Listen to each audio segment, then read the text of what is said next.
Mouse, A Survivor's Tale by Art Spiegelman. The Jews are undoubtedly a race, but they are not human. Adolf Hitler. Rego Park, New York, 1958. It was summer, I remember. I was 10 or 11. I was roller skating with Howie and Steve. Last one to the schoolyard is a rotten egg. Till my skate came loose. Ow! Hey, wait up, fellas. Rotten egg, haha. What? Wait up!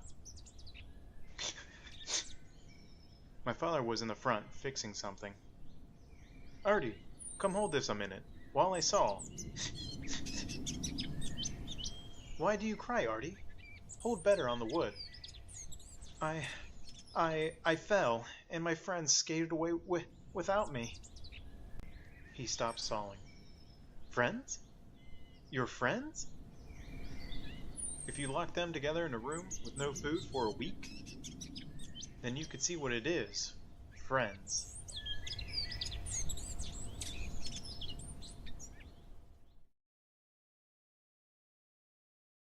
Mouse, A Survivor's Tale by Art Spiegelman. Chapter 1. I went out to see my father in Rego Park. I hadn't seen him in a long time. We weren't that close. Papa! Oh wait, Artie! You're late! I was worried. It's a shame Francois also didn't come. Uh-huh. She sends regards. He had aged a lot since I saw him last. My mother's suicide and his 2 heart attacks had taken their toll. Mala! Look who's here! Artie! He was remarried. Mala knew my parents in Poland before the war. She was a survivor too, like most of my parents' friends. Hi, Artie. Let me take your coat. The dinner is on the table. Ach, Mala! A wire hanger you give him? I haven't seen Artie in almost 2 years. We have plenty of wooden hangers. They didn't get along. After dinner, he took me into my old room. Come, we'll talk while I pedal. It's good for my heart, the pedaling. But tell me, how is it by you? How is going the comics business? I still want to draw that book about you. The one I used to talk to you about? About your life in Poland and the war.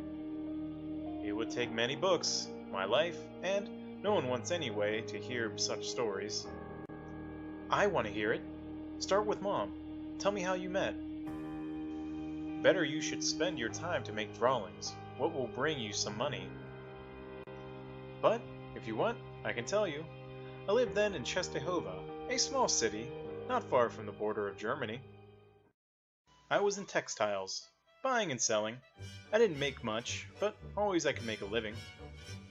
I was, at that time, young, and really a nice, handsome boy. I had lots of girls, what I didn't even know, that would run after me. Hello, Vladek?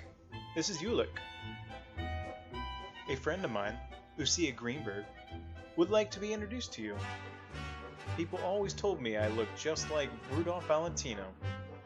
Eventually, I took Lucia to dance. Do you live alone? Yes. I have a small apartment. My parents moved to Sosonok. I like to see it sometime. Maybe. Sometime. Wherever I went, I looked around, and Lucia Greenberg would be also there. Vladek, which way are you going? Just to the market. Me too. Let's walk together. But Pop, Mom's name was Anna Zilberberg.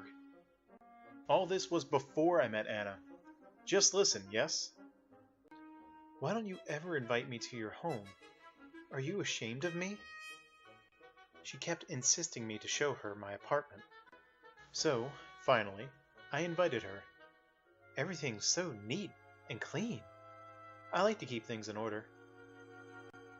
You must have another girlfriend who cleans for you. No? No. I didn't want to be more closer with her, but she really wouldn't let me go. Was she the first girl you, Yes. we were more involved, so like the youths here today. We saw each other together for maybe 3 or 4 years. Let's get engaged, Vladek. It's late. I'll take you home. Not yet. Please? Come on. Your parents would worry. Her family was nice, but had no money, even for a dowry.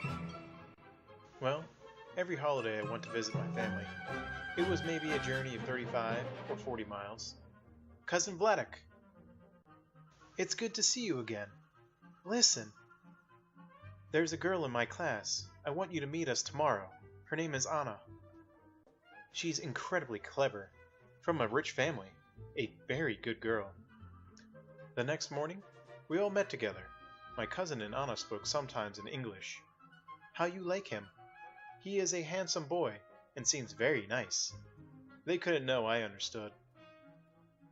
Well, I promised to be home early. I'll leave you two alone.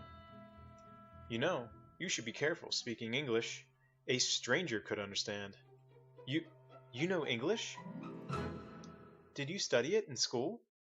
I had to quit school at about 14 to work. But I took private lessons. I always dreamed of going to America. It's a shame you have to return to Czestochowa so soon. Yes, but I have my business. Have you a phone at home? As soon as I came back to Czestochowa, she called. Once a day, twice, every day. We talked. And then she started writing me such beautiful letters. Almost no one could write Polish like she wrote. I visited a couple times to her. She sent me a photo. I bought a very nice frame. It passed maybe a week until Lucia again came and saw the photo. I'm going to get engaged to her, Lucia. Psh! And look at what a beauty you picked. Looks aren't everything, Lucia. It isn't good for either of us that you keep coming up here. We have to plan for our futures, and forget her! Let me make you happy! It was not so easy to get free from Lucia. Mom wasn't that attractive, huh? Not so like Lucia, but if you started talking to her, you started loving her more and more. One time, we walked into the director from her school. You're a very lucky man, Mr. Spiegelman. You don't know what a girl you're getting. I've had many students, but never one as sensitive and intelligent as Anna. Yes, that's why I picked her. I wish you could visit me in Czestochowa. I'd like to show you off to my friends. I've begged my mother to let me go, but she's so religious and old-fashioned. She would never allow me to go to a bachelor's apartment. Anna's parents were anxious she'd be married. She was 24. I was then 30. Oh, my parents would like you to come to dinner tomorrow night. The Zalberberg family was very well off. Millionaires. The Zalberbergs had a hosiery factory, one of the biggest in Poland, but when I came into their house, it was so like a king came. Welcome, welcome! Anna, Vladek is here. Make yourself comfortable while I help with the dinner. To see what a housekeeper she was, I peeked in Anna's closet. Everything is neat and straight, just the way I like it. But what's this? Pills? I wrote down every pill. If she was sick, then what did I need it for? Dinner is ready! Later, a friend, a druggist, told me the pills were only because she was so skinny and nervous. How about some more gefilte fish, Vladek? So, to make a long story short, by the end of 1936, we were engaged, and I moved from Czestochowa to Snozdowiec. Ah! Here I forgot to tell you something before I moved to Snozdowiec, but after our engagement was made. One evening, the bell rang. Lucia? What are you doing here? I'm on my way out. I'll come with you. No, you can't come with... Please, Vladek! She fell on the floor, and held strong my legs. Don't run away! I saw now that I went too far with her. I ran out to my friend who had introduced us. He went to calm her down and took her home. I didn't hear more from Lucia, but also I stopped hearing from Anna. No telephone calls, no letters, nothing. What happened? Hello, Miss Zaliberberg? Can I speak to Anna? She says she won't speak to you. But why? She got a letter from someone in Czestochowa. My God! It says the worst things in the world about you. Well, I can't convince her on the phone. I'll come down by train on Friday after work. It wasn't even a holiday, but I went anyway to Sazerac. So tell me, Anna, what have I done that's so horrible? You should know. Just read this. I don't even want to see it. Just tell me who wrote it, or, better yet, I'll tell you. Lucia Greenberg, right? It's just signed, your secret friend, L. It says you have a very bad reputation in Czestochowa, that you have a lot of girlfriends, and that you're marrying me for my money. Ugh, Anna, you should know me better. Ask anyone in Czestochowa about my character. Lucia's an old girlfriend who won't leave me alone. She means nothing at all to me. And after much talking, I convinced her. So, I moved to Sazerac at the end of 1936, and February 14th, 1937, we were married. And now, some vodka to toast the young couple. I moved into one of the father-in-law's 2 apartments. He owned both, and he gave me a part ownership and a very beautiful gold watch for a wedding gift. But this is what I just told you about Lucia, and so, I don't want you should write this in your book. What? Why not? It has nothing to do with Hitler, with the Holocaust. But Pops, it's great material. It makes everything more real, more human. I want to tell your story, what really happened. But this isn't so proper, so respectful. I can tell you other stories, but such private things, I don't want you should mention. Okay, I promise.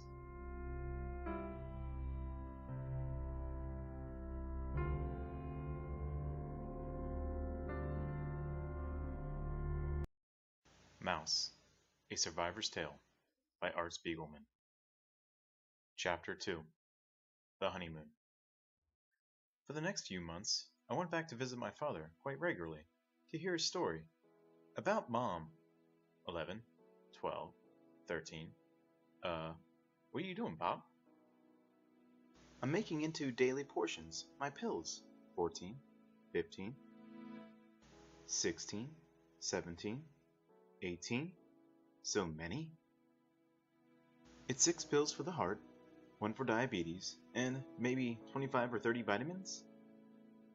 For my condition, I must fight to save myself.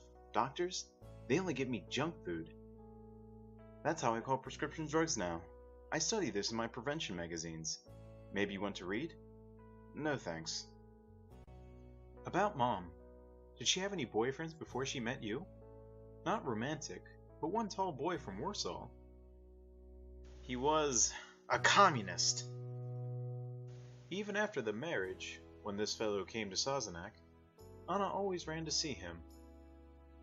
I didn't know, of course, that he was a communist. I always kept far away from communist people. A little after we were married, I came home from a selling trip. Hey, Vladek, they just arrested some seamstress that lives down your hall. She had some secret communist documents. And when I went upstairs, the police just arrested... Huh? What's the matter? The police were here, looking for Anna. She just told us that boy from Warsaw brings communist messages. She translates them into German and passes them on. Anna was involved in conspirations. A little before the police came, she got from friends a telephone call. They suspect you. Hide the papers quickly. But they're important. Try not to destroy them. What to do? She ran to a seamstress, what was one of our tenants. Miss Stefanska, please, hide this package for me. Don't tell anyone about it. And Anna was a good customer, so she agreed. The police went over our house top to bottom. It was nothing to find, so they searched the neighbors. Okay, how did you get this package? I never saw it before. One of my customers must have left it. Anna was safe, but the seamstress they arrested. When I found out this story, I was ready to break the marriage. I told her, Anna, if you want me, you have to go my way. If you want your communist friends, then I can't stay in this house. And she was a good girl, and, of course, she saw all such things. What happened to the seamstress? Miss Stefanska sat in prison for a longer time, maybe 3 months. It wasn't enough evidence, and finally, the police let her go. Father-in-law paid the cost from the lawyers and gave her some money. It cost maybe 15,000 zlotys? That's a lot, huh? Ja, but not only this, at the same time, he did for us even more. You know, Vladek, when you and Anna give me a grandchild, I want him to be well off. Well, I almost have enough from my sales trips to start a textile shop. A shop? You have to have a textile factory. That will cost a fortune! Please, I can give you the money, and plenty of credit. I started a factory in Bielsko, and visit Anna every weekend. By October 1937, the factory was going, and it was born. My first son, Rikev. He's a big baby, over 3 kilos. My God, Anna only weighs 39. Of course, you never knew him. He didn't come out from the war. Yes, I know. But wait, if you were married in February, and Richev was born in October, was he premature? Yes, a little. But you, after the war, when you were born, it was very premature. The doctors thought you wouldn't live. I found a specialist. What saved you? He had to break your arm and take you out of Anna's belly. And when you were a tiny baby and your arm always jumped up like so, he joked and called you, "Hail Hitler!" Always we pushed your arm down, and you would, "Oops!" Look now what you made me do. Me? Okay, I'll recount them later. No, you don't know counting pills. I'll do it after. I'm an expert for this. So, Anna stayed with the family, and I went to live in Bielsko for my factory business, and to find us an apartment. But soon, it came from Sosnak, a telephone. "Vladek, come home right away. Anna is sick." She was crying as soon as I came in. "What's wrong, darling?" "It doesn't matter. Nothing matters." "But why are you crying?" "I don't know. I have a good family, a fine son. I should be happy. But I don't care. I just don't want to live." "Here, baby, drink this and rest." "I don't understand what's the matter." Giving birth was too much of a strain. She's always hysterical or depressed. A breakdown. Please. The doctor told us about a sanitarium. But someone must go with her. Someone she trusts. Everything's arranged. The child can stay here with the governess. And I'll watch your factory. Right away, we went. The sanitarium was inside Czechoslovakia, one of the most expensive and beautiful in the world. I remember when we were almost arrived, we passed a small town. Oi! Everybody, every Jew from the train, got very excited and frightened. Look!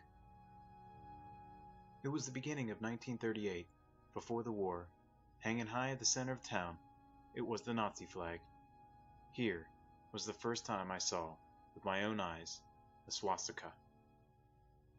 I tell you, there's a pogrom going on in Germany today.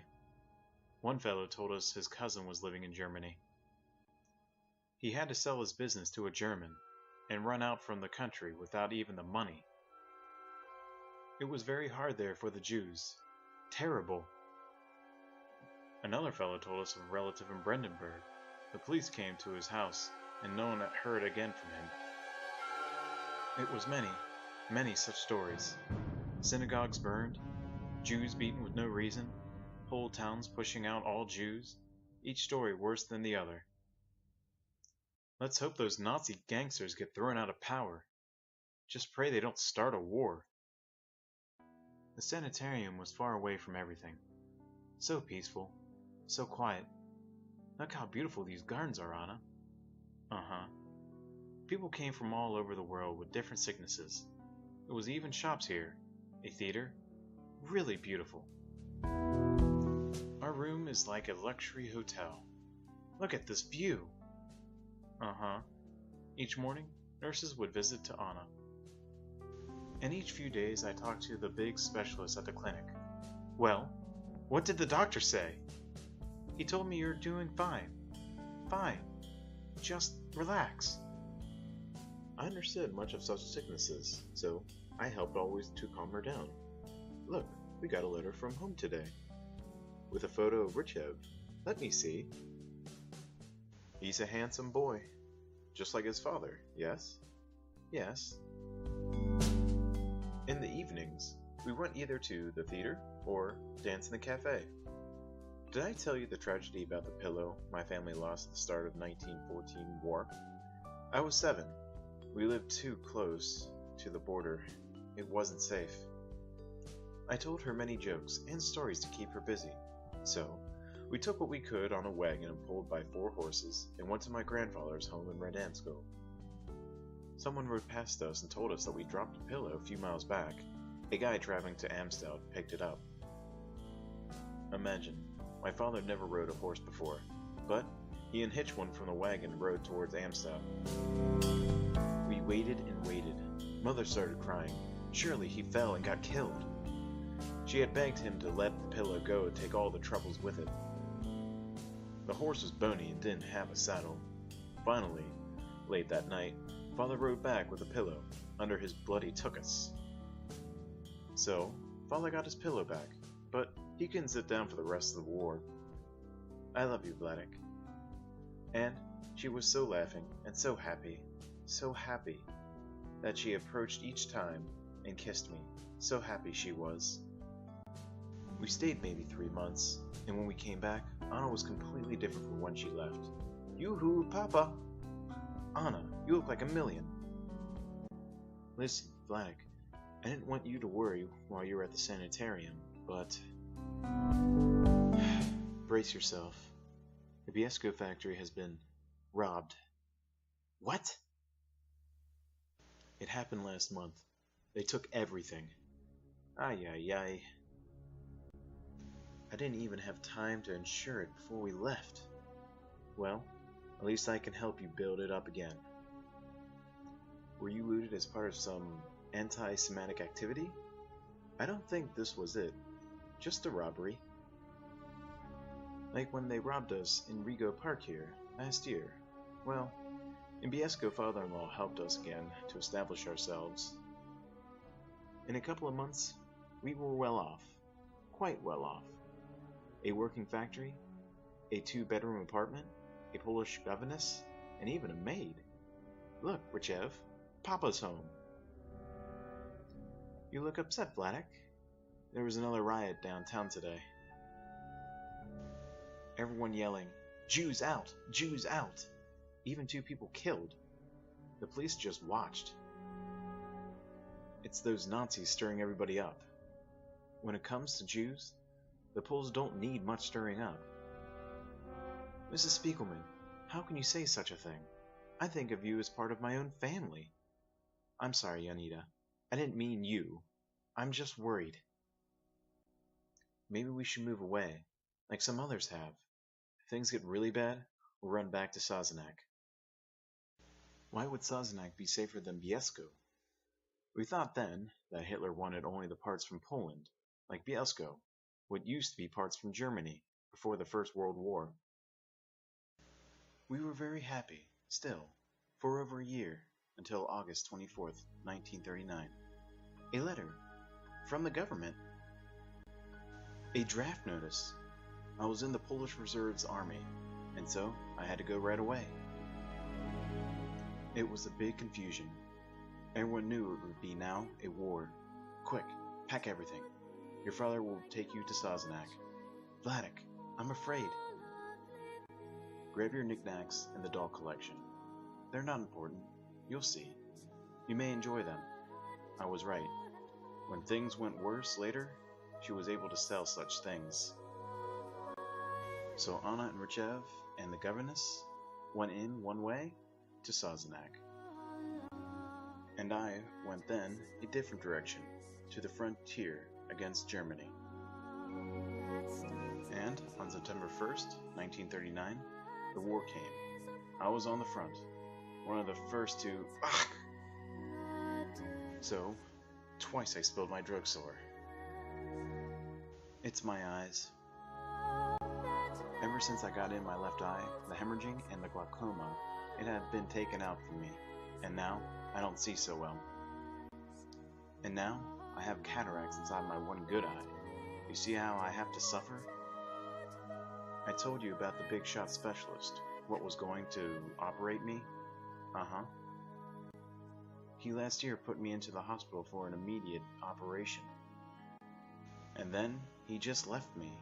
He went somewhere away to give lectures on the television.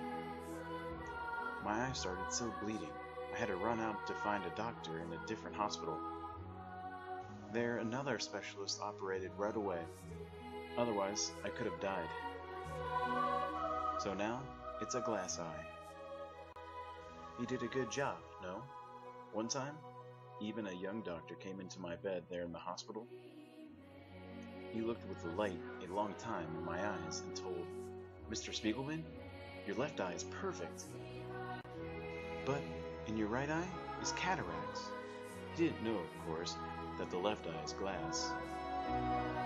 And I didn't tell anything to him. I didn't want to make him an embarrassment. Uh-huh. You told me about that. Well, it's enough for today, yes? I'm tired, and I must count still my pills. Good idea. My hands are sore from writing all this down.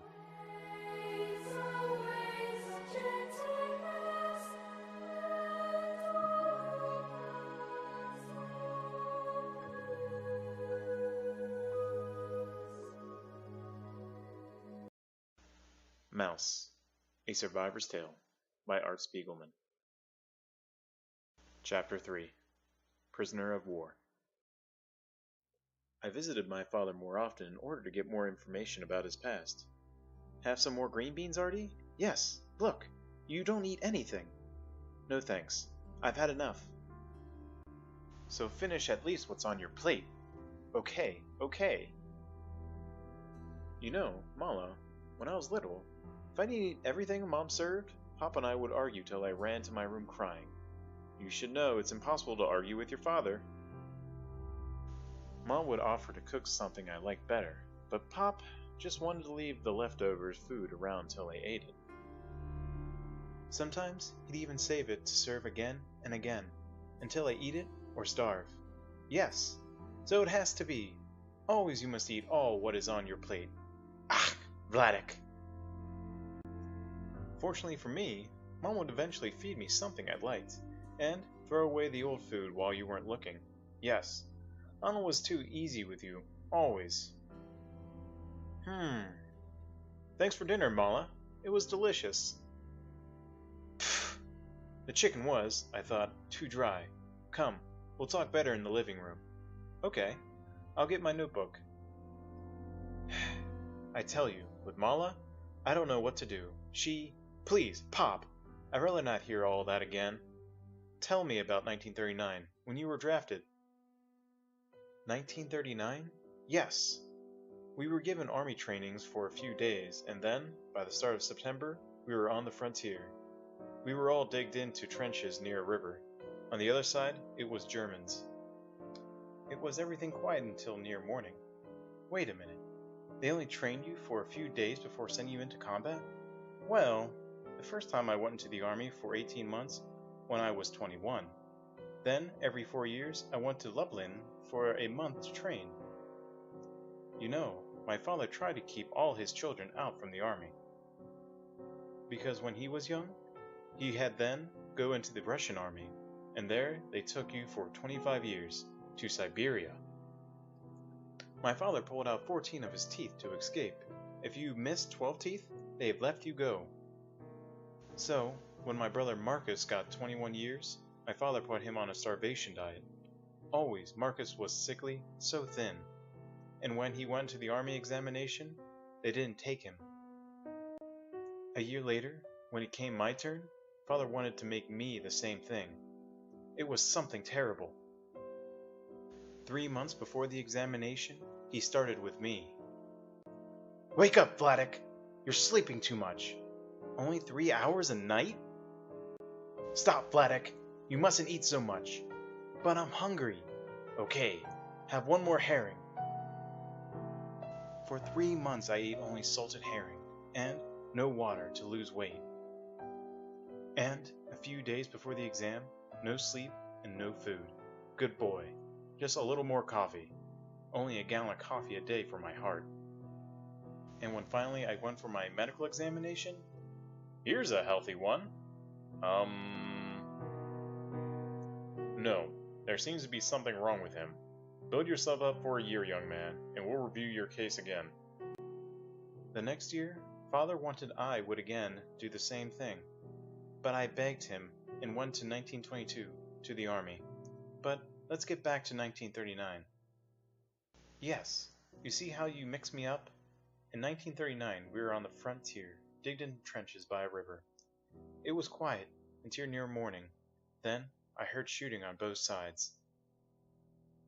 An officer sneaked over to me. "Dig in deeper! You'll get killed!" "Your gun is cold! Why aren't you shooting?" I didn't see yet what to shoot.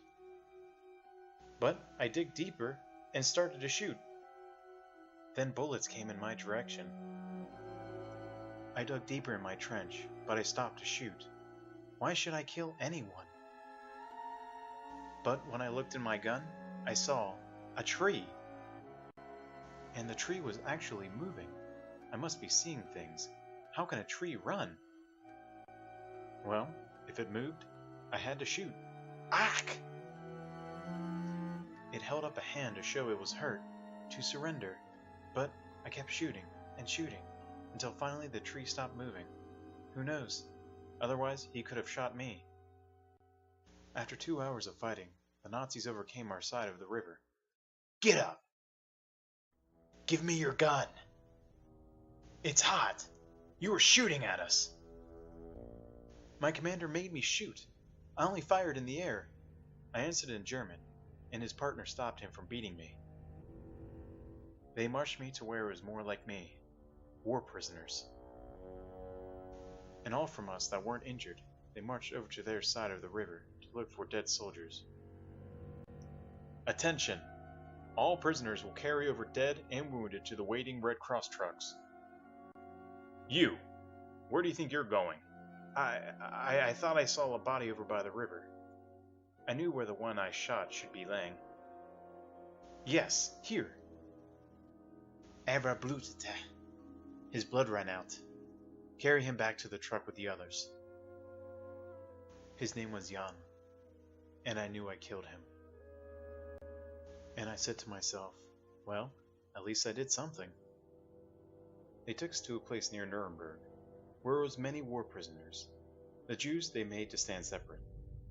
"It's all your fault, this war. We should hang you right here on this spot." Of course, nobody of us said a word. "Put down all your valuables." He came up to me. I had maybe 300 Xylots. "Why so much money, Jew?" Many others had 5 or 6 Xylots. "Do you expect to do some business here? Show me your hands." "You never worked a day in your life." Like you, Artie, my hands were always very delicate. "Well, Jew, don't worry. We'll find work for you." And they did. Another German took 4 or 5 of us to a stable. "See this mess? It better be spotless clean in 1 hour. Understand?" It was impossible to do it in 1 hour.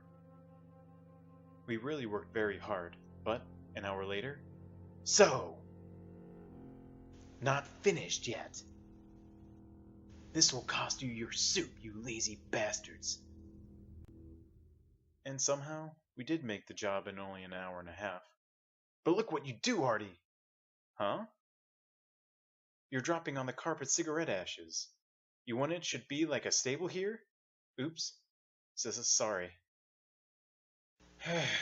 Clean it, yes? Otherwise I have to do it.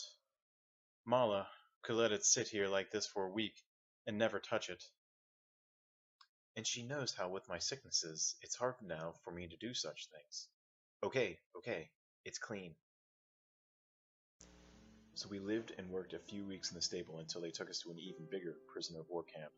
Brr! The Polish prisoners get heated cabins? Yes, and we're just left to freeze in these tents. It was terribly cold that autumn. All over Europe it was so freezing that birds fell from trees. To keep warm, we had only our summer uniforms and a thin blanket. At least if they gave us enough to eat. The other prisoners get 2 meals a day. We Jews only get a crust of bread and a little soup. Good morning, Vladek. Where are you going? To bathe in the river. You've gone crazy. Ugh. I'll be clean, and I'll feel warm all day by comparison. Many others got frostbite wounds. In the wounds was pus, and in the pus was lice.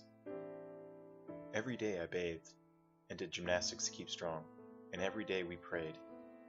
It was very religious, and it wasn't else to do. Often we played chess to keep our minds busy, and to make the time go. I had a set made from the stones and breadcrumbs.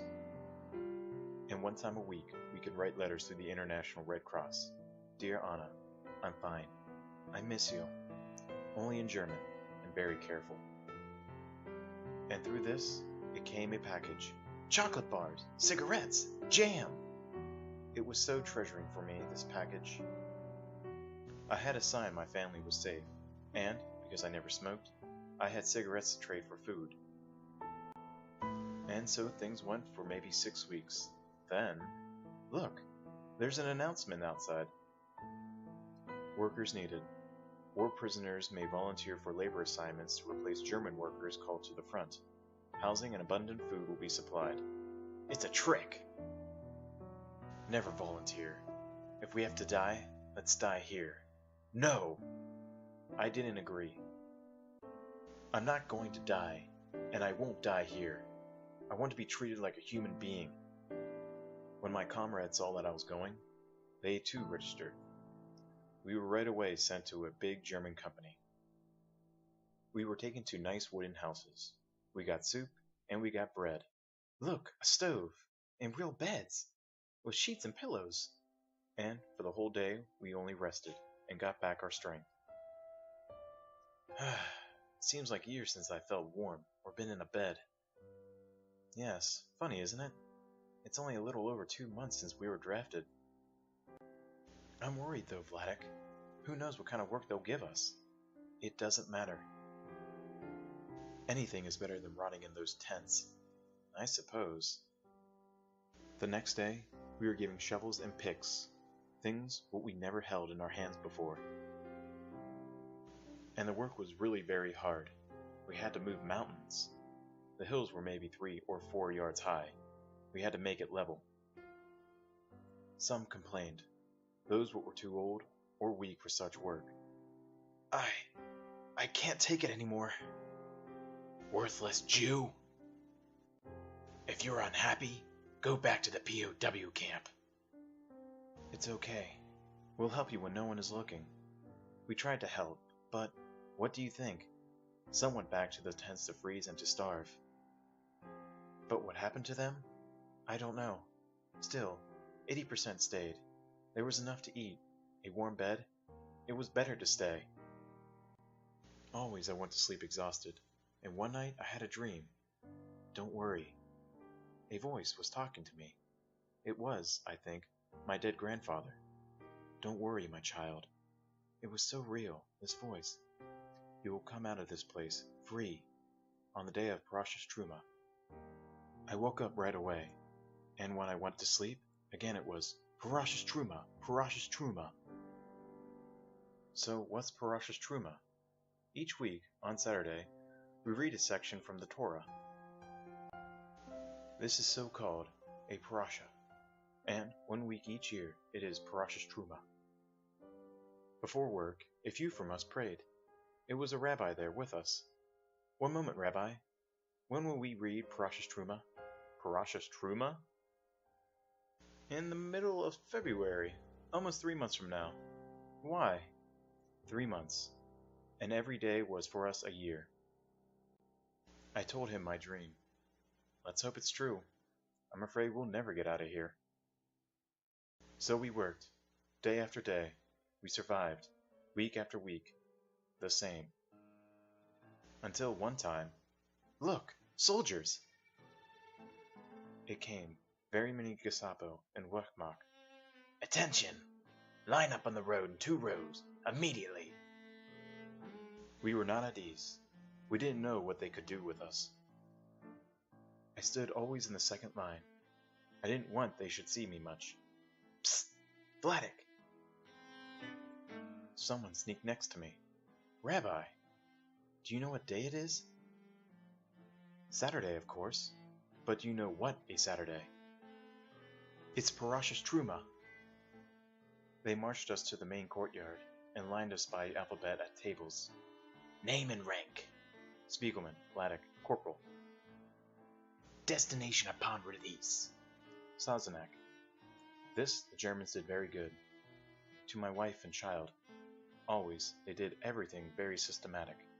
Very well. Sign this release form. And it was all done in one day. You mean your Parashas Truma dream actually came true? Yes. This is for me a very important date. I checked later on the calendar. It was the parasha on the week I got married to Anna. And this was the parasha in 1948, after the war, on the week you were born. And so it came out to be this parasha you sang on the Saturday of your bar mitzvah. The next morning, each from us got a Red Cross package, and they loaded us on a train to Poland. During the journey, I sat with the rabbi. So, my son, now I see you are a Rohe Tannerled, one who sees what the future will bring. Hey! This train seems to be passing Sazerac. When they didn't stop the train, I became very worried. You see, the Nazis divided Poland into pieces, Protectorate and Reich, with the guarded border between. The train went completely past my part of Poland, the Reich, and stopped only in the Protectorate. Those with papers for cacao, out! And when it stopped in Warsaw, the rabbi got out. I'll write to you. But I never heard again from him. It became such a misery. In Warsaw, almost none survived. And the train was a long way past Sazerac. They took me up, very far, maybe 300 miles, until we came to Lublin. There, they unloaded all of us from the Reich. In Lublin, they took us to big tents, and there we sat. Eventually came some people to see us from the Jewish authorities. Why are we being kept here? It is a very bad situation. Just before you arrived, there was another group of released war prisoners. 2 days ago, the Nazis marched them to a forest. And they shot all of them. They killed 600 people. We were the next party. I thought you were released as a prisoner of war. Exactly so.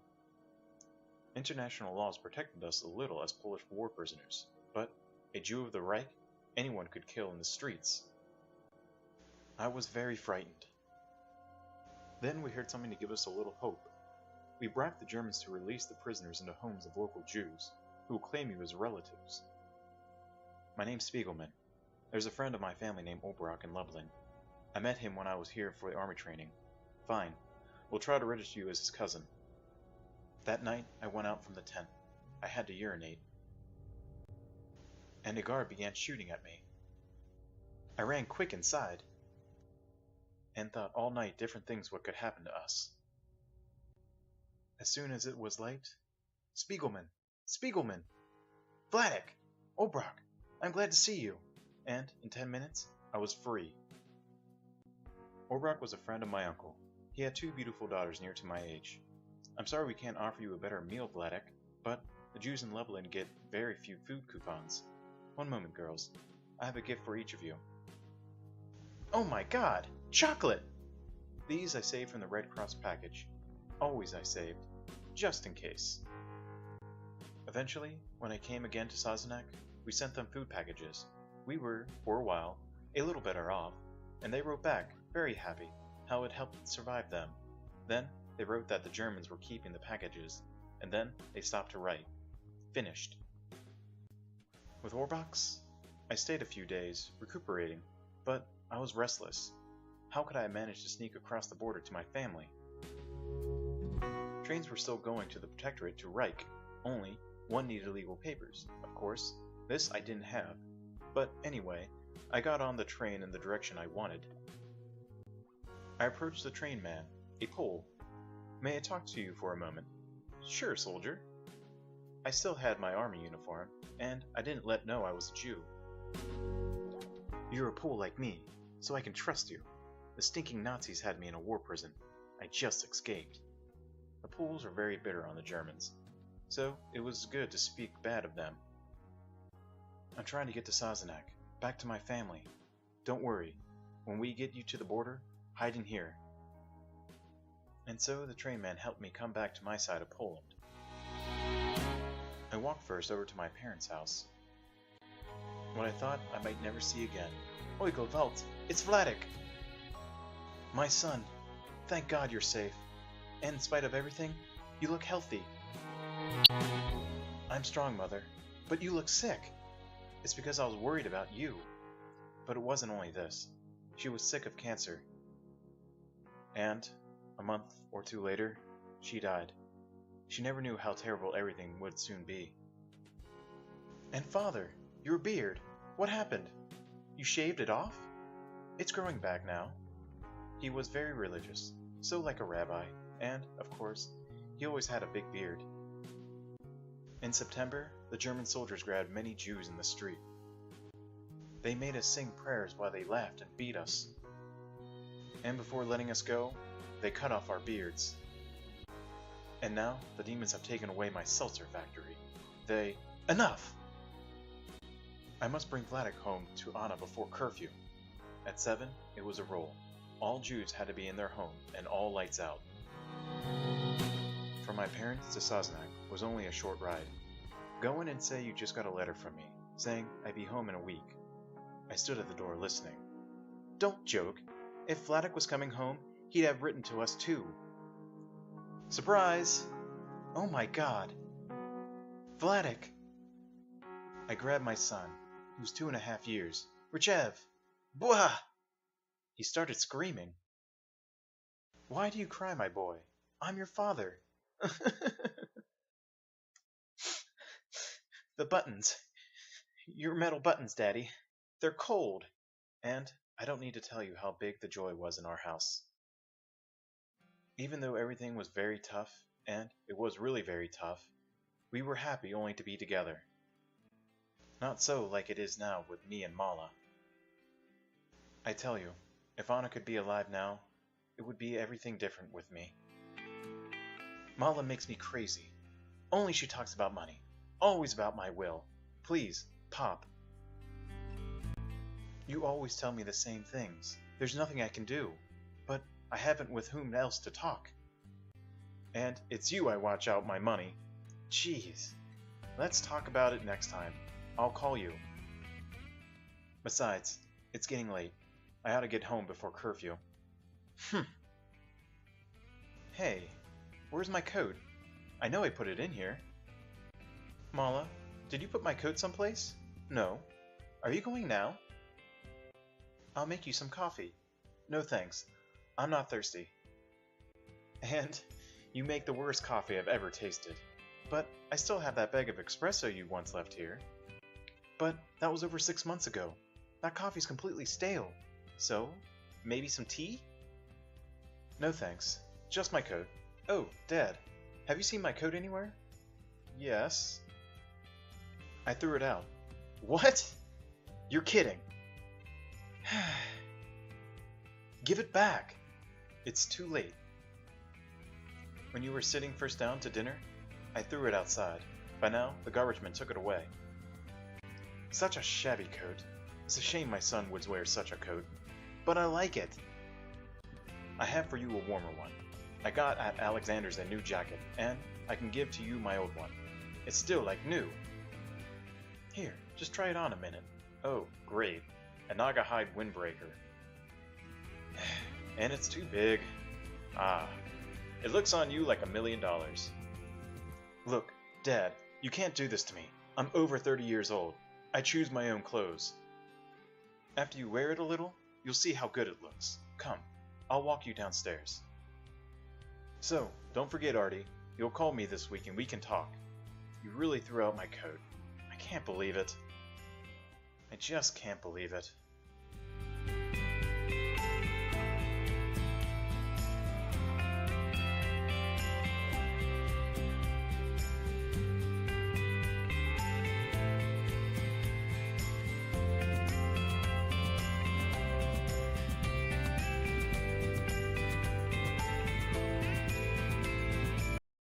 Mouse, A Survivor's Tale by Art Spiegelman.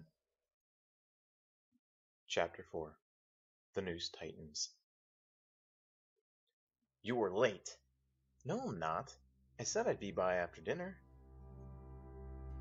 But now it's dark out. I wanted you would climb to the roof. It's a leak in the pipe drain. Huh? But I'm not good at fixing that kind of stuff. Why don't you hire somebody? Ach! You and Mala. You both think money grows on bushes. I'll fix it myself. That's crazy. You can't climb a 2-story ladder in your condition. If you want, I'll pay for the handyman. Never mind. Forget I said anything. Just come sit with me. I have to pedal.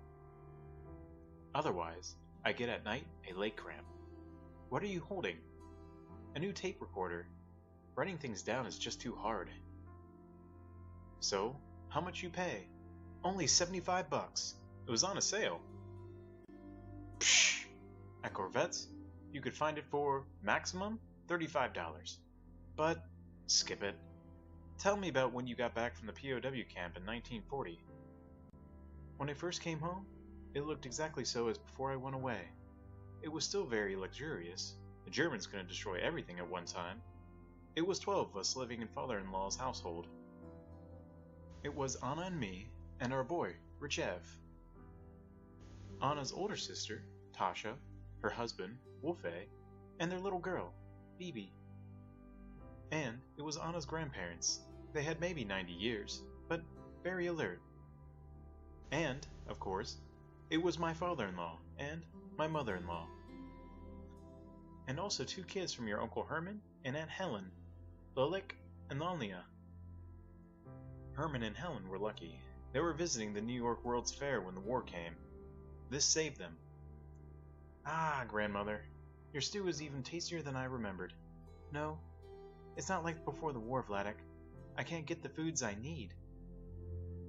Each of us get coupons for 8 ounces of bread a day, and a tiny bit of margarine, sugar, and jam per week. That's all. So, how do we manage? I've donated a lot of Jemind, the Jewish community organization, and Wolfie works there, so we get a little extra. And there's the black market. With money, you can always get anything. It's dangerous, though. The Nazis take you off to a work camp for breaking any minor law. Worse, even if you don't break any laws. And those that are taken away, they're never seen again. Well, we should be happy we're all together with enough to eat, but we must really tighten our belts until the war ends. Come, let's play rummy while the ladies clear the table. Has the family been taking good care of the Bielsko textile factory? Don't you know? All Jewish businesses have been taken over by Aryan managers. I went to our factory in Lodz, and they said, "Better go home today, old man. Tomorrow, we'll carry you out." What? But isn't any money coming in? Not a single zloty, and the family wants to live the way it did before the war. Okay, Vladek, cut the cards. But Wolfe, what kind of work are you doing? Just a little office work for the Jemind, but a few months ago, father-in-law took all his valuables home from the bank safe. How long can savings last? Don't worry so much, Vladek. You'll see, this war will be over like lightning. Ja, like lightning. Ugh. Wolfay looked only to play cards. I went next day to Montedrasca Street. Here, people still made money from secret businesses. Not so legal. Psst, food coupons for Reichmarks? Art Spiegelman, Mr. Elzecki, what are you doing in Sazerac? Elzecki used to be a customer of mine. Best tailor in Katowice. The Nazis moved me to an apartment here. I make uniforms for the officers, and suits on the side when I get the cloth. Are you still in business? I don't know. I just got back from war prison. Well, if you get any cloth, come see me. This note will get you past the doorman. The note told that I worked with him. Such a paper could be useful to have. I went then to the shops that still owed me money from before the war. But I just can't pay you. A German runs the place now. I'm lucky just to have a job. Then advance me a few yards of material without coupons. Okay. Hide this under your clothes. Mr. Ozaki, please. So, I made a nice few xylots on my very first week I came home. I remember, father-in-law was so happy with me. You see, at least there's one smart guy in the family. Of course, I only said I got half of what I really made, otherwise they wouldn't save anything. A little later I was again on Montedrasca, looking to buy some textiles without coupons. The SS closed off the whole street to inspect the working papers from everyone. I didn't know before about this. I managed to disappear into a building, but they took maybe 50% of the people away. I talked about it to father-in-law. They almost got me. I'll need more than just Elzeki's note. It's true. Come, we'll visit a friend of mine who owns a tin shop. I think his overseer can be bribed.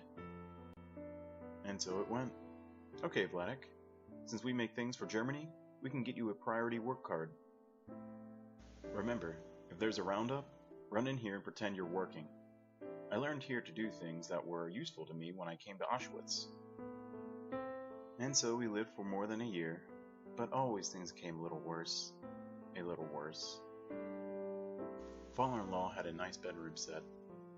The Germans looked to grab such furniture, because in stores it wasn't any more to get. Wolfay and I schlepped everything valuable downstairs for the Polish neighbor to hide. Oof! Are we leaving the other bed upstairs? Ja. Mother-in-law is too sick.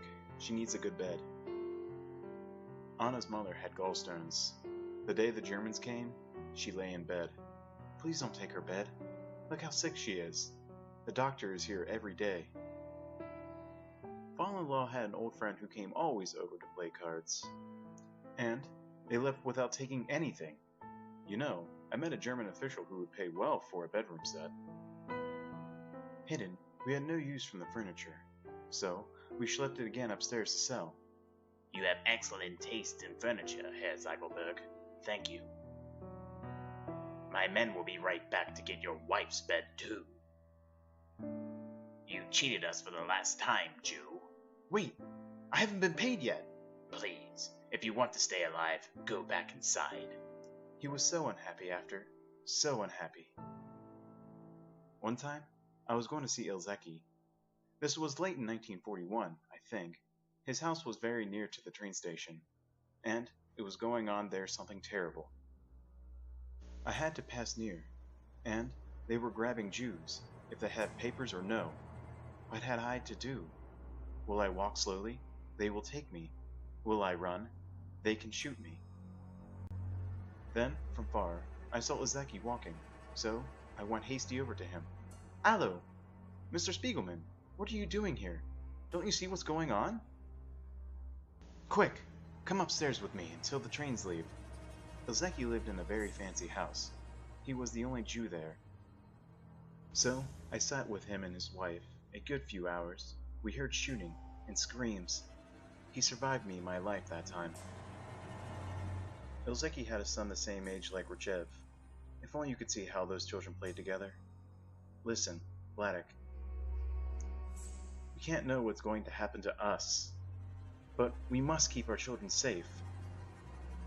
I have a good friend, a Pole, who's willing to hide my son until the situation gets better. I think he'd take your boy too. Yes, you might be right. Let me speak with my family.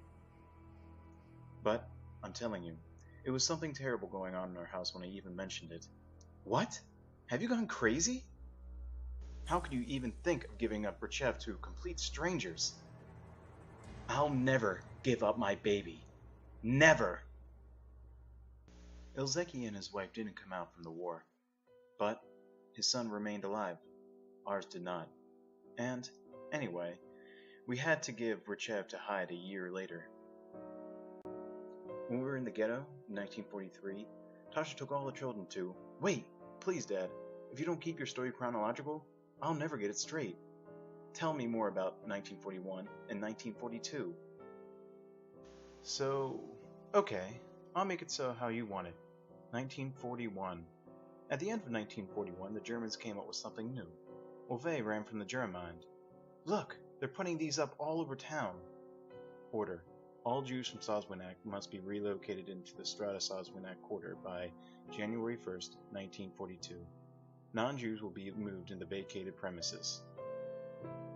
All 12 of our household were given now to live in 2.5 small rooms. Most people were given less space, but father-in-law and Wolfe had a little influence. But this wasn't yet a real ghetto. Still, you could go into other parts of town, so long as you were home at nighttime. Hold on to the ladder, Anna. I'm putting up a curtain to give us some privacy. Tasha insisted on getting part of the room with the window. It doesn't matter, Vladek. I'm just glad the whole family could stay together. It was no more the luxury life we had before. For a couple of months I did hear still my black market business. Then came more bad news. Very bad. What's wrong, Father? They just arrested my friend, Nahum Khan, and his son. They've taken 4 Jews away for dealing goods without coupons. I did much business with Khan. The Germans intend to make an example of them. The next day I walked over to the Madraska street, and I saw them. They hanged there 1 full week. Khan had a dry goods store. He was known all over Soswinak. Often he gave me cloth with no coupons. I traded also with Fifa, a fine young man, a Zionist. He was just married. His wife ran screaming into the street. I was frightened to go outside for a few days. I didn't want to pass where they were hanging. And maybe one of them could have talked of me to the Germans to try to save himself. Ugh! When I think now of them, it still makes me cry. Look, even from my dead eye, tears are coming out. What was Anna doing at around this time? Houseworks, and knitting, reading, and she was writing always her diary. I used to see Polish notebooks around the house as a kid. Were those her diaries? Yes, and also no. Her diaries didn't survive from the war. What you saw she wrote after. Her whole story from the start. Oh my God! Where are they? I need those for this book. Please, Artie, stop with the smoking. It makes me short with breath. I think it's all your peddling. Don't be so smart. What was I telling you? Yes. After the hanging, I looked for another business. I started to trade gold and jewelry. It was easier to hide than clothings. I kept things hidden in the child's stroller, and I made a few zlotys. For a while, I had also a food business that I didn't yet tell you. I met Skolarchek. He had a big grocery in Madraska. You're Zodberg's son-in-law, right? Come inside, and wait for the rain to stop. So together we sat and spoke, and he helped from time to time, a customer. Sorry, you don't have enough coupons to buy half a kilo of sugar. Still, she went out with a half a kilo. I smelled I could arrange something. Then, a little more we spoke, and he made a proposition. Maybe you can sell my extra items to the shops in the area, under the counter. It was dangerous to carry these things, but maybe I could be lucky. When somebody is hungry, he looks for business. One time, I had 10 or 15 kilos of sugar to deliver. Halt, Jew! What are you carrying? What was I supposed to say? For this I could really hang. Sugar. I'm taking it over to my grocery store. Oh, you have a shop? I made it so they would think it was legal. I went to the back room where I had to deliver. Open up, Poldek! I've got our sugar. And they let me go without even checking my papers. But when we came to the Strata Soswinak, all my business came harder. It was not so easy to move around. The tin shop finished. The owner was the only Jew that worked there. I got a job in a German carpentry shop. Father-in-law and Lolek worked already there, for really no money. I didn't need this before, but now I had to have the work paper. Buffet could have arranged me a job at the Germide, but I didn't want to put my hands there where Jews were being taken. And then it came again. Something new from the Germans. We got a notice. All Jews over 70 years old will be transferred to Theresienstadt in Czechoslovakia on May 10, 1942. A community better prepared to take care of the elderly than ours in Soswiak. It doesn't look too bad. Like a convalescent home. Anna's grandparents were about 90 years. We've been together, a family, for 70 years. We don't want to break apart now. Don't worry, we won't let them take you. We didn't yet know of Auschwitz, of the ovens, but we were anyway afraid. So, in the yard, we made a hiding place, a bunker. We sneaked food to them, and, when it was safe, we took them inside a little. Several times came the Jewish police to our house. Our records show that Mr. and Mrs. Carmillo live here. They haven't registered for transfer. Yes, my wife's parents. They left without a word a month ago. Jewish police? Yes, with big sticks. Some Jews thought in this way. If they gave to the Germans a few Jews, they could save the rest. And at least they could save themselves. And a month after, they again came to father-in-law. Mr. Zalberberg, you and your wife must come with us. If the Carmillos don't turn up in 3 days, you too will be sent in their place. We had still a little protection from the Jeremiad, so they took only him away, not his wife. He sat a few days there, then he sent to us a note. He wrote that we had to give over the grandparents, even if they took only him away now. Next, they would grab his wife, and then the rest of the family. So, what happened? What happened? We had to deliver them. They thought it was Theresienstadt that they were going. Let us know if you need anything. But they went right away to Auschwitz, to the gas. When did you first hear about Auschwitz? Right away we heard. Even from there, from that other world, people came back and told us, but we didn't believe. Then, the same news came more and more, so we believed, and later on we saw, even worse. After what happened to the grandparents, it was a few months quiet. Then, it came, posters everywhere, and speeches from the Jeremiad. Fellow Jews, on Wednesday, October 12th, every one of you, young and old, male and female, healthy and sick, must register at the Dean Stadium. Oh no. Now what? There's no cause for alarm. It's only a matter of inspecting your documents and stamping them. This will protect you as citizens of the region. I'm not going. It's a Nazi trap. Everybody was worried. And our Jewish committee is helping those murderers. God knows what will happen to us at the stadium. Well, they just inspected Jewish documents in some nearby towns. It was no big deal. Anyway, we've got to go. Without legal papers, we're lost. To go, it was no good. But not to go, it was also no good. My father, he has 62 years, came by streetcar to me from Dobrawa, the village next door from Soswiak. Here's a cookie, Richev. Aunt Fella baked it for you. Say thank you to Grandpa. After my mother died with cancer, he lived there in the house of my sister Fella and her 4 small children. I need your advice, Vladek. Should I go to the stadium on Wednesday, or hide at home? I don't know. I'm not even sure what we're going to do. Anna's mother says she isn't going. She's sick and afraid. At least Anna's father, Lolek, and I all work at the German woodshop. We're a little safer. But you don't work. You have no papers. You don't have anything. Well, our cousin Mordecai says he'll be at one of the inspection tables. I could bring my papers to him. What does Fella say?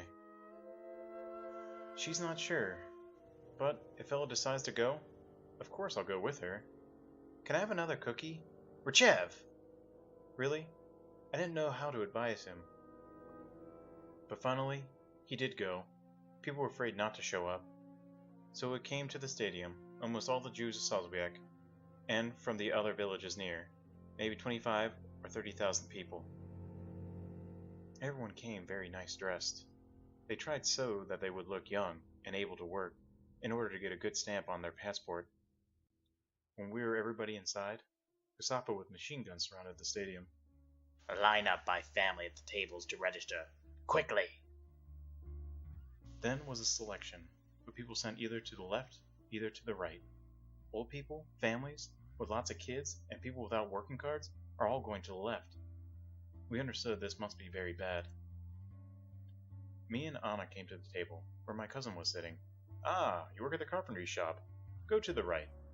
So we got stamped our passports, and came quickly to the good side of the stadium.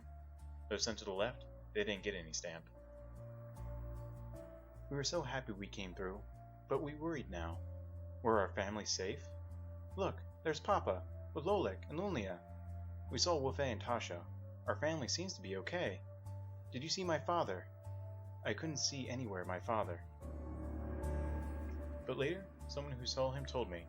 He came through the same cousin over to the good side. Spiegelman, to the right. Then came Fella to register. Her, they sent to the left. 4 children was too many. Fella! My daughter! How can she manage alone, with 4 children to take care of? And, what do you think? He sneaked on to the bad side. And those on the bad side never came any more home.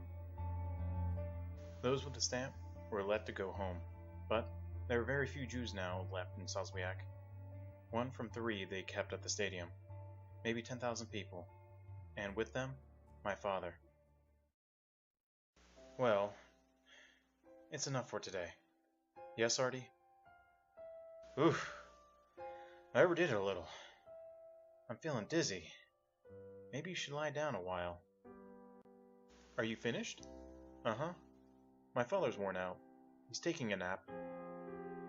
He was just telling me about the time everyone in Salzburg had to get his passport stamped. In the stadium? Yes. They got my mother then. She was taken, with everybody else who was going to be deported, to 4 apartment houses that were empty to make a sort of prison. They put thousands of people there. It was so crowded that some of them actually suffocated. No food, no toilets. It was terrible. People jumped out of their windows to end their misery a little quicker. God. But my mother survived that. Her brother was on the Jewish committee, and he hid her in the coal cellar till all the transports left. Then he got me a job scrubbing the people's filth, vomit, excrement, out of several apartments, and I managed to smuggle her out. Eventually, she and my father ended up in Auschwitz. They died there. Where are you going? You didn't drink your coffee. I just thought of something. My father mentioned that Anna used to keep a diary, and I vaguely remember seeing them on his shelves in the den. I doubt it. I would have noticed them. Well, there's so much junk there. It's worth a shot. Look at all this stuff. Old menus he picked up on cruises? A pile of stationery from the Pines Hotel? Incredible! 4 1965 Dry Dock Savings Bank calendars? I'll bet he never even had an account there. He drives me crazy. He won't even let me throw out the plastic picture he took from his hospital room last year. He's more attached to things than people. I really don't know how long I can take him. I really don't. I better be getting home. I'll look for those diaries next time. Wait! Put everything back exactly like it was, or I'll never hear the end of it. Okay, okay. Relax.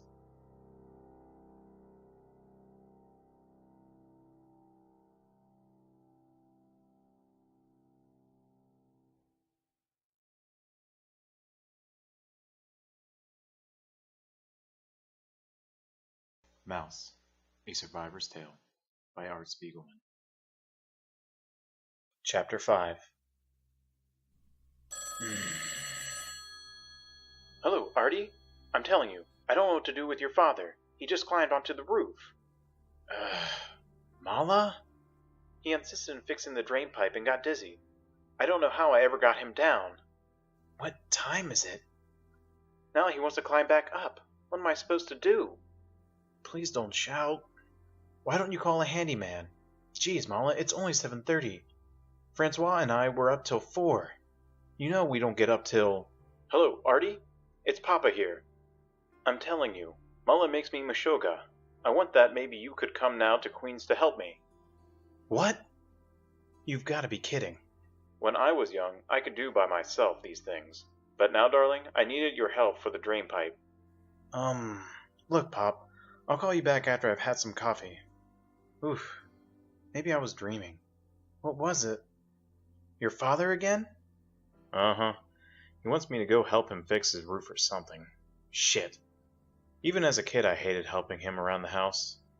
He loved showing off how handy he was, and proving that anything I did was all wrong. He made me completely neurotic about fixing stuff. I mean, I didn't even own a hammer before we moved into this place. One reason I became an artist was that he thought it was impractical. Just a waste of time. It was an area where I wouldn't have to compete with him. So, are you going out to Queens? No way. I'd rather feel guilty. Besides, I'm too busy. And he can easily afford to hire somebody. Hello, Pop. Listen, about that drain pipe. I don't think I can come. So, never mind, Artie. I talked just now to Frank, what lives next door. He agreed. He would fix it with me over the weekend. That's great. Yes, of course. Better it should be fixed today, but at least somebody will help me. Just great. About a week later, early afternoon. Hiya, Pop. What you doing out here in the garage? It's always something here I must do. I'm putting now away my old nails. The long ones separate from the short ones. Is the roof all fixed up? Yeah. Frank from next door came eventually, and together we fixed. Do you need any help with those nails or anything? No. Such jobs I can do easy by myself. Is everything okay? No. With my life now, you know it can't be everything okay. You go upstairs. I'll finish here my job, and in a few minutes I'll come up. Okay. Hi, Mala. Oi, you scared me, Artie. My nerves are completely shot, living with your father. He seemed a little upset when I saw him downstairs. Do you think he's angry that I didn't come to help him last week? I don't think so. But keeping this house fixed up is too much for him now. I keep telling him to sell it and buy a condo in Miami. He seems depressed. It could be that comic strip you once made, the one about your mother? What? Vladek saw it for the first time a couple days ago. How do you know about Prisoner on the Hell Planet? My friend Ruthie has a son in college. He reads all the comics. He showed it to her, and gave me a copy. Shit. I knew it would upset your father, so I kept it hidden, but somehow he found it. I drew this story years ago. It appeared in an obscure underground comic book. I never thought Vladek would see it. Prisoner on the Hell Planet. A Case History. In 1968, when I was 20, my mother killed herself. She left no note. My father found her when he got home, her wrist slashed, and an empty bottle of pills nearby. Oh, he got! I was living with my parents, as I agreed to do on my release from the state mental hospital 3 months before. I just spent a weekend with my girlfriend, Isabel. My parents didn't like her. I was late getting home. I suppose if I had gotten home when expected, I would have found her body. When I saw the crowd, I panged of fear. I suspected the worst, but didn't let myself know. A cousin herded me away from the scene. Come to the doctor's. Your mother is, sick. He will explain. Dr. Orens lived nearby. Sit down, Arthur. I thought I should be the one to tell you. Your mother killed herself. She's dead. I could avoid the truth no longer. The doctor's words clattered inside me. I felt confused. I felt angry. I felt numb. I didn't exactly feel like crying, but figured I should. She's dead. A suicide. Now, boy. No, let him cry. It's good for him. We went home. My father had completely fallen apart. Oi, Artie. Why? Why? Such a tragedy. And not even a note. I was expected to comfort him. Mother. Mother. Somehow the funeral arrangements were made.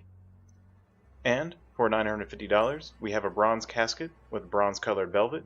Of course, for $2,000 we can... That night was bad. My father insisted we sleep on the floor. An old Jewish custom, I guess. He held me and moaned to himself all night. I was uncomfortable. We were scared. The next day, the funeral home was worse. My father fought for self-control. In prayer, I was pretty spaced out in those days. I prayed to my mother from the Tibetan book of the O nobly born in your journey through the less void, remember unity of all living things. Anna! Anna! Anna! It was too much. I had to leave.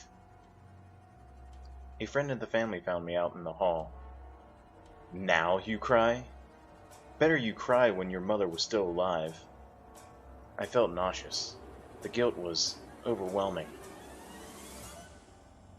The next week we spent in the morning.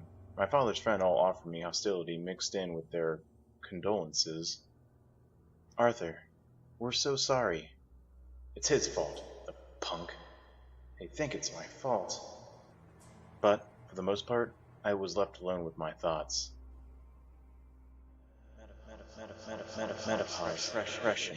Hitler did it. Mommy, bitch. I remember the last time I saw her. Artie? She came into my room. It was late at night. Artie, you still love me, don't you? I turned away, resentful of the way she tightened the umbilical cord. Sure, Ma. She walked out and closed the door. Well, Mom, if you're listening, congratulations, you've committed the perfect crime. You put me here, shorted my circuits, cut my nerve endings, and crossed my wires. You murdered me, Mommy, and you left me here to take the rap. Pipe down, Mac. Some of us are trying to sleep. Gee, I'm surprised that Black read this when he found it. He never reads comics. He doesn't even look at my work when I stick it under his nose. But this isn't like other comics. I tell you, when Ruthie showed it to me, I thought I'd faint. I was so shocked. It was so personal. But very accurate, objective. I spent a lot of time helping out here after Anna's funeral. It was just as you said. So, Artie, I'm ready. Let's walk now to the bank together. Mala just told me that you saw my comic. The one about Mom? Yes. I found it when I looked for the things you asked me last time. Whew. I saw the picture there of Mom, so I read it. And I cried. I'm sorry. It's good you got it outside your system. But for me, it brought in mind so much memories of Anna. Of course, I'm thinking always about her anyway. Yes, you keep photos of her all around your desk, like a shrine. What have I to do, Mala?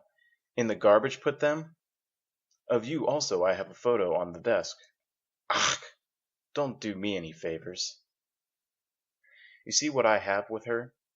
Always whatever I do is no good. Did you find Mom's diary? So far this didn't show up. I looked, but I can't find. I've got to have that. Another time. I'll again look. But now, better we go to the bank. Okay. Every day I walk.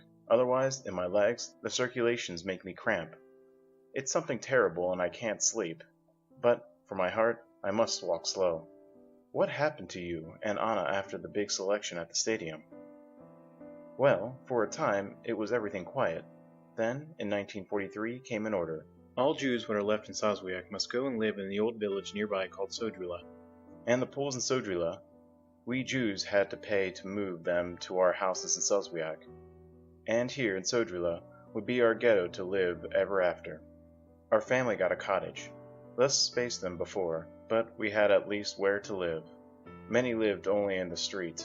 Each day we were taken to Soswiak to work in the German shops. Anna and her sisters Tasha, they worked in the clothing factory. And I went, together with my nephew, Lolik, to a woodwork shop. Every day the guards marched us about an hour and a half to work. The guards? It was the Jews with big sticks. They acted so, just like the Germans. And every night they marched us back, counted us, and locked us in. Vladek! Lolek! Hurry home! Anna? What is it? Wolfe's uncle, Parasis, is at our house. From Zaviercha? Yes, he's a big shot there. The head of the Jewish council. He wants Wolfe, Tasha, and Bibi to go live with him in Zaviercha. You've all heard the stories about Auschwitz. Horrible, unbelievable stories. They can't be true. One thing is certain. As bad as things are in the ghetto, being deported is even worse. Please, it's bad luck to even speak of it. Look, you don't have much influence here. In Zaviercha, I have some influence with the Germans. I can bribe them. My 90-year-old father still lives with me. Whenever there's a roundup, an SS man guards him to keep him safe. 90? This was 1943. It wasn't left any other Jews would had 90 years. Pierces was really a fine man, not so like Monik Marin, the head of our ghetto, who looked only out for himself. Pierces tried really to help his Jews. I can manage papers to take Wolfe, Tasha, and Bibi, and maybe little Nonia and Richev if you let me. Yes, they'd be better off. You see, I wanted to send Richev someplace safe a year ago, with Elzeki's child. Things are even worse now, Vladek. We have no choice. No! We must all stay together. We've made it this far. God will still help us. Matka, be realistic. Anna's mother didn't like to look at the facts. But finally, even she agreed. So Parasis arranged, and he came again to Sodrula. It went with him, Wolfe, Tasha, and Bibi, Lolik's little sister, Lunia, and our boy, Richev. We watched until they disappeared from our eyes. It was the last time ever we saw them. But that we couldn't know. When things came worse in our ghetto, we said always, thank God the kids are with Parasis. Safe. That spring, on one day, the Germans took from Sodrula to Auschwitz over 1,000 people. Most they took were kids, some only 2 or 3 years. Some kids were screaming and screaming. They couldn't stop. So the Germans swung them by the legs against a wall, and they never any more screamed. In this way, the Germans treated the little ones, what still had survived a little. This I didn't see with my own eyes, but somebody the next day told me. And I said, thank God with Parasis our children are safe. So, what happened to Richev? Ugh, our beautiful boy. We only found out much later. A few months after we sent Richev to Zaviercha, the Germans decided they would finish out that ghetto. More gunshots? What's going on? It's horrible, Tasha. All the Gestapo in the ghetto have been replaced by others from Opol. They just shot Parasis and the rest of the Jewish council. What? They're evacuating Zaviercha. We're all supposed to go to the square with our baggage right away. They're sending all of us out. To Auschwitz. Oh my God. No. I won't go to their gas chambers. And my children won't go to their gas chambers. Bibi, Lunia, Richev, come here, quickly. Always, Tasha carried around her neck some poison. She killed not only herself, but also the 3 children. I'm telling you, it was a tragedy among tragedies. He was such a happy, beautiful boy. Did Tasha's husband survive? No. On the train to Auschwitz, he tried to escape, and they shot him. Hardly any survived. But these things we learned only much later. In our bunkers, we heard only rumors. Your bunkers? Yes, we had in Sodrula to make ourselves bunkers, places to hide. The Germans started to grab out anybody, if he had papers or no. Therefore, I arranged for us a very good hiding spot. In our cellar, where it was a coal storage. Show to me your pencil, and I can explain to you. Such things it's good to know exactly how was it, just in case. In the kitchen was a coal cabinet, maybe 4 feet wide. Inside, I made a hole to go down the cellar. And there we made a brick wall filed high with coal. Behind this wall, we could be a little safe. Even when they came with dogs to smell us out.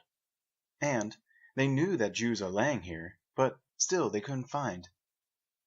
The dogs ran up and down like mad. But in the coal bin was only coal. It looked full and they couldn't lift it. And the cellar? It was only a cellar. Is it safe to go out yet? I can't stand all these worms crawling over me. The Germans are leaving. We had worms there in the bunker. We've got enough food to stay here for a couple days. We'd better wait until things quiet down. We survived there a few actions. But others, what didn't have such a good place like what I made, they kept being taken away. Then, in June, they arrested Monik Marin, and all the other highest big shots of the Judenrat, the Jewish Council. Around this time, we were put into a different house. Here, also, we made a bunker. By the end of July, the Nazis made to liquidate completely our ghetto. It was 10,000 Jews taken away in 1 week. Except to sneak for food, we stayed mostly in the bunker. Lolik, thank God you're safe. It's like a battlefield outside. There's hardly anyone left in Sordrula. Everyone has been deported or shot. From all the Jews of all Salzburg, it was left maybe 1,000 in the ghetto. At least your bag is full. You found a lot of food, yes? Just a few old turnips, and some books. Books? What's the matter with you? We can't eat books. Shh. All the time we were hungry. We just didn't have what to eat. One night we went to sneak for food. Look, a stranger! We dragged him up to our bunker. What are you doing here? I didn't know anyone lived here. I just stopped to rest a moment. My wife and I have a starving baby. I was out hunting for scraps. He's lying. He may be an informer. The safest thing would be to kill him. What had we to do? We took on him pity. In the morning, we gave a little food to him and left him go to his family. Judenras. The Gestapo came that afternoon. They took us to a building in part of Sodrula separated by wires, a ghetto inside the ghetto, and there we had to sit and wait. There was maybe 200 people together waiting. Each Wednesday went vans to Auschwitz. When we were caught, it was then maybe a Thursday. Look, Anna! That's my cousin, Art Spiegelman, in the courtyard. Hey, Jakov, help! Jakov, help us! Vladek? There's nothing I can do. I made signs to show that I could pay. Some gold I hid in the chimney of our bunkers when they took us, but a few valuables I had still with me. Okay, don't worry, Haskell will come help you. Haskell Spiegelman was another cousin. Wouldn't they have helped you even if they couldn't pay? I mean, you were from the same family. Ha! You don't understand.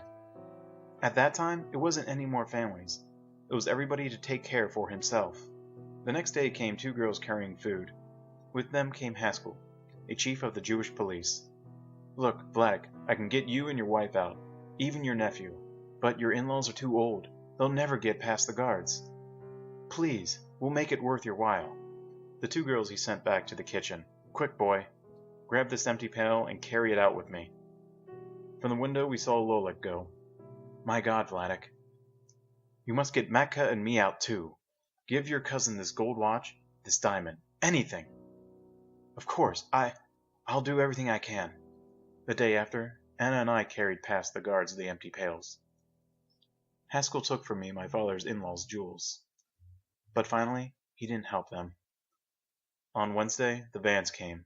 Anna and I saw her father at the window. He was tearing his hair and crying. He was a millionaire, but even this didn't save him his life. Simon's parents died in Auschwitz? No? What else? Right away they went to the gas. Haskell was happy to take from father-in-law the jewels. But the risk to save them? This he was not so happy to take. Always Haskell was such a guy, a combinator. A what? A guy what makes combinac. A schemer. A crook. What did you pick up? Telephone wire. This is very hard to find. Inside, it's little wires. It's good for tying things. You always pick up trash. Can't you just buy wire? Psh! Why always you want to buy when you can find? Anyway, this wire they don't have it in any stores. I'll give you some wire. You'll see how useful it is. No thanks. Just tell me what happened with Haskell. There are only about 1,000 Jews left here. Most work at the Baron shoe shop. Haskell was a very big man in the ghetto too then, when Sodrula was finishing. I'll register you both there, and good afternoon, Sergeant. How are you, Herr Spiegelman? Haskell played very often cards with the Gestapo. We'll see you tonight, yes? Naturally, I just hope you won't be as lucky as last time. He lost to them big amounts of money, so they would like him. Mylock, take care of your cousin Vladek. Gladly. Haskell had two brothers, Passage and Mylock. Passage was also a combinator, but Mylock, he was a fine fellow. Ben here can show you how to resole the German boots. We reserved this workbench for you. You don't have to sit here all the time, but whenever the German commissions comes to inspect, just sit here and look busy. From time to time, I had other jobs also to do around the ghetto. Yes, this reminds me of something now. Remember this guy what I told you gave us out of our bunker? Well, you know, I buried him. Hey, this is the rat that turned my family over to the Gestapo. He was shot. Haskell had arranged he would be killed. But if he's dead, why are his eyes still wide open? He was struggling to survive. It happened I was on the work detail, so I buried him. Haskell is still alive in Poland with a Polish woman, a judge. What kept him hidden when... My heart, Artie, quick, from my pocket, a nitrostat pill. Here, you okay? Whoosh. I'll be fine now. I have only to catch my breath still for a minute. Let's sit on that stoop. Just relax, don't talk for a while.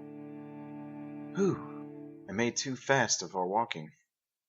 Thank God, with the nitrostat it's completely over right away.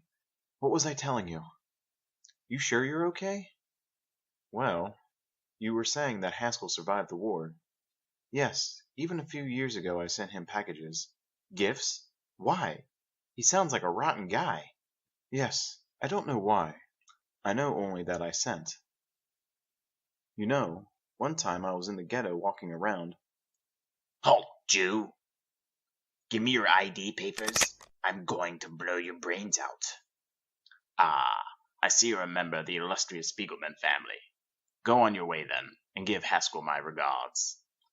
Such friends Haskell had. I told Haskell and Mylock later about this. You were very lucky, Vladek. They call him the Shooter. Every day he kills some poor Jew, just for fun. Hey, aren't you going over to Pashash's to buy some cake? Cake? For years we didn't see any cake. Hardly even bread we saw. It's impossible. He's joking. Cake? But Cousin Pashash was really selling cake. Everyone what could afford it stood online to buy a piece. How did you manage it, Pashash? When people are sent to Auschwitz, my men search their houses. Pashash was like Haskell, part of the Jewish police. They find a little flour here, a few grams of sugar there. I saved it. He was younger from Haskell, but also a combinator. You know what a cook my Rivka is. Try it. Only 75 zlotys a slice. I had still savings, so I got for Anna and me some cake. But the whole ghetto, we were so sick later, you can't imagine. Some of the flour Pashash found wasn't really flour, only laundry soap. What he put in the cake by mistake. Ow! Oi! We were, all of us, sick like dogs. Before the war, Pashash had a resort hotel in Zakopane. In those days, also he found always schemes. All guests had to pay big Polish taxes. So, Pashash took bribes not to register them. But, if an inspector came, the guests had to hide themselves away. One time, his wife made not enough desserts to give to everybody. So, Pashash ran to the dining room and yelled, "Inspectors are coming!" It was no inspector, of course, but 40% of the guests ran fast from the room. Pashash had enough desserts left over even for the next day. Come, are you ready to walk again? Yes, it's too dirty to sit. But, really, if I didn't have my nitrostat, it could have been just now something terrible. Art Spiegelman, he survived the war with his wife and child, and they moved to Australia. About 5 years ago, he got a big heart attack. And last year, he got on the street a seizure, like what I had just now. But he didn't have with him his pills. His wife ran to find a drugstore. When she came back, Mylock was dead. Nu, so life goes. But I must finish quick to tell you the rest about Sodrula, because we will come soon over to the bank. By the end of 1943, the vans went every Wednesday with more and more and more people, from Sudrula to Auschwitz, until it was very few left. It could be our turn soon, eh, Vladek? Let's hope not, Milek. Haskell heard that any day now they intended to deport everyone that's still left here. Milov took me to the shoe shop. It was early, and nobody was there. Haskell made plans to smuggle himself out of the ghetto. Pashash and I have a plan also. He moved a few shoes from a pile high to the ceiling, and took me inside a tunnel. Don't tell anyone about this except for Anna and your nephew. A tunnel made from shoes. We came out to a bunker. Be prepared to bring them on a moment's notice. Incredible! Everything was ready here, so 15 or 16 people could hide.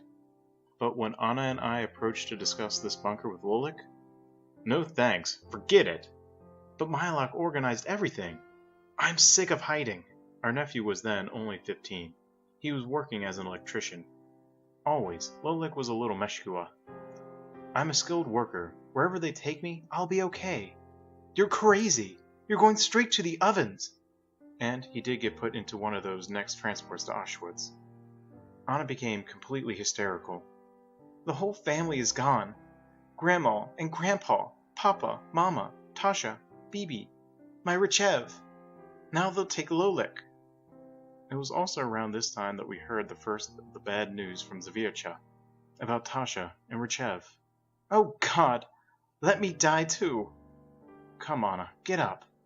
Why are you pulling me, Vladek? Let me alone. I don't want to live. No, darling, to die, it's easy. But you have to struggle for life. Until the last moment, we must struggle together. I need you. And you'll see that together we'll survive. This always I told her. The ghetto finished out so like Mylok said. About 12 from us ran into his bunker with him. His wife and his 3-year-old baby boy. Gucha, you've got to keep the baby quiet. Wah! I'm hungry. Hush. We'll have to keep him under blankets until he calms down. In a bunker in another part of the shoe shop lay Pashash and some others. It was nothing to do all day but to lie and to starve. The whole day and night Anna sat writing in her notebook. There! I've managed to dig a small hole in the stone wall. I can see the soldiers. All around were guards to find any who remained hiding. What little food we had soon was gone. Oh, I wish I had some bread. I wish I had some bread. I wish... Quiet! We're all starving! At night, we sneaked out to look for what to eat, but it was nothing to find. Here, Anna, chew on this. You found food? Never any of us have been so hungry like then. No, it's only wood. But chewing it feels a little like eating food. After a time, Pashash came over to us from his bunker. Maybe you fools are willing to lie here until you starve to death, but not me. I've contacted one of the guards. It will cost a fortune, but he's agreed to look the other way. Our group will mix in with the Poles when they walk past Sudrula, on the way to work tomorrow. If you want to chip in, you can come with us. Many from our bunker said yes. Mylok and I, we said no to this idea. We didn't trust the Germans. One guy from our bunker, Avram, came to me. He said, "Tell me when you will get out, Vladek. Then I'll know it's safe." He and his girlfriend wanted to pay me to advise. They had still 2 watches and some diamond rings. I didn't want to take. They needed these to live. So I took only the small watch. The next morning, very early, the group walked out. They gave over the money and went past the guard. I stood, secret, behind a corner. I heard loud shooting, and I didn't go to see what happened. Taka! Taka! Taka! I only ran very fast back to our bunker. Only a few of us remained. There haven't been any lights on in the guardhouse for 2 nights. I think it's safe. They're all gone. Whew. The ghetto is empty. Ahead of time, we organized ourselves good clothes and ID papers. We mixed with the Poles going to work. We'll be hiding at this address. When you find a safe place, try to contact us, Vladek. Good luck, Mylok. We went all in different directions. That guy, Avram, his woman had friends to keep them. And the friends kept him. until Avron's money finished. Then they were reported. Anna and I didn't have where to go. We walked in the direction of Soswiak, but where to go? It was nowhere we had to hide. Can I help you, Mr. Spiegelman? Yes, I have here my son, Artie. I want to sign him a key, so he can also go to my safety box.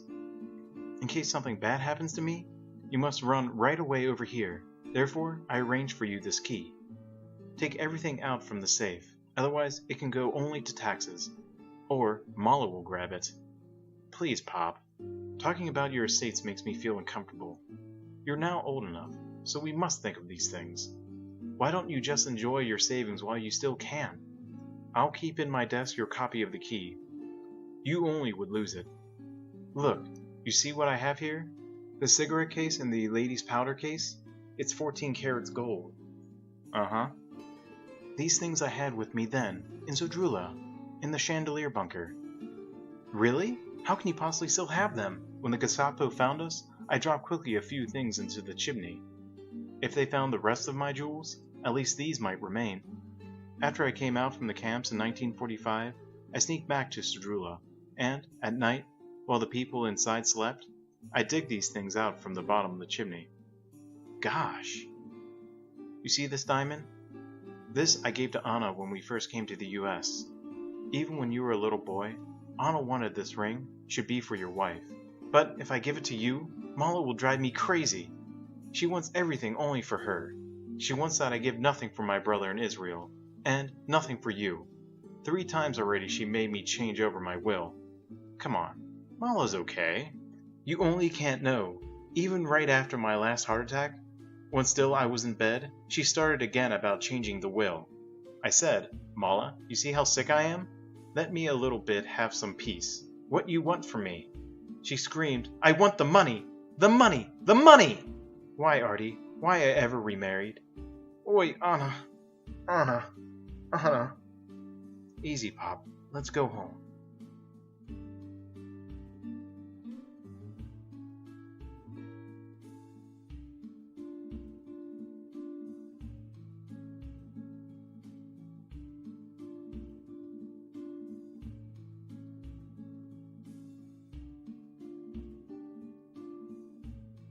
Mouse, A Survivor's Tale, by Art Spiegelman. Chapter 6. Another visit. Anybody home? The door wasn't locked, so I... Huh? Mala? Were you crying? No. I don't know. I tell you, I'm at my wit's end. What now? Your father. He treats me as if I were a maid, or his nurse. Worse. At least a maid has some days off and gets paid. He only gives me $50 a month. When I need a pair of stockings, I have to use my own savings. Well, he hasn't changed. Whenever I needed school supplies or new clothes, Mom would have to plead and argue for weeks before he'd cough up any dough. When I try to argue with him, he moans like he's going to have another heart attack. I can't be sure if he's faking, so I have to stop. I feel like I'm in prison. I feel like I'm going to burst. I'm going to get some juice. Want some? No. I'll tell you something. When we first got married, I needed clothes. It was 1.5 years after Anna died. He took me to her closet and said, all these are for you. I said I wouldn't touch her things. My God, how that man carried on. I swear, sometimes I think he married me because I'm the same size as Anna. He's always been, pragmatic. Pragmatic? Cheap. It causes him physical pain to part with even a nickel. Uh-huh. I used to think the war made him that way. I went through the camps. All our friends went through the camps. No one is like him. It's something that worries me about the book I'm doing about him. In some ways, he's just like the racist caricature of the miserly old Jew. Ha! You could say that again. I mean, I'm trying to portray my father accurately. Even for himself, he won't spend any money. He has hundreds of thousands of dollars in the bank, and he lives like a pauper. Look, he grabs paper towels from the restrooms so he won't have to buy napkins or tissues. I wish I got Mom's story while she was alive. She was more sensitive. It can give the book some balance. Your mother? I just don't know how she could stand living with him. I don't know how I can stand it. So, hi kids. I didn't know you were upstairs here. I was watering downstairs the garden. Mala and I were just talking about my book. I've already started to sketch out some parts. I'll show you. See, here are the black market Jews they hanged in Soswiak. Ach! And here's you saying, ach! When I think of them, it still makes me cry. Yes, still it makes me cry. It's an important book. People who don't usually read such stories will be interested. Yes, I don't read ever such comics, and even I am interested. Of course you're interested. It's your story. Yes, I know already my story by heart, and even I am interested. It should be very successful. Yeah, someday you'll be famous. Like, what's his name? Huh, famous like, what's his name? You know, the big shot, cartoonist. What cartoonist could you know? Walt Disney? Yeah, Walt Disney! Wait, where do you go, Artie? To get a pencil. I've just got to write this conversation down before I forget it. Come, we'll all of us go to the garden. You'll see how nice it looks, the bushes. You go. I've got to get ready. I have an appointment at the hairdresser's. Again to the hairdresser's? Only a week ago you went. She sees more often of the hairdresser than she sees me. You see how it is? Anytime I want to go out for a few minutes, he tries to make me feel guilty. I'm supposed to be his constant beck and call. What I said, that's so terrible. Believe me, you'd have more fresh air from the garden than 100 hairdressers. Oi, Vladek, stop it. You see how she is? What have I to do with her? Come on, Pop. Let's go sit down in the garden. If I say only one word to her, she makes right away an argument. She says she wants to leave me. I tell her, so here's the door. But remember, it's only one way. If you go out, you can't come back. Maybe you should both see a marriage counselor.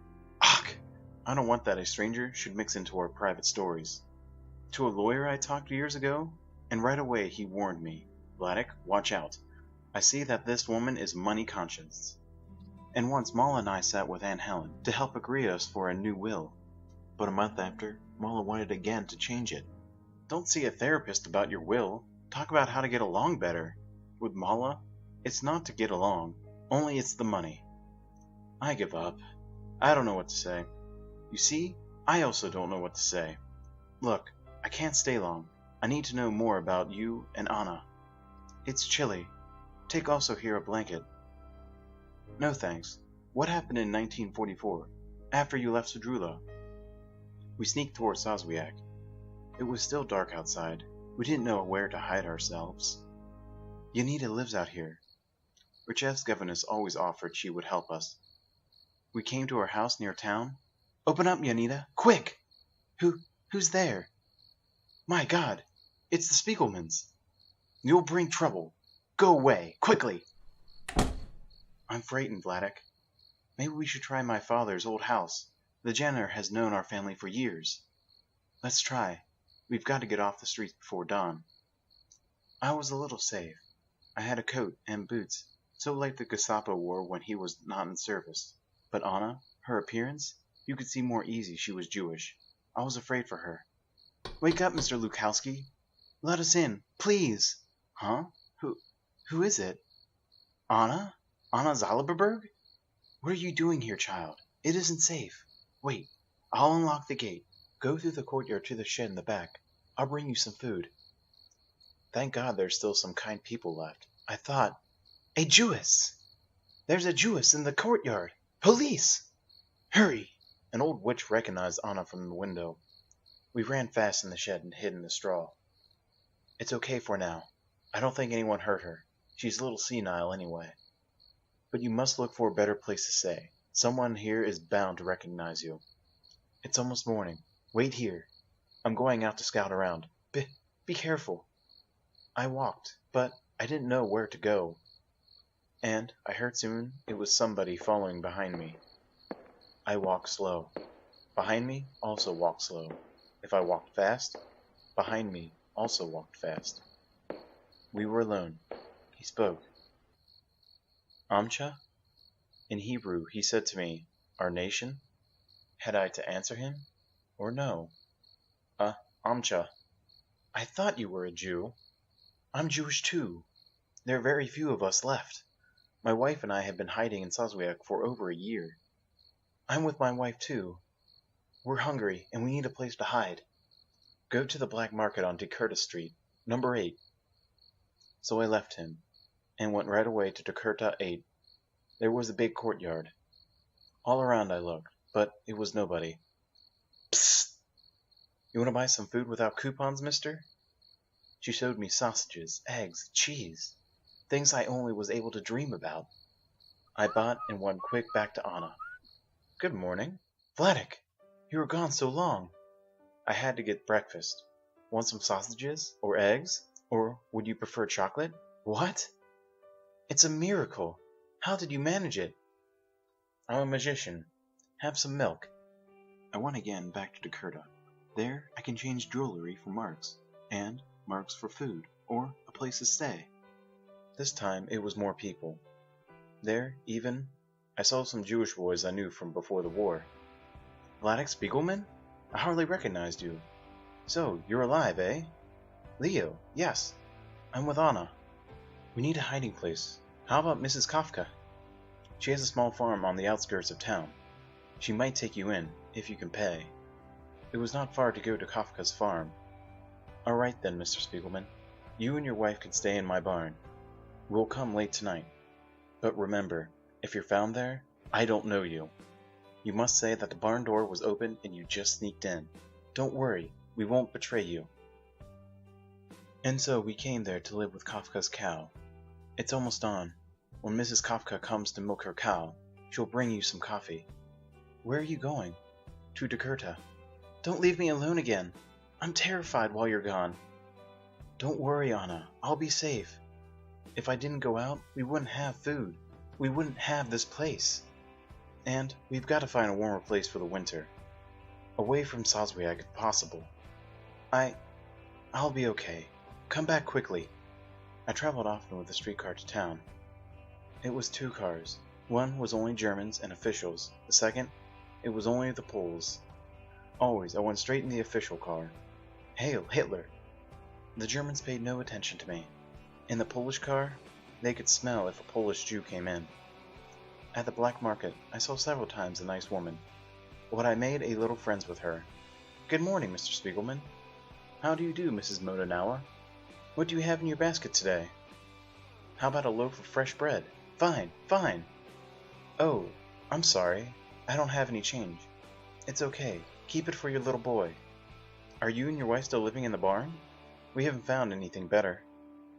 I've been thinking about it. Why don't you both move in with my son and me? What about your husband? He works in Germany and only comes home for 10 days every 3 months. I'll keep you hidden in the cellar when he's around. It sounds good to me, but it's over 20 kilometers to your house in Sopinci. My wife will be afraid to go. Don't worry, I'll escort you. The next evening, she came with her 7-year-old boy to Kafka's farmhouse. I walked with Modanawa as if she was my wife, and Anna, like a governess, went with the little boy behind, and nobody even looked on us.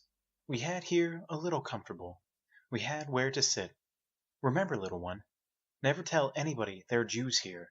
They'll shoot us all. Yes, Aunt Anna. The little boy was very smart, and he loved very much Anna. You had to pay Mrs. Modanawa to keep you, right? Of course I paid, and, well, I paid. What do you think? Someone will risk their life for nothing? I paid also for the food which she gave to us from her smuggling business. But, one time, I missed a few coins to the bread. I'll pay you the rest tomorrow, after I go out and cash some valuables.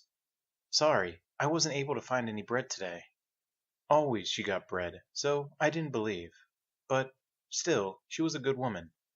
In his school, the boy was very bad in German, so Anna tutored him. Ich bin, du bist, est. She knew German like an expert.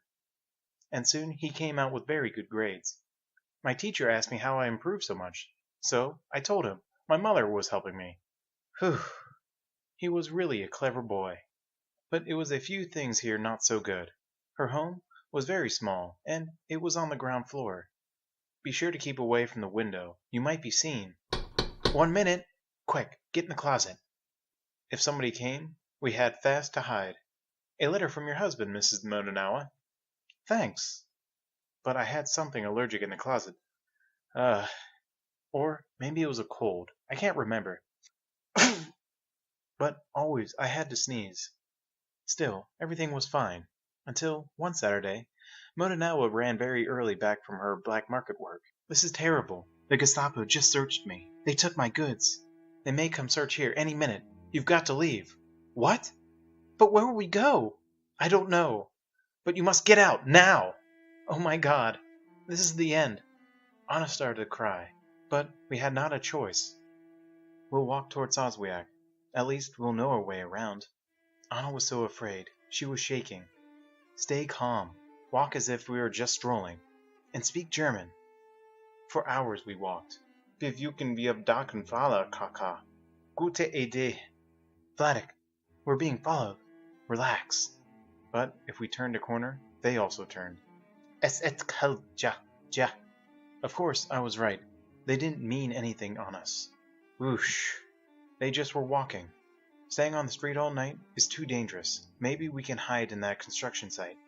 Good. I'm exhausted. Here was a foundation made very deep down the ground. Be careful! I jumped first in, and I pulled over bricks over Anna to step down. And here we waited for a cold few hours for the day. It started to be light. Come, we won't be noticed if we mix with people out in the street. I'm so tired and cold. We can rest now. We came finally again to this place with the cow and went inside. Later, Kafka came in. Who's in here? The Spiegelmans. We had nowhere else to go. Well, I guess you can stay. But remember, I don't know you're here. Why, Mrs. Spiegelman, you're shivering. You can come into my house for an hour or so, till you warm up. She took Anna inside and brought to me some food. In those days, I was so strong I could even sit in the snow all night. Things can't be this bad everywhere. I'd give anything to get out of Poland. You know, before I took you in, I had a young man and his son here. 2 people I know smuggled them into Hungary. I heard he and his boy were doing very well. Hungary? Really? I like to meet those smugglers. She told me these 2 acquaintances visited often to her on Thursday evening. Today was maybe a Monday. I don't get it. Wasn't Hungary as dangerous as Poland? No, for a longer time it was better there in Hungary for the Jews. But then, near the very finish of the war, they all got put also to Auschwitz. I was there, and I saw it. Thousands, hundreds of thousands of Jews from Hungary. So many. It wasn't even room enough to bury them all in the ovens. But at that time, when I was there with Kafka, we couldn't know then. So, I went next day to Dekurta Street to buy some food. Oh God! Oh God! Mr. Spiegelman!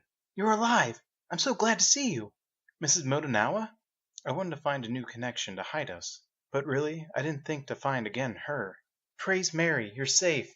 I couldn't sleep. I felt so guilty about chasing you and your wife out. The Gestapo never even came to my house. I just panicked for nothing. Please come back again. Anna was glad of going back. And Motonawa also. Always, I paid her nicely. And that same night, we said goodbye to Kafka, and went again to Sopinci. After we were back only a short time, well, my husband writes that he's coming home for his 10-day vacation. If he knew you were here, he'd throw all of us out. But don't worry. You'll be all right in my cellar. I'll set up a mattress. I'll come down whenever I can. So, each day and night, we sat in such a storage locker. In the days we were afraid to breathe, people came down often to their lockers. At night we could move around a little, but it was something else down there. Ah! What is it? There are rats down here. Shh. Calm down. Stop screaming. Those aren't rats. They're very small. One ran over my hand before. They're just mice. Of course, it was really rats, but I wanted Anna to feel more easy. But then, Motonawa stopped to come down. It's been 3 days since she's brought any food. Here, have another candy. I had still candies I organized on Dekurta. Only this we had to eat. Also, here we had no place where to wash, so Anna got on all her skin a terrible rash. I don't know what's worse, the hunger or the itching. Don't scratch, it's only... Shh! The door. I'm sorry I couldn't get down here before. My husband is getting suspicious. He asked why I go to the cellar so often. He even asked if I was hiding Jews here. He was joking, but still. Are you all right here? There are rats, giant rats. They're horrible. Well, you're better off with the rats than with the Gestapo. At least the rats won't kill you. And she was right.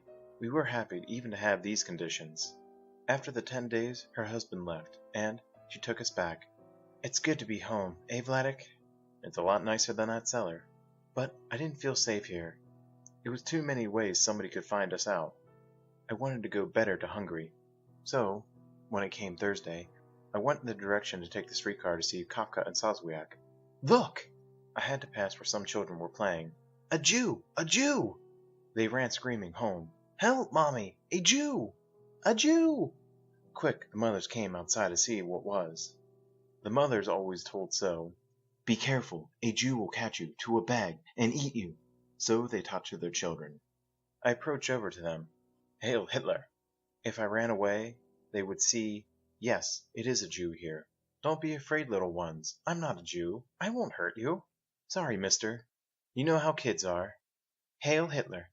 So I came out well from this. But the experience cost me really a lot of hairs. When I arrived at Kafka, the 2 smugglers were there together, sitting in the kitchen. Please wait in the other room. They'll see you soon. Mr. Mandelbaum? Vladik Spiegelman? Mandelbaum, before the war, owned a sweet shop. Anna and I bought always pastries there. He used to be a very rich man in Soswiak. This is my wife, and you know my nephew. Hello, Abraham. What are you all doing here? Back when it was the ghetto, Abraham was a big member of the Jewish Council. We're trying to get out of Poland. To Hungary? Yes, Anna and I are trying to arrange that too. The smugglers proposed to us how they would do. And at the border, our partners will take you through the mountains. Oof, it's risky and very expensive. We spoke in Yiddish, so the Poles don't understand. So, what do you think? I know Mrs. Kafka, but I'm not sure about these 2. Listen, I'll go first. If everything is okay, I'll write back to you. The others want to think about it a little longer, but I'm ready to go now. Fine, fine. I agree with Mandelbaum to meet again here. If it came a good letter, we'll go. But if ever I talked of this plan to Anna... No, Vladik, you're crazy. It's too dangerous. But if we hear from Abraham, we're safe here. Forget about Hungary. But what do we do if the Gestapo comes to search for illegal goods? What if the neighbor notices us through the kitchen window? I'm not going. What if her husband finds out about us? Even the boy can let something slip. This war could last another 4 or 5 years. What do we do when our money runs out? Please. In Hungary, we could be free to walk in the streets again, like human beings. I've always taken care of you. Trust me. I'm so scared. Don't do it, Mr. Spiegelman. It's just not safe. You don't know anything about these smugglers. It's like talking to a wall. We won't go unless we hear our friend got through. I've had awful nightmares about your trip. Please, stay with me. Wait, now where are you going? To visit my cousin and see where he's hiding. If we do go to Hungary, he may be better off here with you. Milok helped me in Sodrula. Maybe now, if he needed, I could help him. The janitor in the house Milok owned. She hid now him and his family. But, oh boy, he was in a situation worse than I could imagine. I went to the janitor by trolley. Hello, I'm Milok's cousin. Vladik. Yes, he told me you might come. I have some company upstairs. I can't take you to Milok until they leave. Gentlemen, this is my cousin, Vladik. Hi, cuz. Have a drink. So we talked, and they believed I am her cousin. We're almost out of vodka. Bring some more, Minka. There isn't any. Bah! She's hiding her vodka. Just like she's hiding Jews in her yard. The janitor and I froze our blood from fear. If you don't put another bottle on the table right away, we'll tell the Gestapo about the Jews you're keeping. Relax, fellas. Here's a few marks, Minka. Run downstairs and get another bottle for our friends. Attaboy, Hick. In 15 minutes, she came with a bottle, and they were happy. You see, your cousin knows how to entertain guests. To your health. We drank, and we drank, only near midnight. Finally, they went home. I think it's safe to go down. Are you carrying food for Milok? I fed them earlier. This is just trash. The conditions how Milok was living, you couldn't believe. I always bring garbage so the neighbors don't get suspicious. Psst, Milok, your cousin is here. In each courtyard was a very deep hole to throw in all the garbage. Inside this garbage hole was here separated a tiny space, maybe only 5 feet by 6 feet. Vladik, I'm glad you're still alive. My God! I looked down, only for a second, but in there was living Mylok, his wife, and their 3-year-old boy. How can you live there? You must be freezing.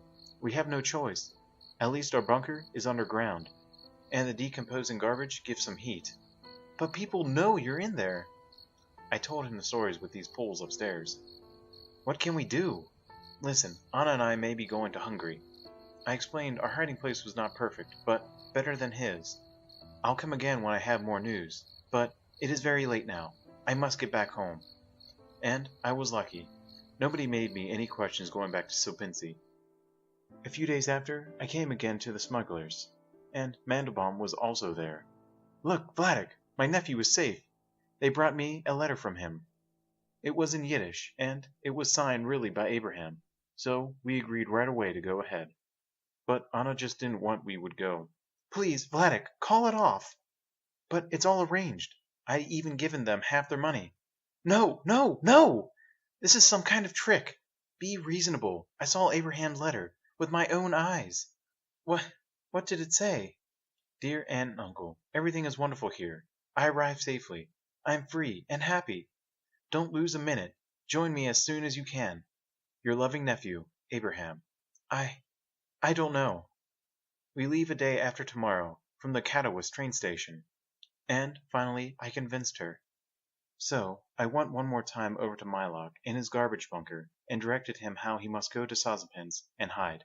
And, you know, Mylok and his wife and boy, they all survived themselves the whole war, sitting there with Madanawa. But for Anna and I, it was for us waiting another destiny. We came with no problem by trolley car to our meeting point with the Mandelbaums and the smugglers. Everything is arranged. Here are your tickets. Do you have the rest of our payment? Yes, of course. Here. Where is your partner going? He's phoning ahead to the men who will meet you at the border. He'll join us on the train. Don't worry. But, of course, we did worry. So, all of us together started on our journey. We traveled less than an hour till we came to Biala. Here I used to have my factory, and here the smugglers disappeared. It was a big commotion. Gestapo on every side. Juden Ross! In Katowice, it was only to them the smuggler phoned. Here they are. They marched us through the city of Bielsko. We passed by the factory what I once owned. We passed the market where always we bought to eat, and passed even the street where we used to live. And we came till the prison, and there they put us. I had a small bag to travel. When they registered me in, they looked over everything. What's this? Shoe polish? Yes, I like to keep myself neat. With a spoon he took out, little by little, all the polish. Well, well, a gold watch. You Jews always have gold. Wrapped in foil, I kept it hidden there. It was my last treasure. It was this watch I got from father-in-law when I married to Anna. Well, never mind. They took it and threw me with Mandelbaum into a cell. Wait a minute! Whatever happened to Abraham? Who? Ah, Mandelbaum's nephew. Yes! He finished the same as us to the concentration camp. But... Yes, I'll tell you how it was with him. But now I'm telling here in the prison. Here we got very little to eat. Maybe soup one time a day. And we sat with nothing to do. Why don't they put us to work like the rest of you? It means you won't be here very long. Every week or so a truck takes some of the prisoners away. Excuse me, do any of you know German? My family just sent me a food parcel. If I write back, they'll send another, but we're only allowed to write in German. I knew well to write in German, so I wrote. In a short time, he got again a package. You did a great job. Take anything you want for you and your friend. It was eggs there. It was even chocolates. I was very lucky to get such goodies. A few days later, the trucks came. They pushed in maybe 100 of us. One more time I was together with Anna. Here, darling, I have a present for you. Eggs? Cake? What? How? I had still things I got by writing this letter. No, you keep it. I'm not hungry. Here, at least take half for later. We came to town of Oswiecim. Before the war, I sold textiles here. And we came here to the concentration camp Auschwitz. And we knew that from here we will not come out anymore. We knew the stories, that they will gas us and throw us in the ovens. This was 1944. We knew everything, and here we were. My God, Yes, so it was. And when they opened the truck, they pushed men one way, women the other way. Anna and I went in each different direction, and we couldn't know if ever we'll see each other again. This is where Mom's diaries will be especially useful. They'll give me some idea of what she went through while you were apart.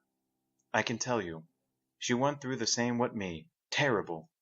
It's getting cold. Why don't we go upstairs and see if we can find her notebooks? No, I looked already. It's just not to find anymore. Well, let's check the garage. You got loads of stuff in there. No, you will not find it, because I remind to myself what happened. These notebooks, and other really nice things of Mother. One time, I had a very bad day, and all the things I destroyed. You what? After Anna died, I had to make an order with everything. These papers had too many memories, so I burned them. You burned them? Christ! You saved tons of worthless shit, and you... Yes, it's a shame. For years they were laying there, and nobody even looked in. Did you ever read any of them? Can you remember what she wrote? No, I looked in, but I don't remember. Only I know what she said. I wish my son, when he grows up, he will be interested by this. God damn you! You murderer! How the hell could you do such a thing? Ach! To your father you yell in this way?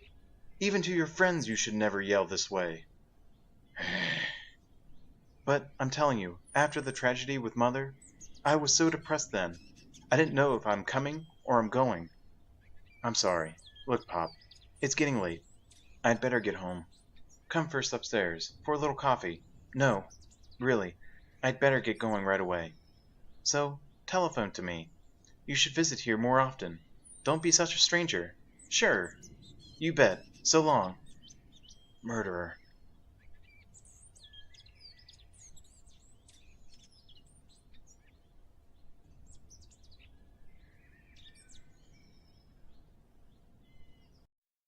Mouse. A Survivor's Tale. Part 2. Chapter 1. Summer vacation. Francois and I were staying with friends in Vermont. What are you doing? Trying to figure out how to draw you. Want me to pose? I mean in my book. What kind of animal should I make you? Huh? A mouse, of course. But you're French. Well, how about a bunny rabbit? Nah, too sweet and gentle. I mean the French in general. Let's not forget the centuries of anti-Semitism. I mean, how about the Dreyfus affair? The Nazi collaborators? Okay, but if you're a mouse, I ought to be a mouse too. I converted, didn't I? I've got it. Panel 1. My father is on his exercycle. I tell him I just married a frog. Panel 2. He falls off his cycle in shock. So, you and I go to the mouse rabbi. He says a few magic words, and zap! By the end of the page, the frog has turned into a beautiful mouse. I only converted to make Vladek happy. Yeah, but nothing can make him happy. You know, you should have married... what's her name? The girl you were seeing when we first met. Sandra? Yes. Then you could just draw mice. No problem. Come on. I just dated her to get over my prejudice against middle-class New York Jewish women. They remind me too much of my relatives to be erotic, so I just... Art! Francois! Hurry, your father just phoned us. He had a heart attack. What? Oh, no. He left his number to call. We just saw him last week. On the way up here, we stopped at the bungalow in the Catskills. He looked fine. Hi, Pop. How are you? How come you're not in the hospital? Huh? But... You didn't. You're not. But why did you... She did? But when? What? I can't hear you. Speak up. No. Don't cry, Pop. Jeez. I guess so. Tonight? I don't know. Okay. We'll talk about it then. Just relax. Okay. Will you be alright? Yes. I love you too. See you soon. Goodbye. Ooh. What is it? What happened? Is your father okay? He didn't even have a heart attack. He just wanted to be sure I'd call him back. You're kidding. How could you do such a thing? Mala left him. He took money out of their account and drove off. He wants us to stay with him at his bungalow for a while. I guess we have to go. I guess so. What a pity. You just got here. We'll be back. We're not taking much luggage, so we have an excuse not to stay long. Vladek sounded half hysterical on the phone. Poor guy. I feel so sorry for him. Yeah, me too. Till I had to spend any time with him. Then, he drives me crazy. Depressed again? Just thinking about my book. It's so presumptuous of me. I mean, I can't make any sense out of my relationship with my father. How am I supposed to make any sense out of Auschwitz? Of the Holocaust? When I was a kid, I used to think about which of my parents I'd let the Nazis take to the ovens, if I can only save one of them. Usually I save my mother. Do you think that's normal? Nobody's normal. I wonder if Richev and I would get along if he was still alive. Your brother?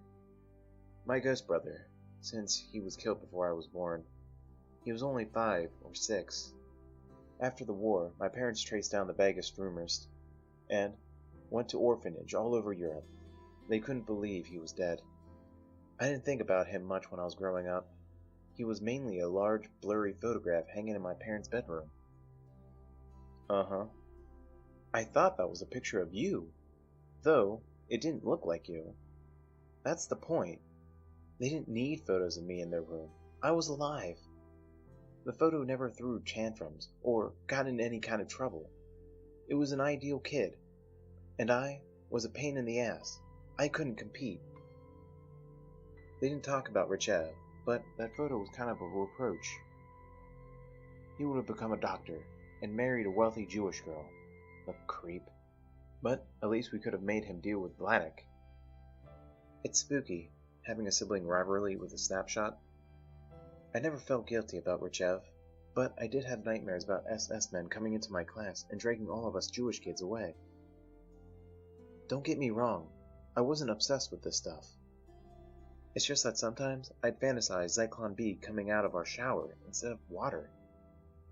I know this is insane, but I somehow wish I had been in Auschwitz with my parents so I could really know what they lived through. I guess it's some kind of guilt about having an easier life than they did. I feel so inadequate at trying to reconstruct a reality that was worse than my darkest dreams, and trying to do it as a comic strip. I guess I bit off more than I can chew. Maybe I ought to forget the whole thing. There's so much I'll never be able to understand or visualize. I mean, reality is too complex for comics. So much has to be left out or distorted. Just keep it honest, honey. See what I mean? In real life, you'd never have let me talk this long without interrupting. Light me a cigarette. And so, the Catskills. He said he'd leave the key above the... Ah! There it is. Artie? So, darling, you came, finally. I waited, and I couldn't sleep. Emergency oxygen human. You see how it is now, Artie. She took my money, and she ran away. Oi, how could she do it? To leave such a sick man like me alone. But now, at least, I'm happy. I have here you kids to stay together with me. Look how nice I made for you a bed. For the whole summer, you can be comfortable here. Hey, we're just staying a few days, Pop. Well, in the morning, we can speak more. But now, you can make yourself at home, so as like it's your own. Good night, Pop. My God, does he expect us to stay here all summer? I guess so. If we had his way, we'd move to Queens with him, too. Please, I'm so tired from waiting till you came. Tomorrow, you can talk. Such a sunny day, and still, you're both sleeping. What time is it? It's almost 8, and already I've made it half an hour on the porch for my gymnastics. Since I was a boy, I've made every day my exercises. At first, the neighbors tried to make exercise with me, but they couldn't keep up, so now only they watch. Is there any coffee? Well, I had some instant coffee. Tomorrow, we'll exercise together. What? My only exercise is walking out for cigarettes. Instant coffee will have to do. You have to hurry now, to get ready. Today, I need you will help me to prepare my bank and tax papers. Mala left them in a mess, you can't imagine. Yeah, here I have it. It's the caffeine-free kind of coffee. Ugh. Have you seen my pants? All of your things I already put in order in the bureau. There. Well, thanks for not throwing them out.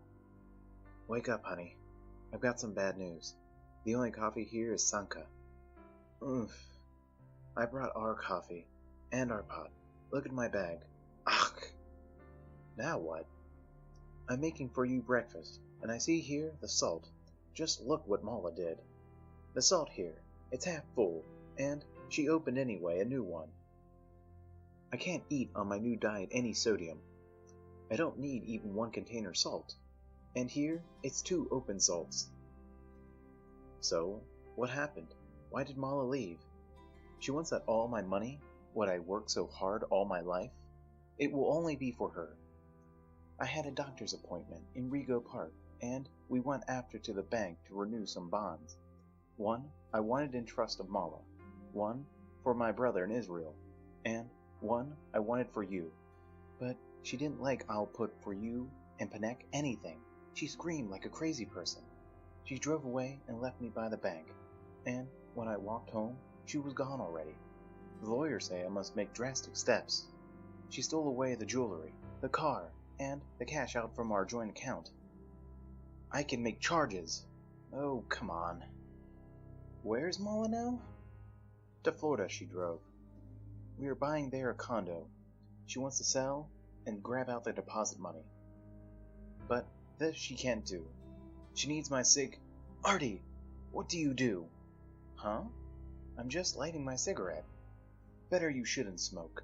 For you, it's terrible, and for me, with my shortness of breath, it's also no good to be near. But if anyway you're smoking, please don't use from me my wooden matches. I don't have left so many, and already you made coffee, you used one. Only to light the oven I use them. These wooden matches I have to buy. The paper matches I can have free, from the lobby of the Pines Hotel. Jeez, I'll buy you a whole box of wooden matches. It isn't necessary. At home, our oven is automatic, and here, I'm staying only 15 more days. And I have still 50 matches left. How many matches can I use? What a miser.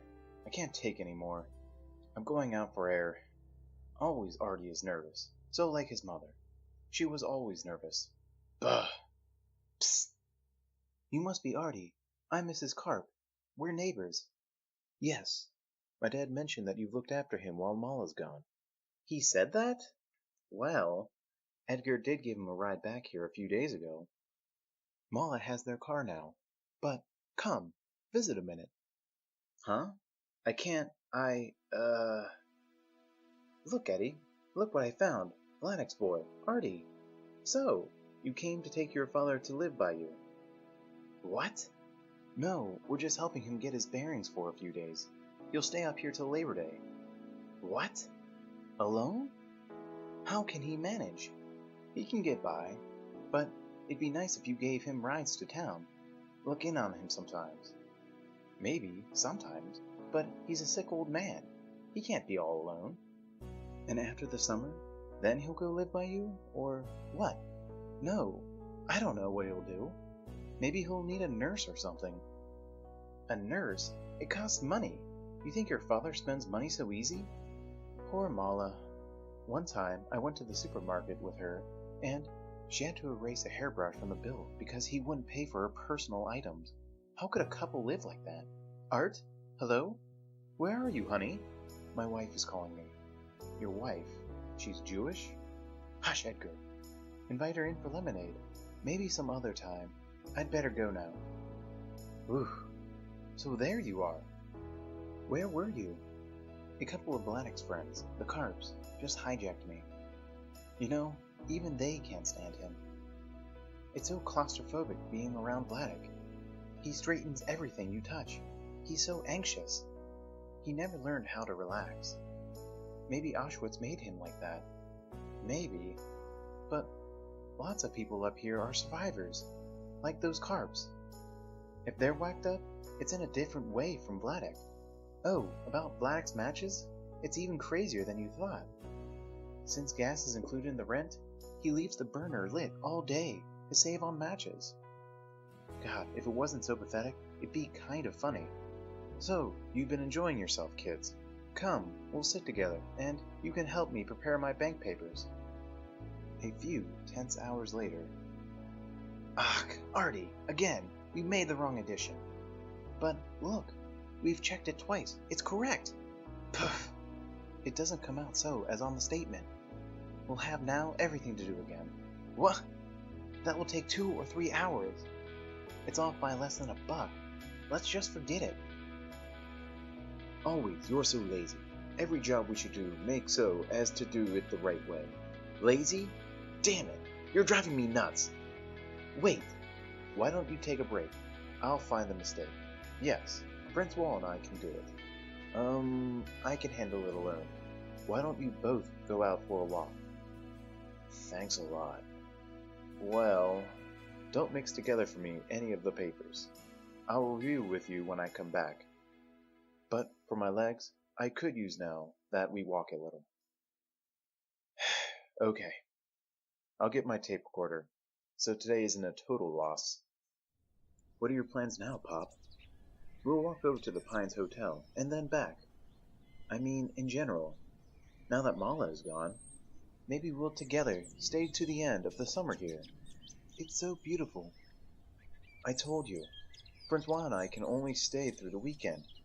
So, then when you go back, I also will go. What have I here to stay all alone? And then? No, maybe you'll want with me in Queens to stay. To have you with me, it's always a pleasure. Remember, my house, it's also your house too. I'm sorry, Pop. I don't think it would work out. I mean, we've got our own place to live, and, yes, you don't have to answer now, only to think of it. Can I ask you more about your past? About Auschwitz? Of course, darling. To me, you can ask anything. Well, what happened when you and Mom arrived there, and were separated? When we came, they pushed in one way the men, and somewhere else the women. Out. I waved very fast goodbye to Anna. But you understand, never Anna and I were separated. No? No. The war put us apart, but always, before and after, we were together. Not so like Mama, who grabs out my money. Auschwitz, Paul. Tell me about Auschwitz. Auschwitz was in a town called Oswiecim. Before the war, I came often here to sell my textiles, and now I came again. We came to a big hall, and they shouted on us. Get undressed. Leave all your valuables. Line up. Schnell. I was, at that time, still with my friend, Mandelbaum. They took from us our papers, our clothes, and our hair.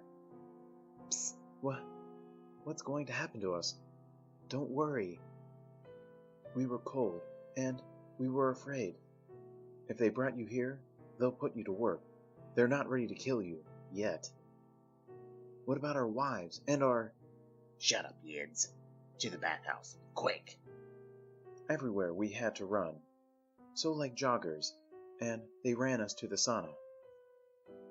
It's freezing. Just thank God it's not gas.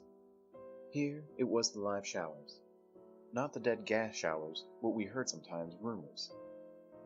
In the snow, they threw to us prisoners' clothing. Schnell! Schnell! Schnell! They never even looked on what size they threw.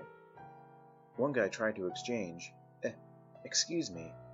These shoes are too small. Maybe now they'll fit. The shoes were wood shoes. I was a lucky one. Everything fitted me a little, only the shirt was torn and too big for me. They registered us in. They took from us our names, and here they put me my number. All around was a smell so terrible, I can't explain.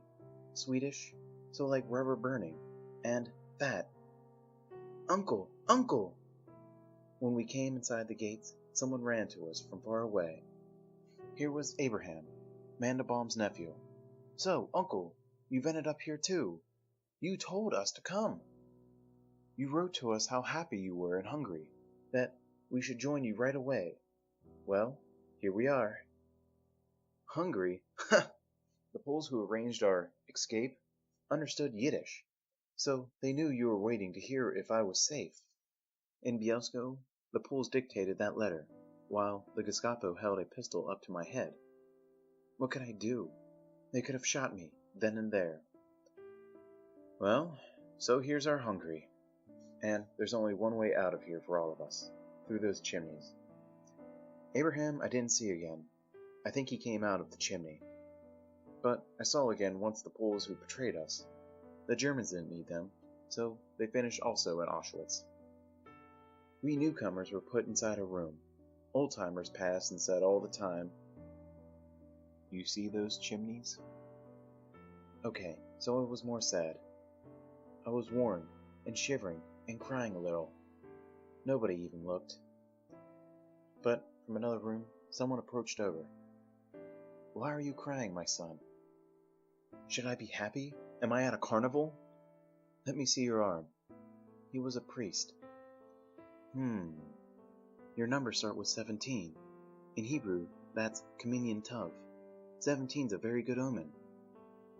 He wasn't Jewish, but very intelligent. It ends with 13, the age a Jewish boy becomes a man. And look, added together, it totals 18. That's Chai, the Hebrew number of life. I can't know if I'll survive this hell, but I'm certain you'll come through all of this alive. I started to believe. I tell you, he put another life in me. And whenever it was very bad, I looked and said, "Yes, the priest was right. It totals 18. Ooh, that guy was a saint. Yes, I never saw him again. For me, it was hard here, but for my friend Mandelbaum, it was more hard. In Sosovik, everyone knew Mandelbaum. He was older as me, nice, a very rich man. But now, in Auschwitz, Mandelbaum was a mess. His pants were big like for 2 people, and he had not even a piece of string to make a belt. He had all day to hold them with one hand. One shoe was big as a boat, but this at least he could wear. One shoe, his foot was too big to go in. This also he had to hold, so he could find maybe with whom to exchange it. It was winter, and everywhere he had to go around with one foot onto the snow. "Can I use your spoon, Vladek?" "Of course, but where's yours?" I dropped it, and by the time I bent down, someone stole it. For a spoon, you can get a half-day's bread. I spilled most of my soup, too. When I asked for more, they beat me. I hold on to my bowl, and my shoes fall down. I pick up the shoe, and my pants fall down.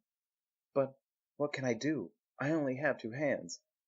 My God, please God, help me find a piece of string and a shoe that fits. But here God didn't come. We were all on our own. So Mandelbaum and I were 2 in a bed. We didn't know why, since it was spaces left. But a day after, they pushed in a shipment of maybe 400 Jews there. There was room hardly to move. Only to go down to the toilet was 15 minutes walking, on the unlucky one sleeping on the floor. And coming back, I couldn't find again where is my bed. In the barrack with a capo, a supervisor, he was screaming and kicking whatever he could. "Line up in rows of 5, you shits! Stand straight!" He was also a prisoner, a peasant from the German part of Poland. "Now lie on your bellies, quick! Stand up, lie down, stand up faster!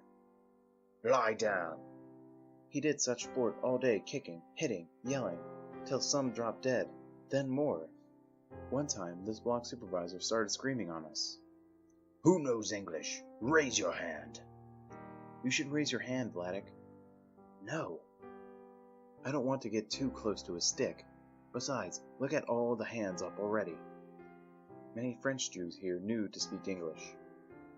He took them apart, but sent them soon back. "Who knows English and Polish?" Now, it was very few hands, so I approached. It was 8 or 9 of us. Each had to speak a few words. Wer ist der Pen? Der Pen ist der Table. Next. When I heard the other speak, I saw I had a chance. I spoke only English to him.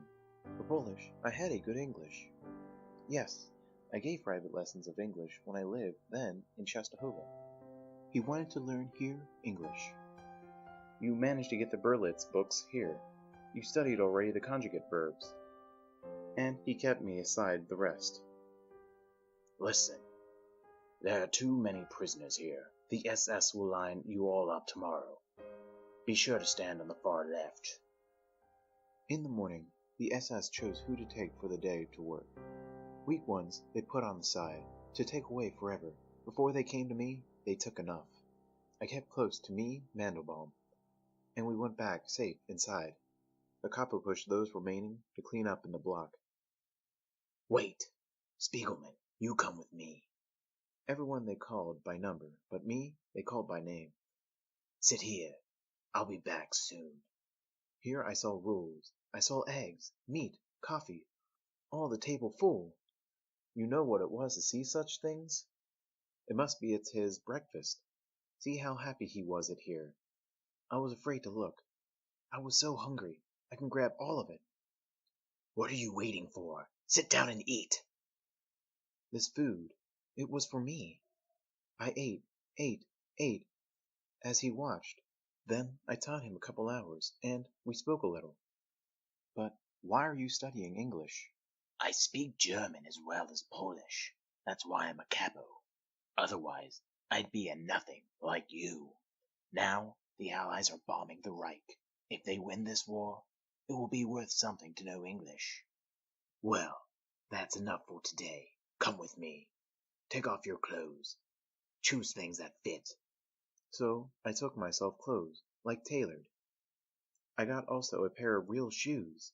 Not wood, but leather. Always I was handsome. But with everything fitted, I looked like a million. So, are you all set? Yes, sir. But I have one more favor to ask. Could I also take this extra pair of shoes, a belt, and a spoon for— What? You Jew! You've only been here a few days, and you're ready to do business? I have to account for every pair of shoes in here. I don't want to make trouble. You've been so kind to me. It was for my friend. I explained to him everything about Mandelbaum. Well, I could lose the belt and spoon, but bring me your friend's old shoes tomorrow, or else. I'm telling you, I was amazing well off. I ran to find Mandelbaum.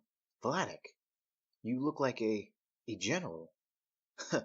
Not quite, but I've been lucky, and I didn't forget you. Look, I got you your own spoon. A spoon? Thank you, Vladik. Thank you.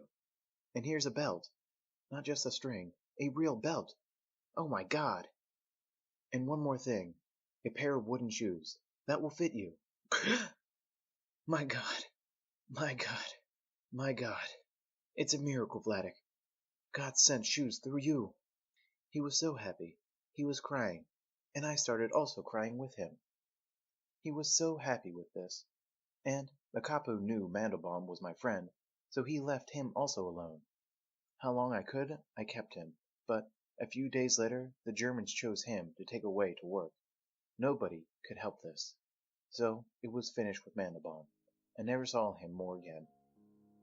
So you don't know what happened to Mandelbaum? He got killed, or he died. I know they finished him. Maybe on the walk to work, a guard grabbed his cap away. Go get your cap, quick. So what could he do? He ran to pick it up, and the guard shot on him for trying to escape. The guard got a congratulations and a few days vacation for stopping the escape. I don't know if this was how it was with Mandelbaum. Only that very often they did so. They wanted only to finish everyone out. It was very hard work and very little food. Maybe they kicked and hit him in his head because he couldn't work fast enough. Or maybe he got sick, so they put him first in the hospital and then in the oven. You see how they did? And I had it still happy there. For me, it was not yet the end. Newcomers were afraid for me. I looked like a big shot, and the capo kept me close. They'll want 200 workers tomorrow. I've only got 180 still registered here. You better hide in my room. For over 2 months, I stayed here, safe, and taught him English. Of the group when I arrived, only I remained. Vladik, what was your profession before you were brought here? I worked in a lot of different businesses. Why? I've kept you here in the quarantine block as long as I can. You'll have to be assigned out to a work crew. Skilled workers get better treatment. I can do anything once I'm shown. In the ghetto, I worked in the woodshop. In Sasovik, I was a tinsman. A tinsman? I'll see what I can do. Always around Auschwitz, they were building. To the roofs, they needed good tinmen. I was not really a tinman, but I knew a little. In Sasovik, I was in the tin shop registered to get a safe work passport. And I watched how they worked. You told me. What I wanted to ask you about, though, is what happened to Mom while you— Stop!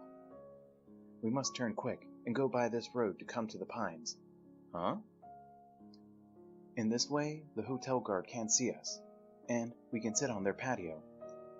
It's pretty there to sit. I come almost every day in this way. Sometimes I get here free dancing lessons. Or they have for the guests free bingo games and prizes. Downstairs is a gym with a steam room and whirlpool. Maybe I can take you in there tomorrow. No thanks. Aren't you afraid you'll get caught trespassing? Pfft. From our bungalows, everyone comes here always. Or to Brickman's hotel up the road. I like better the Pines. Only it's that in the gym here, you can't have a locker without giving a room key. Look, they're giving now cards for bingo. You want we'll play? I'll put in a new tape, and we can continue. I won here a bingo game one time. The winner got a prize over to his room. Only I had no room. Behind me sat a young lady, but got so disappointed that she lost. She had just one number away. So I gave her my card and said, I don't care for such prizes. You go up and be the winner. She was happy. Did you tell her you weren't a guest here? Why'd you tell? This wasn't her business. You know, in town is a bingo place. 50 cents a card. Mala likes sometimes to go. And I said to her, for what? For the coffee they give after? Bingo we can play at the Pines, and better coffee we have at home. B5 G22 Bingo!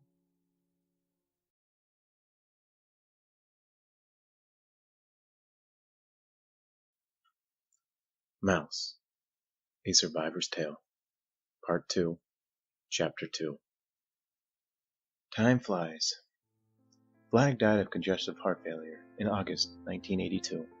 Francois and I stayed with him in the Catskills back in August 1979. Vladik started working as a tinsman in Auschwitz in the spring of 1944. I started working on this page at the very end of February 1987. In May 1987, Francois and I are expecting a baby. Between May 16, 1944, and May 24, 1944, over 100,000 Hungarian Jews are gassed in Auschwitz. In September 1986, after 8 years of work, the first part of Mouse was published. It was a critical and commercial success. At least 15 foreign editions are coming out. I've gotten 4 serious offers to turn my book into a TV special, or movie. I don't wanna. In May 1968, my mother killed herself. She left no note. Lately, I've been feeling depressed. All right, Mr. Spiegelman, we're ready to shoot. Tell your viewers what message you want to get from your book. A message? I don't know. I never thought of reducing it to a message. I mean, I wasn't trying to convince anyone of anything. I just wanted... Your book is being translated into German. Many younger Germans had it up to here with the Holocaust stories. These things happened before they were even born. Why should they feel guilty? Who am I to say? But a lot of corporations that flourished in Nazi Germany are richer than ever. I don't know. Maybe everyone has to feel guilty. Everyone. Forever. Okay, let's talk about Israel. If your book is about Israel Jews, what kind of animal would you draw? I have no idea. Porcupines? Excuse me. Artie, baby, check out this licensing deal. You get 50% of the profits. We'll make $1 million. Your dad would be proud. Huh? Mouse, you've read the book. Now buy the best.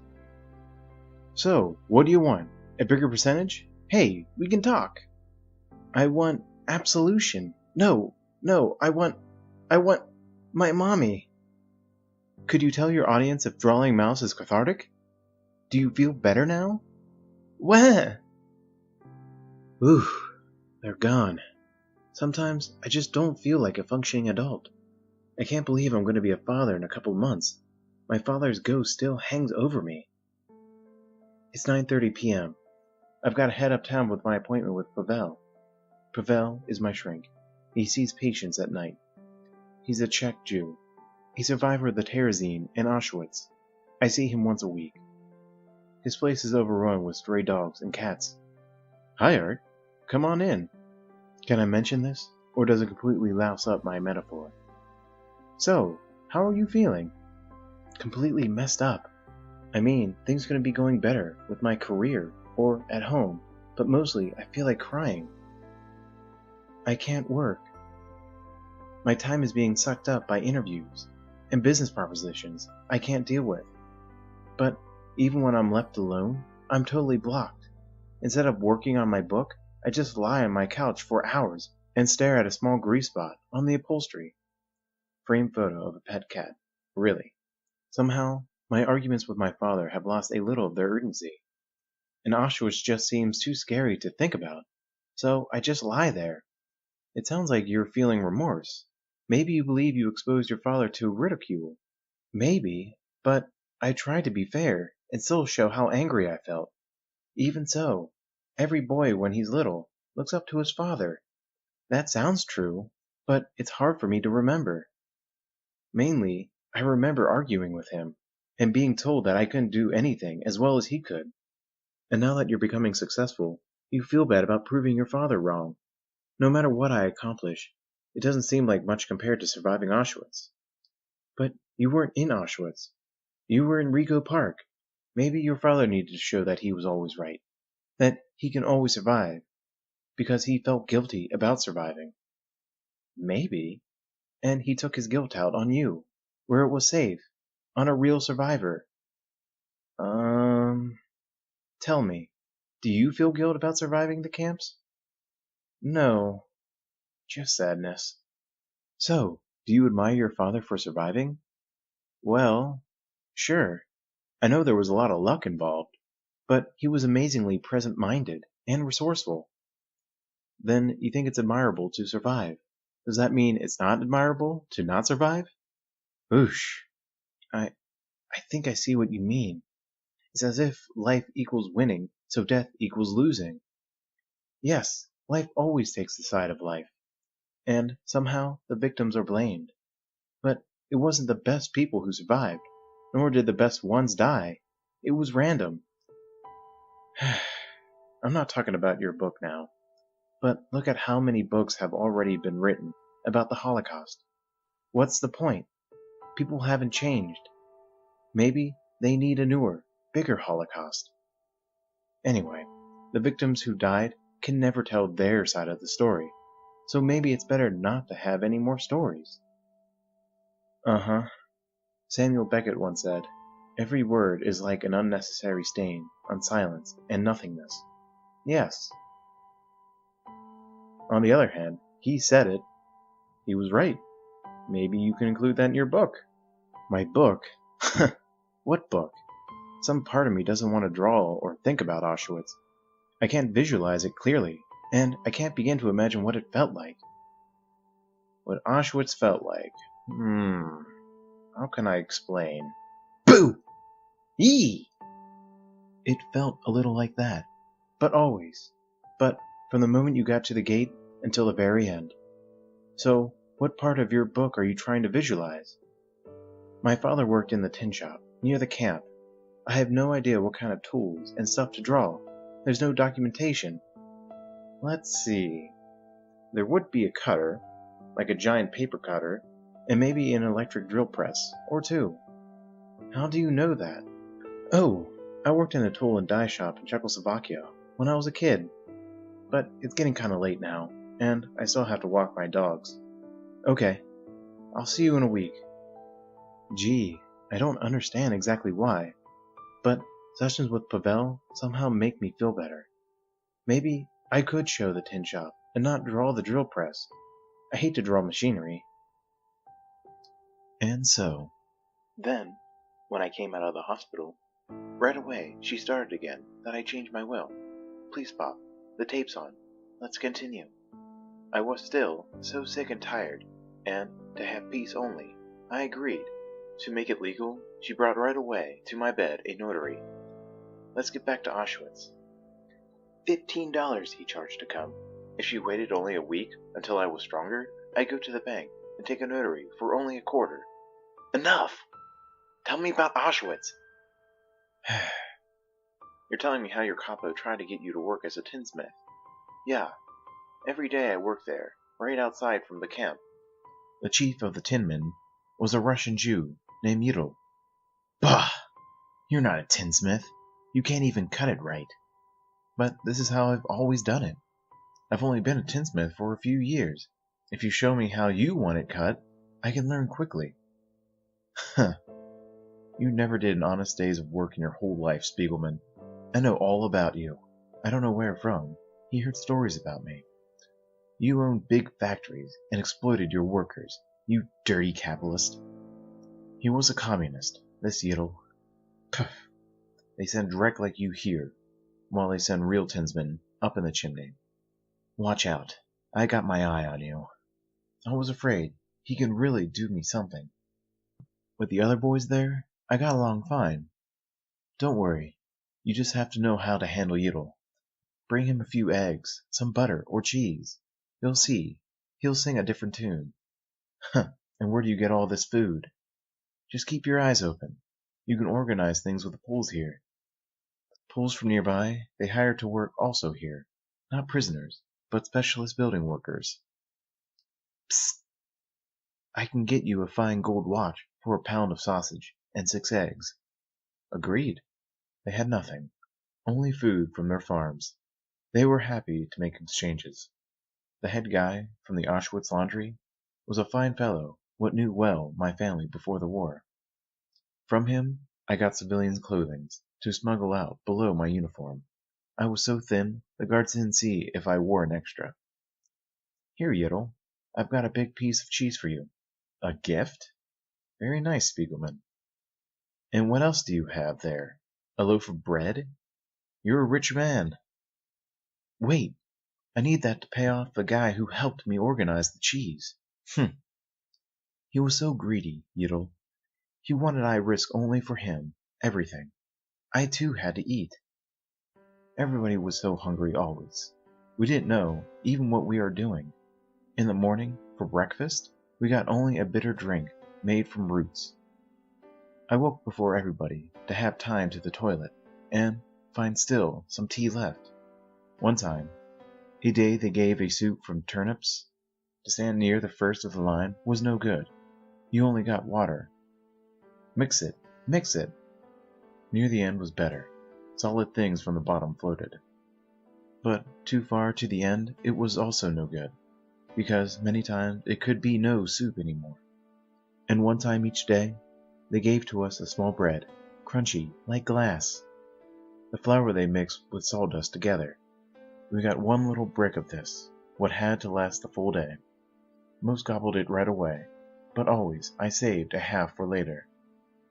And in the evenings, we got spoiled cheese or jam. If we were lucky a couple times a week, we got a sausage big like 2 of my fingers. Only this much we got. If you ate how they gave you, it was just enough to die more slowly. Each morning and evening, they made an appel.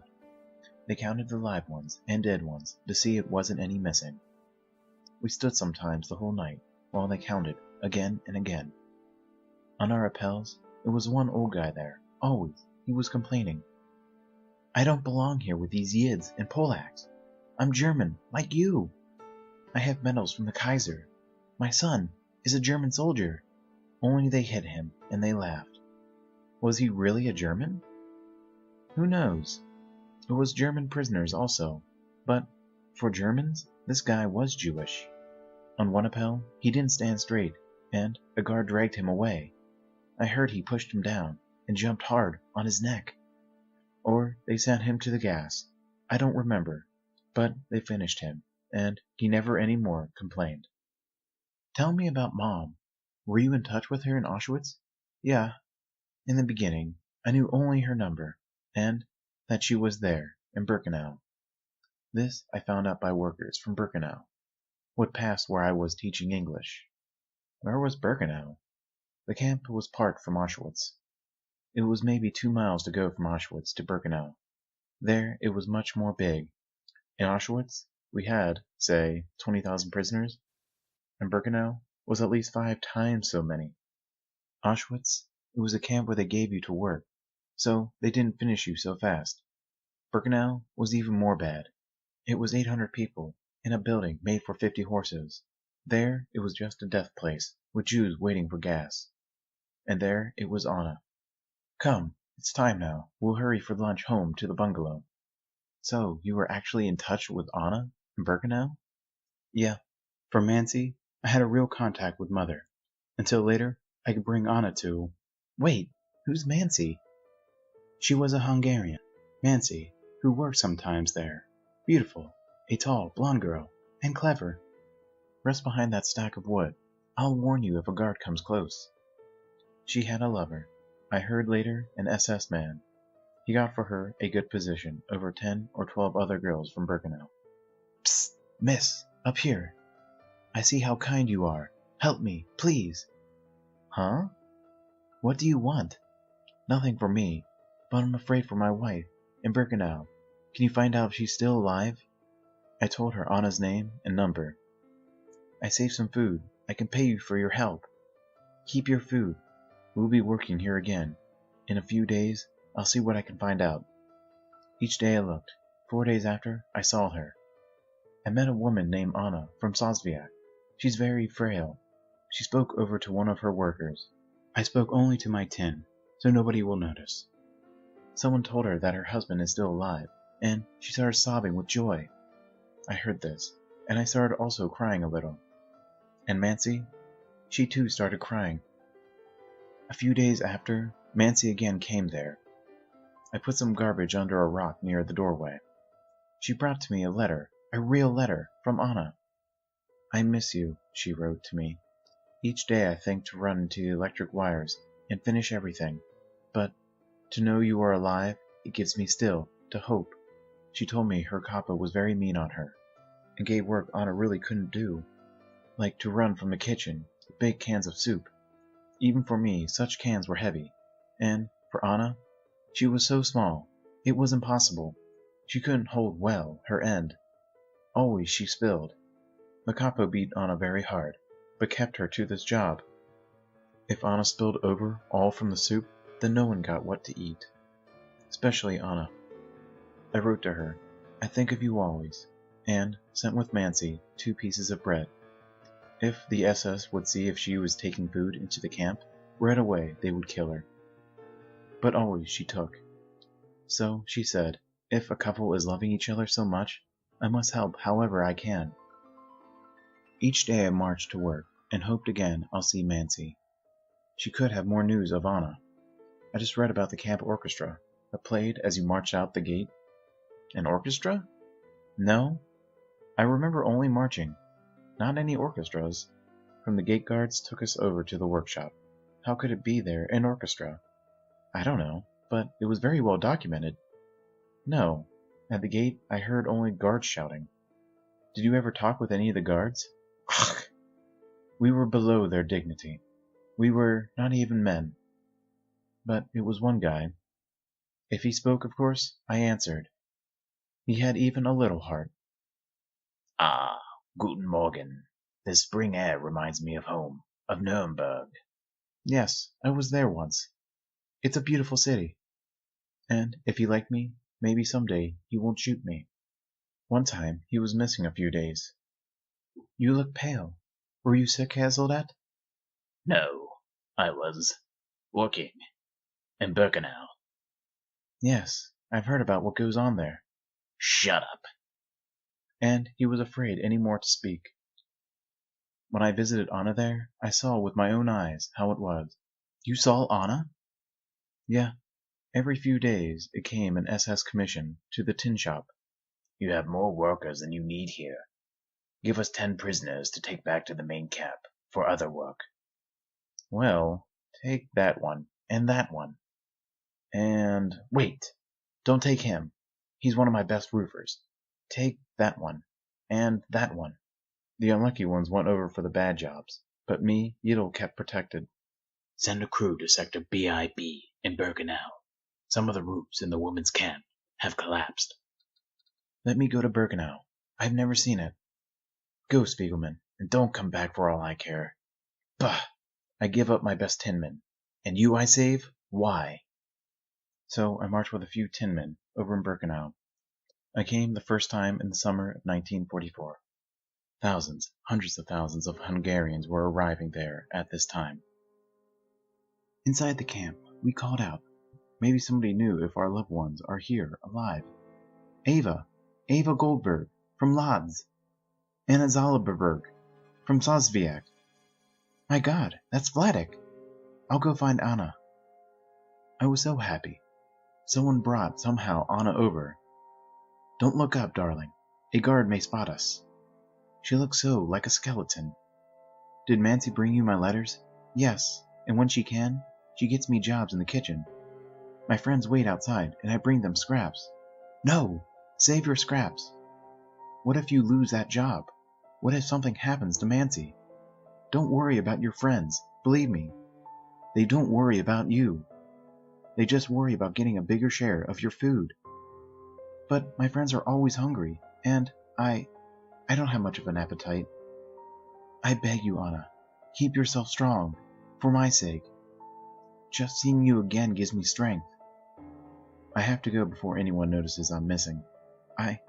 I think about you, always. I was a few times in Birkenau, and once I had really troubles. I was going from work and passed by Anna. Vladek! Vladek! Vladek! Anna, darling, did you get the food I sent you? Yes, you always arrange miracles. I think about you always. We spoke a minute only, and I went on my way. A guard screamed at me. Halt! Who were you talking to? Nobody. A stranger asked if I knew her brother in Auschwitz. I didn't know anything, so I hardly answered. Get inside. When I'm finished with you, you'll know something, Jewish pimp. You're not here to flirt and gossip. Count the blows. If you lose count, I'll start again. Eins. Zwei. Drei. So he beat me. What can I tell you? Only, thank God, Anna didn't get also such a beating. She wouldn't live. The next days, it was hard to go to work. But to go to the hospital, I could easily not come again out. It wasn't a place with medicines, only a place full with prisoners too sick to work. Each day was selections. The doctors chose out the weaker ones to go and die. And the whole camp was selections. I went 2 times in front of Dr. Mengele. We stood without anything, straight like a soldier. He glanced and said, "Face left." He looked to see if it was sores or pimples on the body. Then again, face left.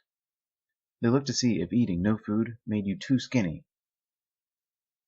Face left.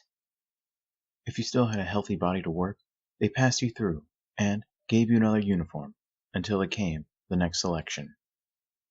When first I came, I was very strong then, and came well to the good side.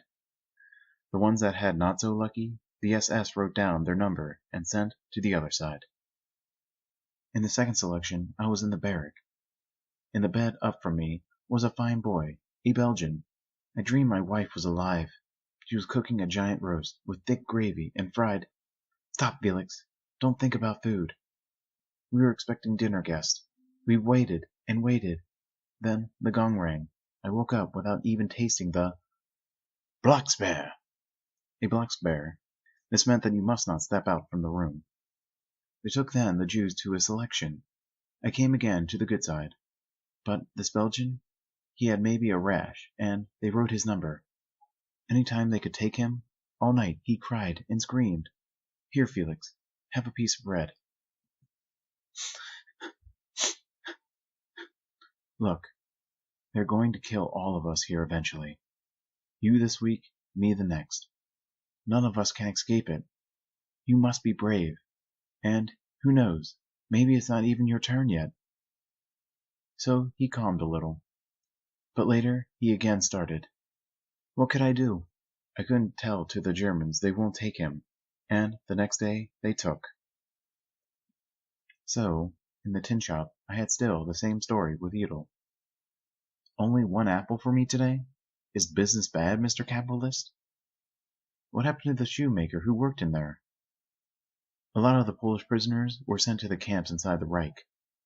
They took some of my boys, too. I ran to the capo in charge from all the shop. Do you need a new shoemaker? Sure, the SS took the old one away, but they're still bringing shoes in. You know, I've been a shoemaker since childhood. You don't look like a shoemaker to me. You're a tinman. Do I have to have it written on my forehead? All right then, fix this. I learned a little shoe fixing watching, how they work when I was with my cousin Mylock, there in the ghetto shoe shop. To fix such an open sole, I knew to take a double thread, smeared with wax, make then a hole and push a thread halfway only, and on the upper part, put 2 holes even to the sole. Bring the thread then through these holes. Cross the thread from the top and bottom, both ends through the new hole, in the sole, and repeat so only the shoe is closed. And so it's made. You can't even see, it had stitches. You're better than our last shoemaker. You see, it's good to know how to do everything. So now I was a shoemaker. I had here a warm and private room where to sit. Huh! I knew you were an expert tinman, but I never knew you had so many other talents. And here I didn't have any more to worry will Yit'll give me out. Officials like better if I fixed their shoes, then descend to the big shops inside the camp. This is a new boot. I don't want your repair to show. It's a bad rip. I'll do my best. If it doesn't look brand new by tomorrow, you won't be here anymore. Understand me? I knew to fix soles and heels, but what this Gestapo wanted, it needed a specialist. So, going from work, I hid this boot to sneak it to a real shoemaker in Auschwitz. Can you fix this? I'll give you a day's ration of bread. For a day's ration of bread, I can fix anything. I was careful how he did, so next time I could save myself such a bread. Next day, I had the boot, ready for the Gestapo. He left the boot and went without one word. And he came back with a whole sausage. You did a good job. You know what this was? A whole sausage. You can't imagine. I cut with a shoe knife and ate so fast, I was a little sick after. I couldn't any more make a business smuggling with Polish workers from here as a shoemaker. But still, I was well off. The Gestapo, when I fixed his boot, recommended me. So his friends wanted I'll fix also their shoes, and paid me in food. I shared sometimes to the capo in charge. I just organized some eggs. Want one? You're a friendly Jew. Sure. We can cook them on the heater. If you want to live, it's good to be friendly. And here's a little bread for our meal. Great. Say, what are all those new buildings they're putting up there? Just some new workshops. They're expanding the Unionwerk munitions factory. They're putting up some barracks to move some women workers from Birkenau over here. My wife's in Birkenau. Maybe I can get her into one of those barracks. Ha! Impossible. It would cost a fortune in bribes. He unwrapped himself some cheese and ate himself a piece. Please, could I have that piece of paper? Well, sure. I can let you have the paper, but not the cheese. I needed to write over to Anna. Even paper was hard to have here. My friends came always to me when they needed. I found and saved. For the toilet, most used a piece from their clothes or their hand. Why didn't other people save paper? Ugh! You know how most people are. So I wrote over to Anna that now I am a shoemaker, and I heard here about these new barrackses. And Mancy took it. She was so good, always she took. On the back from my letter, Anna wrote how much she wanted only to come to such a barracks, near to me. Anna's barracks was maybe 1,000 girls, with a bad capo, would hit anybody what came near. Sneak! I saw you take a second piece of bread. No, She had leather boots, not wood. They were in very bad shape, but really leather. Nice boots. It's a pity the soles are coming apart. So, what do you care? You could send them to my husband. He's a shoemaker in Auschwitz. Oh, really? So she arranged the boots over to me. Of course, I fixed very nice the shoes. And the capo was very different with Anna. That soup can is too heavy for you. Come rest in my room until the appel. Very different. I thought only how happy it would be to have Anna so near to me in these new barrackses. It could be arranged for 100 cigarettes and a bottle of vodka, but this was a fortune. 1 day's bread equals 3 cigarettes. 200 cigarettes equals 1 bottle of vodka. How can you get cigarettes? Each week the workers, they gave us 3. They issued a luxury like that? Yeah, and if you don't smoke, you can exchange for bread. I starved a little to pay to bring Anna over. All what I organized, I kept in a box under my mattress. But when I came back one time from work, it's gone. I'm telling you, I wanted to cry. You left the box in the barracks? How could it not be taken? I didn't think on it. But everyone was starving to death. I guess I just don't understand. Yes, about Auschwitz, nobody can understand. So I saved second time a fortune and gave over bribes to bring Anna close to me. And in the start of October 1944, I saw a few thousand women in these new barrackses. And with them was Anna. This I arranged. It was the only time I was happy in Auschwitz. When nobody saw, I went back and forth until I saw her, from far going to make munitions. She went also back and forth until it was safe to approach over to my food packages. But one time it was very bad. Hey, you! Stop! Drop that package and stop right there. Stop! She ran, she didn't know where, into her own block. Only a friend from Anna was there as a room cleaner. Hide me, Lonia. Quick! Get under one of the blankets. I know you're in here someplace, and when I find you, I'll kill you right here on the spot. It was several rooms there, and hundreds of beds. In one, Anna lay shaking, afraid to breathe even. I'll kill you! Kill you!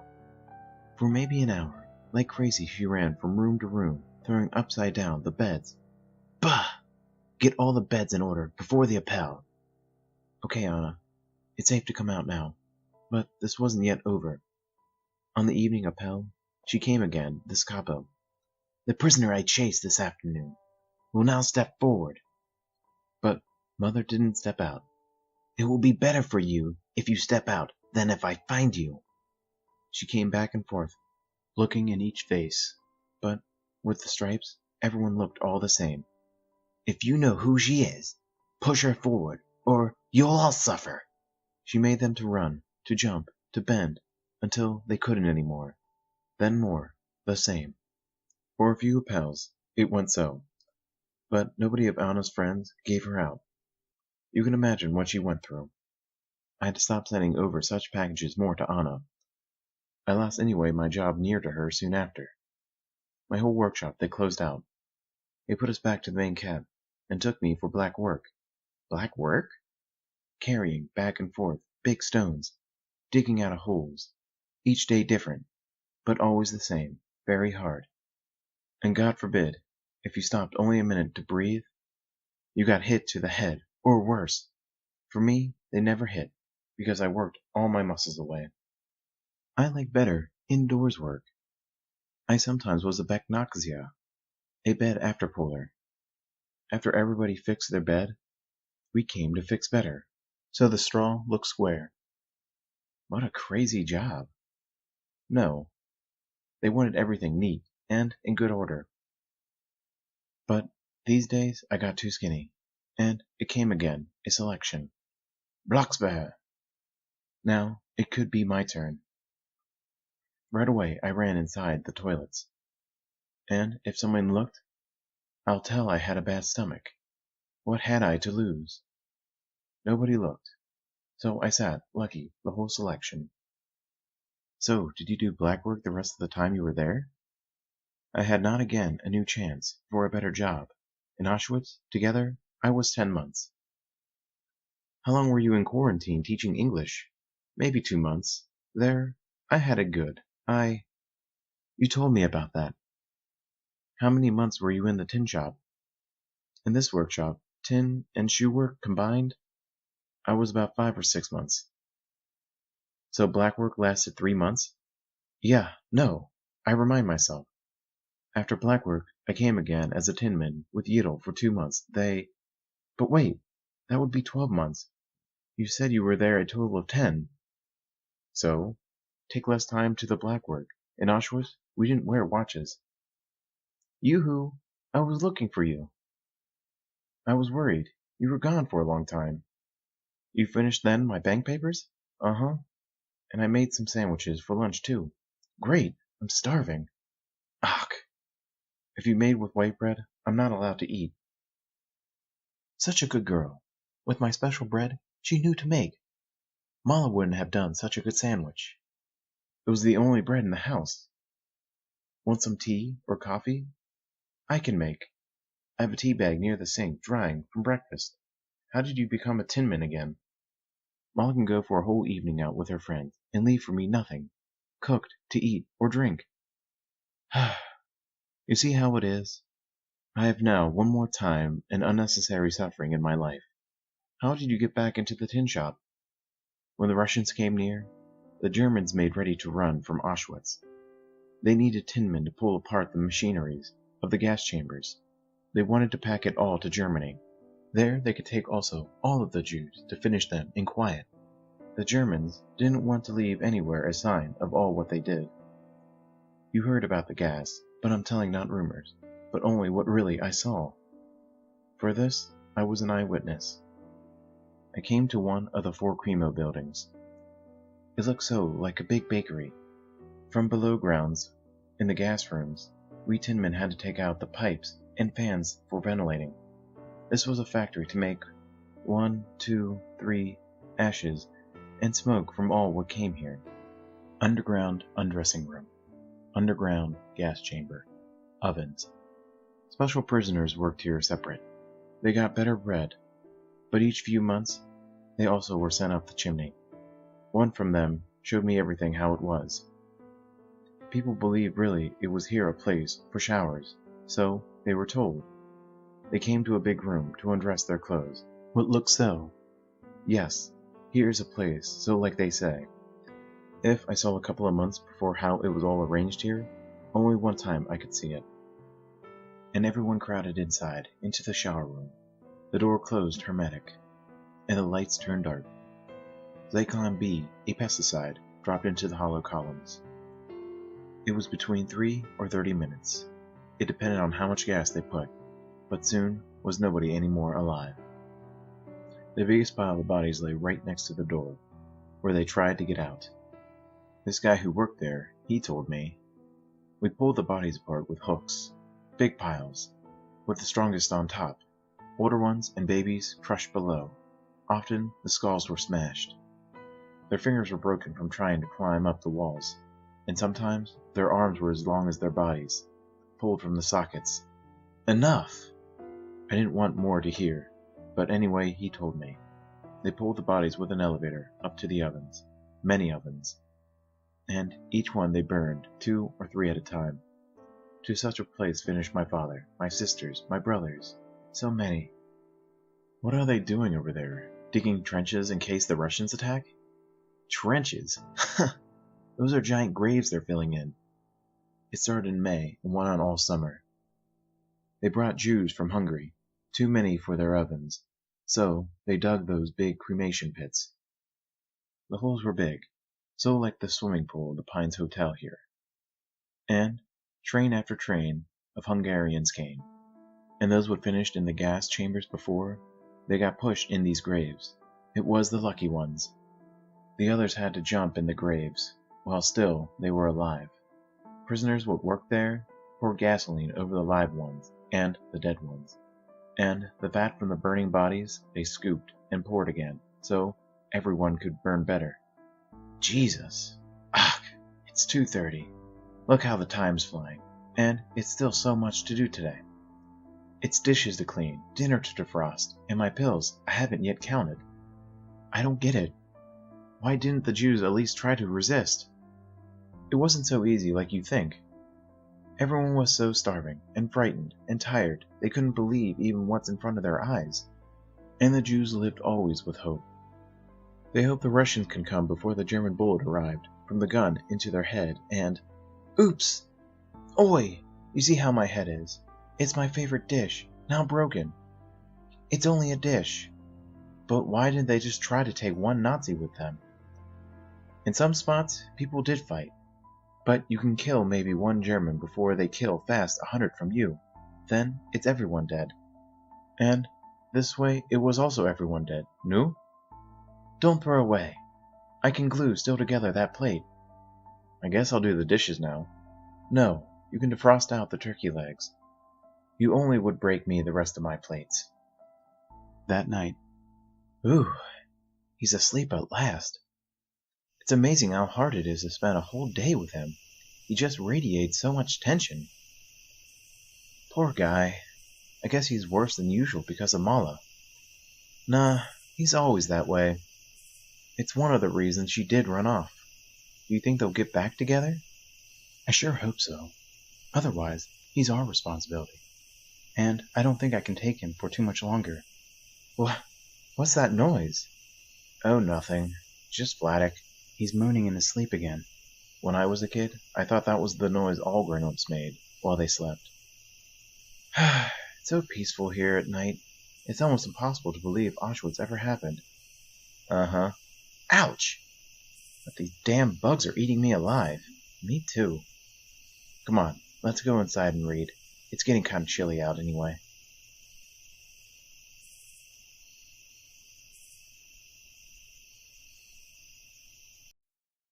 Mouse, A Survivor's Tale by Art Spiegelman. Part 2, Chapter 3. 27, 28, 29. Good morning, Pop. Counting out your pills again? No, my crackers. The pills I did hours ago. How can you always sleep so late? It's not so easy. You were making quite a racket. I was defrosting out the refrigerator. I could have used, really, your help to it. It's so beautiful today outside. We can drive all together to the supermarket. Swell. I'll get you there anything you want for the week to eat. Turkey legs, fish, whatever you want. We don't need much. We'll be leaving in a day or so anyway. Leaving? But only you just came. I planned you to spend with me to the end of the summer. We told you it was just for a few days, to be sure you'd be okay alone up here. Then better if you didn't come. Now I got used a little to having you together by me. Bah! I'll pack the foods with Mala left, to return it over to the ShopRite. Hump yourself for a little cereal. No thanks. I'll stick to coffee. Please, just taste and you'll see how good it is. No thanks. I don't like Special K. But it has salt and also sugar. For me, it's poison. I'll give for you a little. Yes, Francois? No thanks. It's a shame to waste. I'll pack, and you can take it home with you. The box is almost empty. Just leave it here. Okay, if not, is not. Only just try then a piece from this fruitcake. I'm not hungry. So, fine. I can pack the fruitcake in with the cereal for you to take home. Look, we don't want any, okay? Just forget it. I cannot forget it. Ever since Hitler, I don't like to throw out even a crumb. Then just save the damn Special K, in case Hitler ever comes back. I can glue together the box but still, I don't think the ShopRite will exchange it. And so, look, I'm sorry I snapped at you before. Yes, the walls are so thin, the neighbors can hear everything. I mean, Francois and I are both worried about you, now that Mala is gone. But you can't expect us to move in with you permanently. What permanently? I want only you'll enjoy here the summer with me. It's paid already in full, with no refund. How will you manage, living in Rego Park, all alone? Alone I can manage, more easy than Mala. Believe me. Come, we'll sit all three together in the front. You know, last night I was reading about Auschwitz. Some prisoners working in the gas chambers revolted. They killed 3 SS men and blew up a crematorium. Yeah, for this, they all got killed. And the 4 young girls what sneaked over to the munitions for this, they hanged them near to my workshop. They were good friends of Anna's, from Sosviak. They hanged a long time. A couple weeks more, and they wouldn't hang. It was very near to the end, there in Auschwitz. You hear that, Vladik? The front is no more than 25 miles away. If we can just stay alive a little bit longer, the Russians will be here. This boy worked in the office and knew rumors. The Germans are getting worried. The big shots here are already running back into the Reich. They're planning to take everybody here, back to the camps inside Germany. Everybody. But a few of us have a plan. We're not going. You have a friend in the camp laundry. Help us get civilians' clothes and join us. He took me quick to an attic in one of the blocks. This room isn't being used anymore. When the evacuation starts, the 7 of us will come up here to hide. We arrange their clothing and identity papers, and half each day's bread we put over here. We didn't stand on the last lapels, but came up to this attic. Screaming Gestapo chased everywhere. Each prisoner got a bread, a sausage, and a kick out the gate, to march. Then, this guy from the office ran in. Terrible news! We have to leave! They're going to set fire to the camp and bomb all the blocks! Hurry! Finally, they didn't bomb, but this we couldn't know. We left behind everything. We were so afraid. Even in civilians' clothes, we organized and ran out. It was already night. They gave to each of us a blanket and a little bit of food to carry, and we went out from Auschwitz, maybe the last one. All night I heard shooting. He who got tired, who can't walk so fast, they shot. The more we walked, the more I heard shooting. And in the daylight, far ahead, I saw it.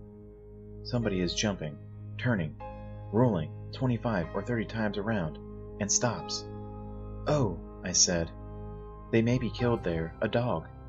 When I was a boy, our neighbor had a dog who got mad and was biting. The neighbor came out with a rifle and shot. The dog was rolling so, around and around, kicking, before he lay quiet.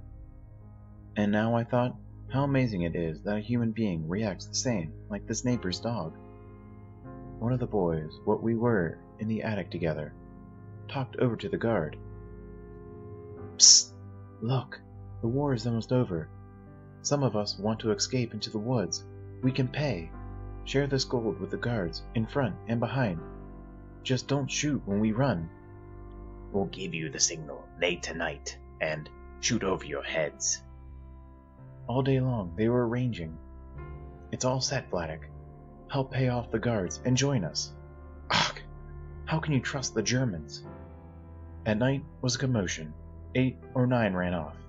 And, of course, you couldn't trust. So the march was going and going. Forever we marched. And the ones what didn't fall down, we marched. And so we came over to Gross Rosen. Here was a small camp with no gas. It was thousands of prisoners from all around being pulled back into Germany. Everywhere was confusion and hitting. Terrible. You shits over there. Go haul the soup from the kitchen. 2 to each pail. They caught 20 of us to carry. You see what's going on here? Stay with me. I grabbed fast a guy what was still strong like me. Most even couldn't lift. They were weak from marching, and no food. Quick! Quick! Behind, I heard yelling and shouting. I didn't look. Lazy bastards.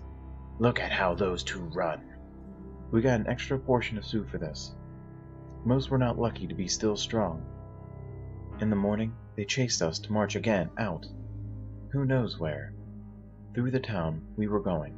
It was empty, with no private people. And we saw, from far, a train. It was such a train for horses, for cows. Inside. Move, move.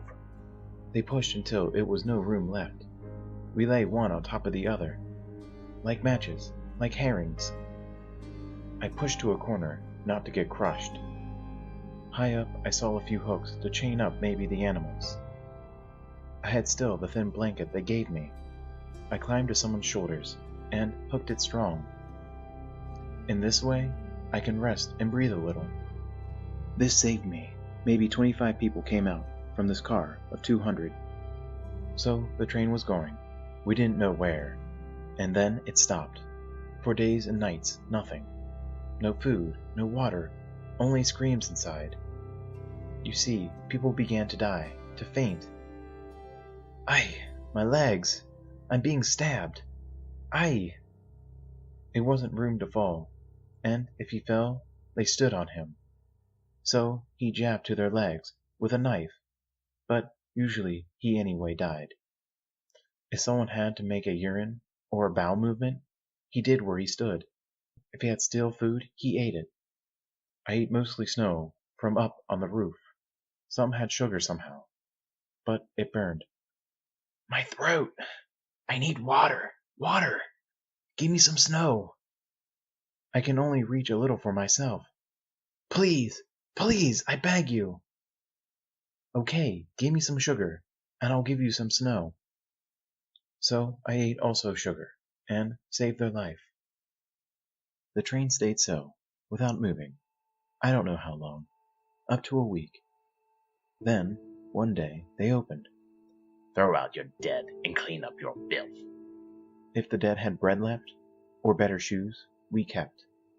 They didn't need any more. Outside were many trains, standing for weeks. What they never opened, and it was everyone dead inside. They closed us again. We were very happy. We had now room where to stand. Near to the door, we piled new dead ones. Each day the Germans opened. How many dead? And we threw out. And soon we had room even to sit. Then the train started again, going and going. Inside we were more dying, and some got crazy. We've got to get out! Let us out! Out! Out! Then again it stopped. They opened that we will throw out the dead. All of you, get down. We could not believe what we are seeing. There is the Red Cross. Yes, and the girls are giving to everybody a snack, a little coffee, and a piece of bread. We didn't remember even how bread looks. We were very happy. Then they chased us back in the train again, to die. And so, the travel continued more. In the middle, we found out that we were coming to Dachau. From all the camps of Europe, they now brought back all of us inside Germany. This was early February 1945. It was no food, and so crowded. Look where you go! Ugh! The ShopRite is there! And you didn't turn to it. Oosh! So come. We'll go now into, get back our groceries. No way! I'm not going to return a load of open boxes and partially eaten food. What's to be so ashamed? It's foods I can't eat. You wait then in the car while I arrange it. You know, I'll bet you that Anna's notebooks were written on both sides of the page. Huh? I can't remember. Why'd you say that? Well, if there were any blank pages, Vladek would never have burned them. Uh-huh. Hey! You can see him in the window. Jeez. Vladek and the manager are shouting at each other. Now the manager is just walking away from him. And now Vladek is trailing after him. How embarrassing. I'd rather kill myself than live through all that. What, returning groceries? No, everything Vladek went through. It's a miracle he survived. Uh-huh. But, in some ways, he didn't survive. Maybe we should stay with him a few days longer. He needs help. Are you kidding? I don't think we'd survive. Yoo-hoo! You see, I exchanged and got $6 worth of new groceries for only $1. Incredible. We were sure you'd get kicked out of the store. What are you talking? The manager is a very fine gentleman. He helped me as soon as I explained to him my health, how Mala left me, and how it was in the camps. Oi, get in. We can't ever show our faces here again. Now we'll drive back, so I can phone to my lawyer on Mala. Dekau, you were saying it was very crowded in that camp. Yeah, this was a camp. Terrible. I had a misery. I can't tell you. Here, in Dekau, my troubles began. We were closed in barracks, sitting on straw, waiting only to die. In the straw, it was lice. From the lice was typhus. To eat, we got only bread and soup, but you had to show first your shirt. If it was any lice, you got no soup. This was impossible. Everywhere was lice. And, God forbid, if someone got soup, and someone spilled him a drop, like wild animals, they would fight until there was blood. You can't know what it is to be hungry. There, in Dekau, I got an infection in my hand. I tried to make worse and worse my infection. I wanted they take me to the infirmary. Each few days, someone came to see who was sick. Go with them. You see, the infirmary, I heard it was a paradise. Put this ointment on his hand and keep it bandaged. It will clear up quickly. Here I had 3 times a day something to eat, and it was only 2 patients for each bed. I worked how I could with one hand, so they will like me. That's strange. It should have healed by now.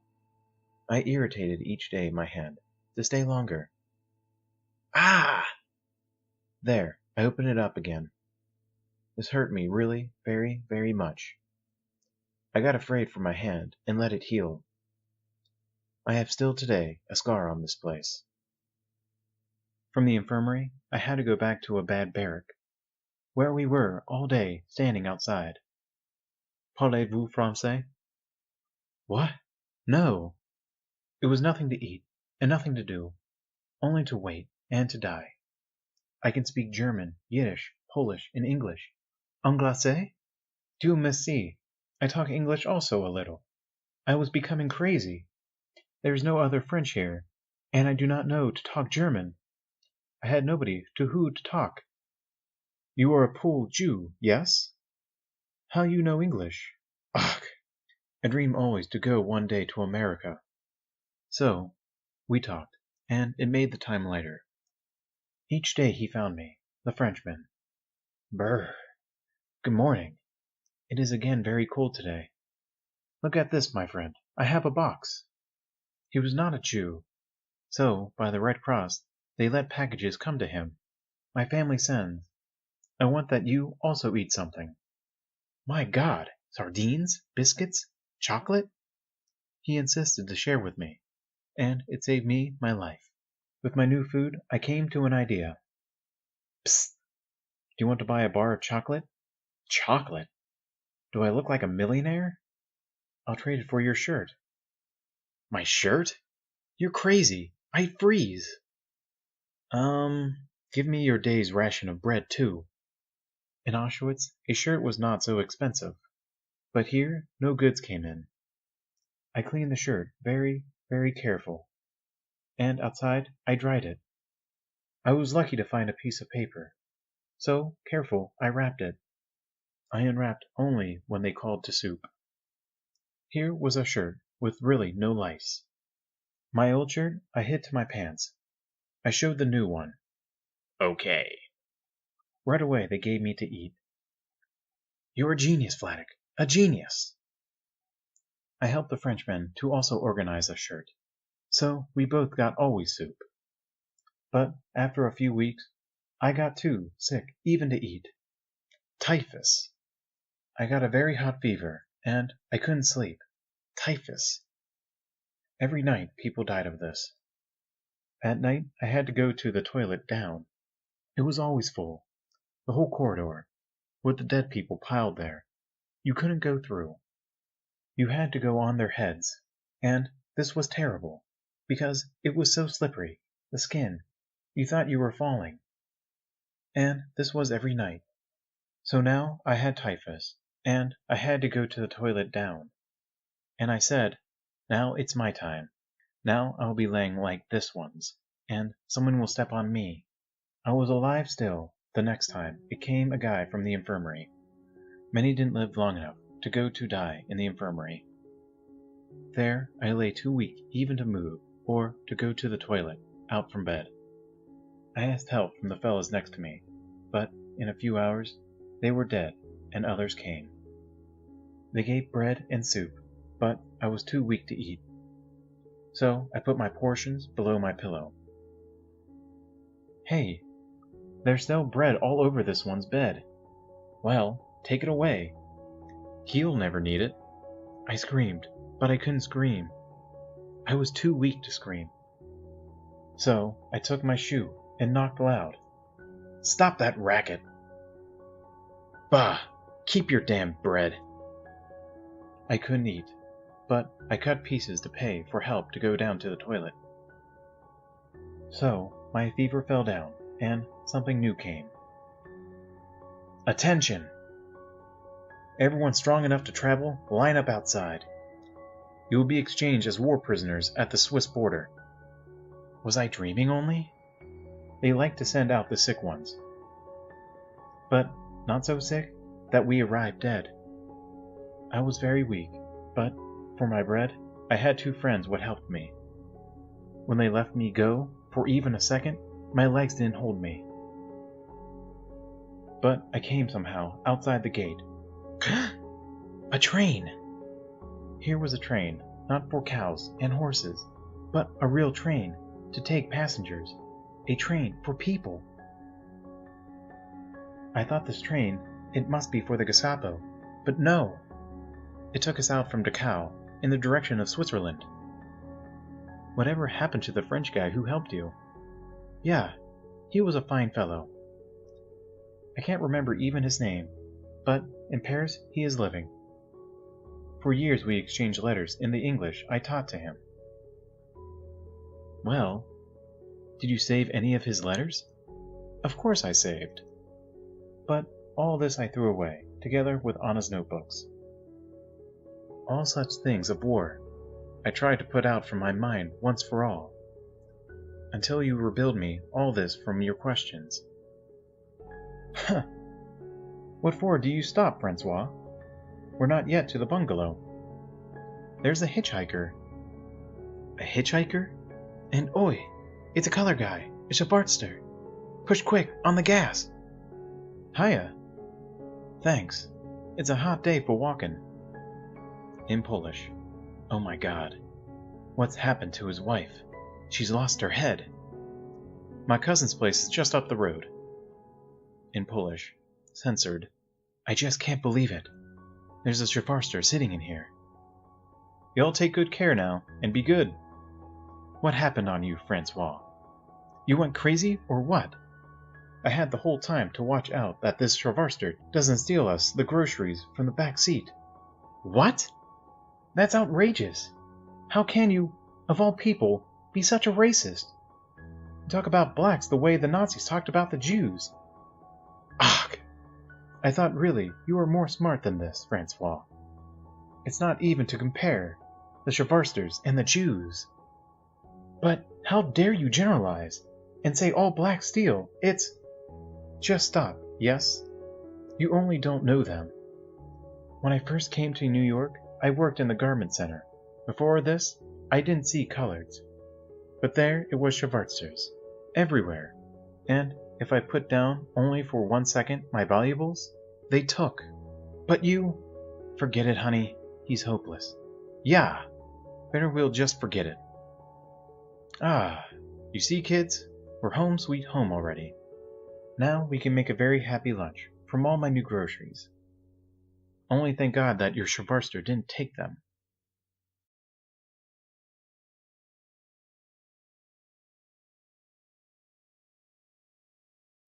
Mouse, A Survivor's Tale by Art Spiegelman.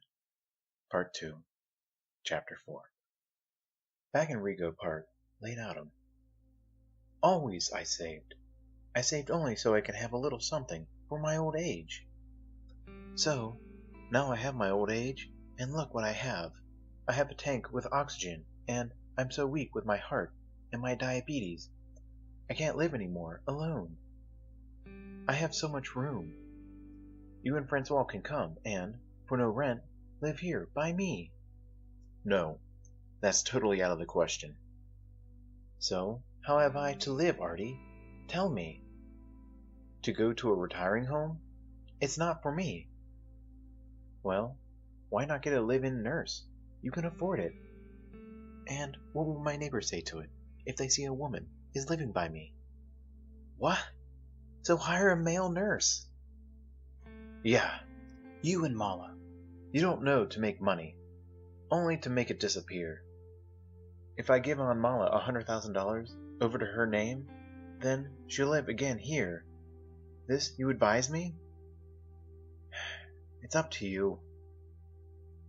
I only don't know how to arrange myself. Maybe to your room I can find a tenant to take care of me. Uh-huh. Maybe. Well, come. We have now to carry up my storm windows to put in. Shit. I was hoping you'd tell me more about your story. This we can talk maybe after. But already I'm cold. I lose money to heat with no storm windows. In other years, I put by now the windows. That I didn't need help. Look, I'll do it. But first, just tell me more about Anna. Anna? What is to tell? Everywhere I look, I'm seeing Anna. From my good eye, from my glass eye. If they're open or they're closed, always I'm thinking of Anna. I meant when you were in Dachau. Where was Anna? I don't know. To different camps?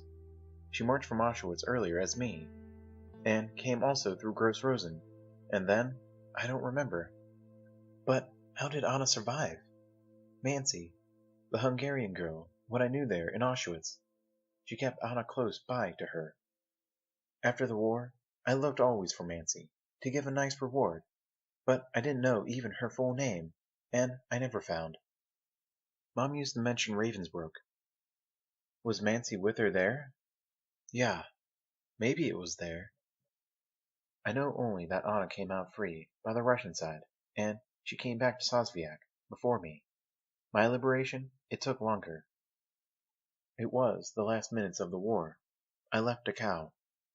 I want to be exchanged by German prisoners, on the Swiss border, but we never came. I remember we got each a treasure box from the Swiss Red Cross. Sardines, biscuits, chocolate. Some ate right away everything. I kept, of course, to have later. So, at night, some tried to steal from me. Hey! With my typhus, I needed still much to rest.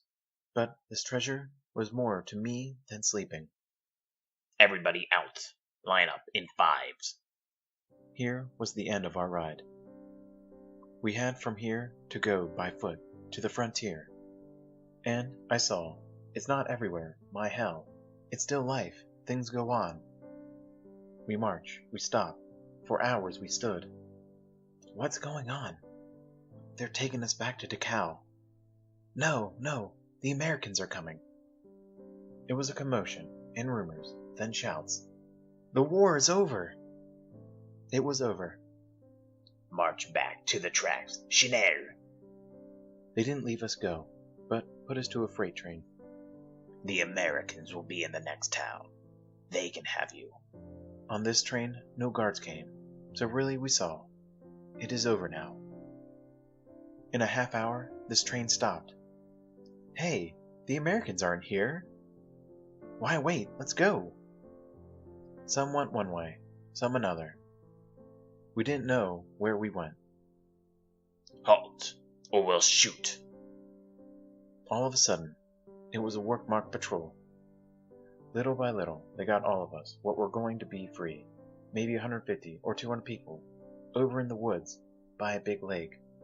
I didn't understand what was going on, but I was again here in German hands. They guarded so we couldn't go away. There are machine guns set up all around us. We overheard. They intend to murder every one of us tonight, right on this spot.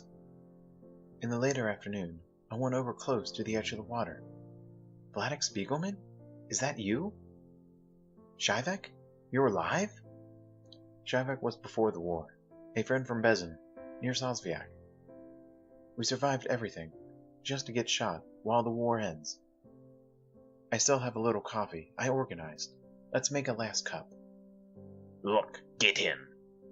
One older guy, he was maybe 50, jumped to the lake. It was a far swim. He made it. Do you have the strength to try? Just stay near the water. We can always try it when the real shooting starts. So it came night. We were terrible frightened. We sat and waited. It was crying and praying. So long we survived, and now we waited only that they shoot, because we had naught else to do. In the early morning, we were still all alive. They're gone. It's a miracle. There's not one German left. Just their guns. What happened? I was lying near the head officer's tent. His girlfriend was arguing with him. She begged him to let us go. She warned him he'd be punished. The war is over, she cried. Let's run away. She saved us. Some went one way, some another. Maybe we can get food at one of these farms. Halt. On the road was another patrol, also catching Jews. So we had again the same story. They found 40 or 50 of us and closed us to a big barn. We heard all night shooting in the mountains around. Our guards, they all ran away. So this next morning, we were still, again, alive. Come, Shavek. Let's find a bunker until things quiet down. We came by a garage, so I went over. Please, sir, we need a place to hide till the Americans get here. Go away. I don't want to get involved. Have pity. It's just for a day or two. Well, there's a pit in the back. It's none of my business if you want to lie in it. Over a day we lay there. Then 2 workmark came. Hey, which way is Inbruck? That way, officer. But wait, 2 Jews are back there, hiding in a pit. They were in so big a hurry to run, they didn't even look to us. Let's go, Shavek. We'll find a safer spot. We passed to a few houses and peeked inside. Look, no one seems to be home here. A part of this house, it was a barn. We can hide up here, under the hay. From the walls, we heard shouting. Schnell, Elsa. Pack what you can. Hurry. This may become a battlefield any minute. The villagers are running away. Fine, the farther the better. The far side from our barn fell down a little. My God, what happened? The workmark is retreating and blew up the bridge to seal their trail. It means we're free. Let's look around. It's safe now. I'm not going anywhere. I went myself to an empty house. Milk! I drank so long, I don't know when I stopped. I told you it's safe now. I got some milk. Milk? So we both drank too much milk and looked around. Ah, chickens! He was a farm boy, Shavek. He killed each day a chicken and milked us a cow. I used to dream about chickens. Look, I found clothes upstairs. We can throw away our stripes. There, I'm starting to feel human again. Me too, except I'm getting nauseous. Our stomach got a shock to eat milk and chickens. We got very sick of diarrhea. We lay a few days in bad shape, until the Americans came. Hands up! Identify yourselves! I told everything, how we survived to here. And from Dachau, we came over to train to... Ah! That's just my men, signaling that they found the cache of the German ammo. Those crowds can't hurt you anymore. The only ones left are dead or dying. This house will be part of our base camp. But I guess you boys can stay if you want to keep the joint clean and make our beds. Want some chocolate?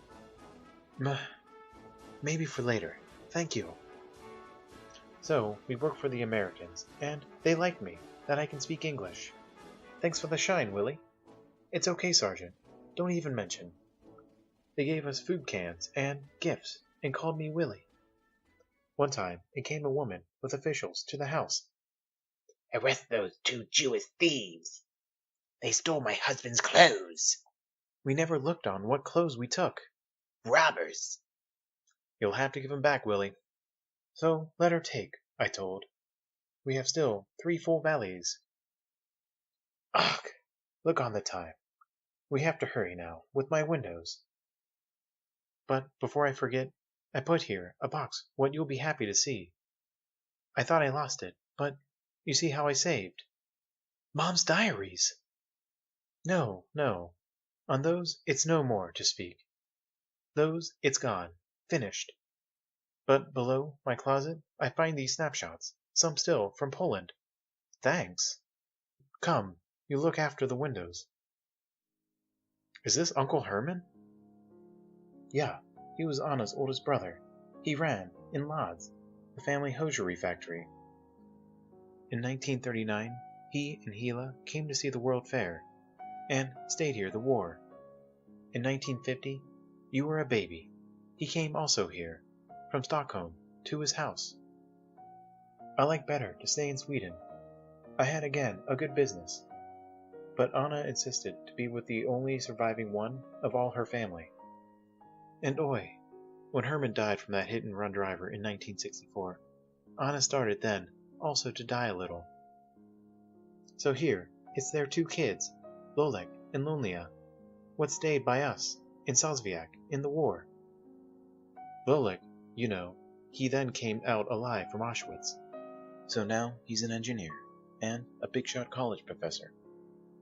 The little girl, she finished with Richu, in the ghetto. This brother of Anna, Josef, he was a sign painter, a commercial artist. Always, she said, you resemble.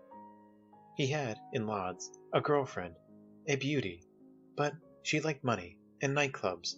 Then the Germans took away the factory from Anna's family. So he had less money, and she left him, and he killed himself. The middle brother, Levek, he ran with his wife to Russia when the war came. But when he saw how it was there, he wanted to run back. Those who ran to Russia, they put to Siberia as traitors, but to smuggle back over the borders cost a fortune. I sent some money. In 38, when I needed cash to my factory, he gave. So now I helped him come back to his wife's family, to Warsaw. In Warsaw, you know how it was. If they stayed only in Russia, they still now could maybe be alive. Anna's parents, the grandparents, her big sister Tasha, little Bibi, and Richu. All what is left, it's the photos.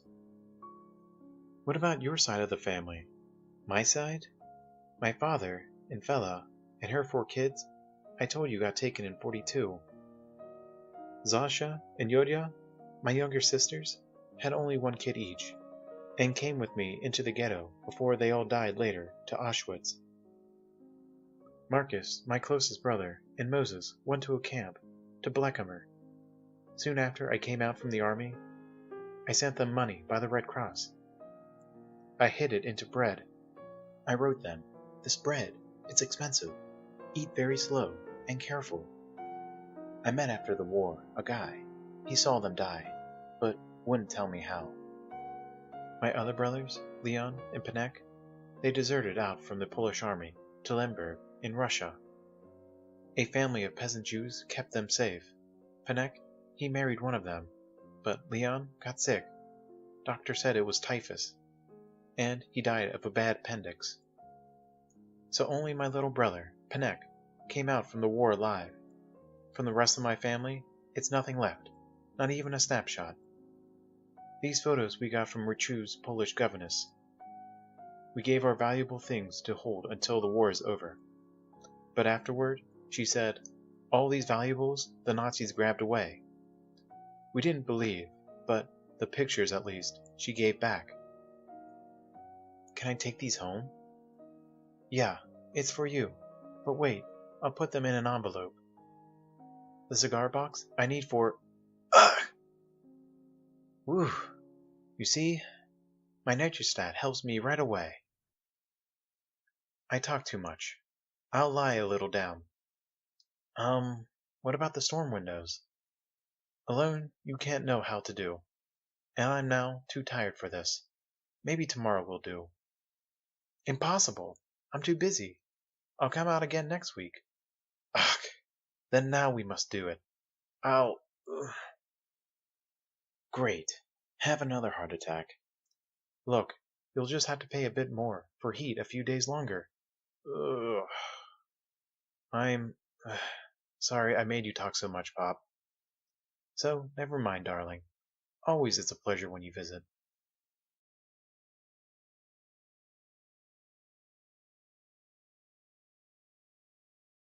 Mouse, A Survivor's Tale by Art Spiegelman. Part 2, Chapter 5. Winter. Want some coffee? And she said, No, I will not go in the gas chambers, and my children will not. You bet. You know, I've got over 20 hours of Vladek's story on tape now. We were just about to finish when he ran off to Florida. He hasn't called us once. I hope he's okay. Mala's down there. Maybe they met and killed each other. Actually, I think their battles keep him going. He's been a bizarre combination of helplessness and maniacal energy ever since she left. What are we gonna do with Vladek? We sure as hell can't move out to Rico Park. Maybe he could move in here with us. Are you nuts? His heart can't take the 4 flights of stairs. It's the best thing about this place. Besides, what if he says yes? Well, it's up to you. He's your father. Stop. I feel guilty enough already. Great. That solves everything. I wish he and Mala could patch things up and make each other miserable again. And my children will not go in the gas chambers. So, Tasha took the poison, not only to herself, but to our little... Hello? Mala? We were just... Huh? What's the matter? I don't know if I'm going or coming. Your father is in St. Francis Hospital. It's the 3rd time in 1 month. Water in the lungs. He didn't want me to worry you, but it's serious. Oof. Where are you? In the condo. I'm back with him again, though God knows why. Well, look. I'll call you back after I call the hospital. Hello, St. Francis? Can I speak to Mr. Spiegelman? He's a patient. What? Are you sure? Hi, Mala? The hospital says he's not registered there. I know. He just came in the door. He ran out of the hospital against the doctor's advice. He says he doesn't trust the doctors here. It's crazy. He looks like a ghost. He wants to go to his New York hospital. I think he wants to be near you, in case, God forbid, anything happens. I can't handle this. Come help me. Florida. Hey, everything's almost packed, Mala. The main reason I flew down was to help. Psh! You know Vladek. Wild horses can't hold him still. So now he's exhausted. And me too. Ooh. Hi, Pop. How are you? Terrible. So weak. So weak. Did you arrange emergency oxygen for him on tomorrow's plane? Uh-huh. And I've got an ambulance to take him and me from JFK to LaGuardia Hospital. I'll check him in while Francois drives you home. How did you two get back together? I don't know. I got a call from the hospital and felt sorry for him. I won over. I swore I'd never see him again. But I'm just a sucker. He talked until I was blue in the face. And here I am. Mala! Mala! Come quick! Anna must have been a saint. No wonder she killed herself. He's calling you. It's just his stool. He wants me to check it before he'll flush. He's as difficult as ever. But now, he's more confused and dependent. What can I do? He trapped me. Next morning. At last. We're done. Yeah. 1 hour to pack. And 4 hours for Bladdock to unpack. And we're folded all. I'm dizzy now. Let's go sit in the fresh air. You go. I need to call my brother, Leo, and say goodbye before we leave. Whoosh. A few years ago, I went outside here to buy for Mala bagels. I got dizzy, so like now. I grabbed to a bush, and I fell. I crawled to the side so people can see me, but won't step on me. Finally, someone helped. Ah, it's good to get some sun. Yeah. Just, it's too noisy from the highway and airport nearby. Look, Artie. You see in the sky that tiny airplane? Uh-huh. On such a tiny plane, we went out in 1946 from Poland to Sweden. It was maybe 10 of us, refugees. We never went before in a plane, but others were afraid to go. But I went right away inside. I said to them, don't worry, let the plane crash. At least we'll be out from Poland. Why did you want to leave Poland? Psh! It was nothing any more there for us after the war. Nothing. We wanted here to come, to Uncle Herman, but here was quotas. So Herman helped us to have a visa over to Stockholm, to wait. Did you work there? And now I worked. Hard labors. I lifted and carried all day heavy boxes. Only such jobs it was for refugees. But I was strong then, not so like now. And I looked to get in a better business. One department store there, a Jew owned it. I went to him. I've been trying to see you for weeks. But Mr. Spiegelman, we don't need any more salesmen. Besides, you can hardly speak Swedish. In Yiddish we spoke. I sold textiles and hosieries in Poland, but I can sell anything. Give me something no one can sell. I just need a chance. Hosiery. We're stuck with a warehouse full of unfashionable knee-length stockings, but nobody perfect. In the U.S., Uncle Herman again had a hosiery factory. By him, I got full-length nylon stockings. These it was impossible to find in Sweden. You want my nylons to buy? Do I? My customers will kill for these. They're rationed. How much? Normal price. But to each pair, you must take also a pair of knee lengths. I'll throw them away, but it's worth it. And I sold out the whole inventory. I became so, like a partner to this department store, and very well off. When it came a few years later, our visas to America, the store made a big surprise party. You can still rip up your boat tickets and stay.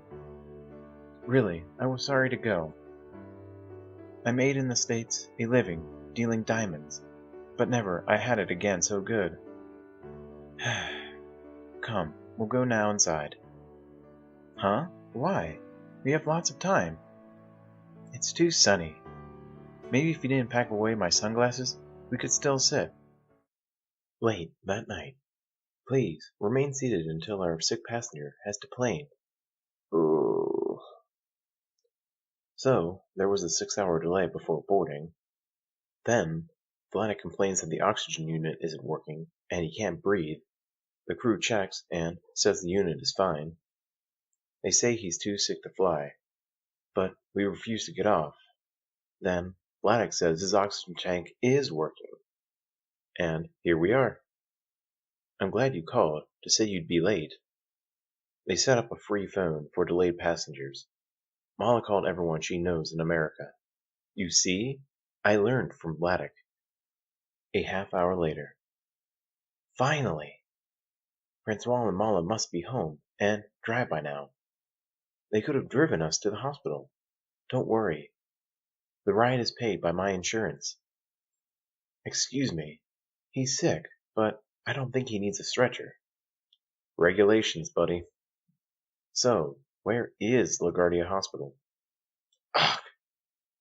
Go on Queens Boulevard, till I say you to turn right.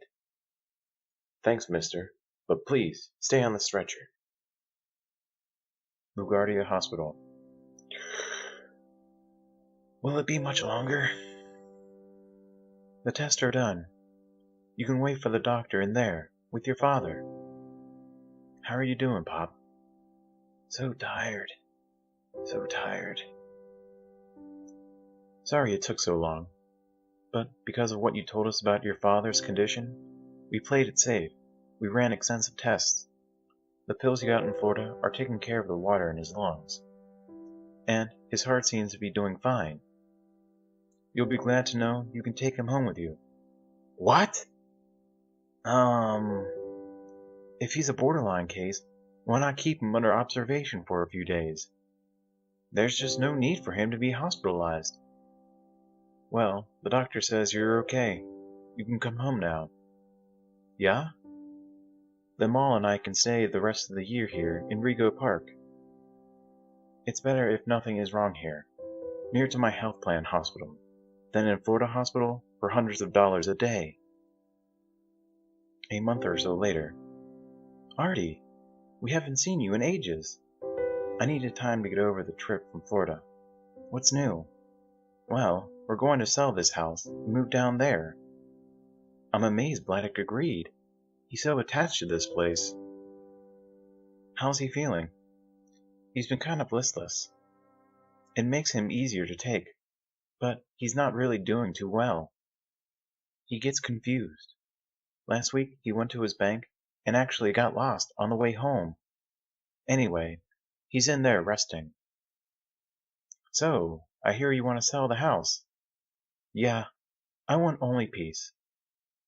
If Mala wants Florida, okay, let it be Florida. Come and sit. I'm surprised to see you. Huh? Why? I said I was coming when I phoned you yesterday. You phoned? I don't remember. I came to tape the rest of your story, if you feel up to it. I need to know what happened at the very end of the war. The war? Yeah, this I still remember. You were living on the farm with some GIs. Yeah, with my friend Chevek. So what happened? Many refugees started to be everywhere. So it came in order. Headquarters is setting up a displaced persons camp. You'll have to move there. We all came over to Garmisch-Partenkirchen. Name, Vladek Spiegelman. Country of origin, Poland. Here we got identity papers, and a place where to stay. Hey Vladek, come with me to Hanover to see my brother. He's married to a Gentile who kept him hidden. Ow! What's wrong? I don't know, Chevek. I've got a fever, and I'm itching all over. In my throat, my ears, everywhere. Ah! I was for a good few days, very sick. Where am I? The infirmary. You've had a relapse in typhus. I feel fine now. See a doctor regularly. We can't diagnose it, but something is still wrong. A year after, I found out it was not only typhus, but also diabetes. In this DP camp, I had it easy. Hurry, Vladek. We can earn some chocolates. Okay, we speak English. Okay. Chevek, he couldn't speak even Polish, just Yiddish. We carried many goodies, when finally we got our ID papers to go. We want tickets to Hanover. Tickets? I don't know if there are even any tracks. That freight may be heading north. Train stopped and started, and had to change often directions. Look, Chevek, Nuremberg. I scrubbed streets here as a POW. Now it was only stones, and nothing. We came to one place, Wurzburg, What a mess. Where can we find water? Huh. We haven't had any water in 3 days. The Americans destroyed everything. Not one building was still standing. We came away happy. Let the Germans have a little what they did to the Jews. We arrived finally to Hanover. The kids can share one bedroom. You two can have the other. Do you know where any of your family is? I'll go to Poland and see if anyone's left. We planned to meet in Sosviak if we got separated. I sent a letter to the Jewish Community Center there. For my wife, but she can still be alive. I saw her in Auschwitz last year. She was so thin, so weak. You might get news about your family at the big DP camp at Belsen. Jews are flooding in from all over. It wasn't far, so I went for a few days to Belsen. One morning, a crowd arrived in, with 2 girls, what I knew a little from my hometown. Jenny? Sonia? Look, it's Art Spiegelman. We just came from Poland. We were lucky to get out. Whatever you do, Don't go back to Sosviak. The Poles are still killing Jews there. Remember the Gelbers? They owned the big bakery in Sosviak. One of the sons survived and came back home. What do you want? This is my family's house. I'm Gelber. We thought Hitler finished you off. Go away, Jew. This is our bakery now. He didn't know what to do. He spent the night in the shed behind his house.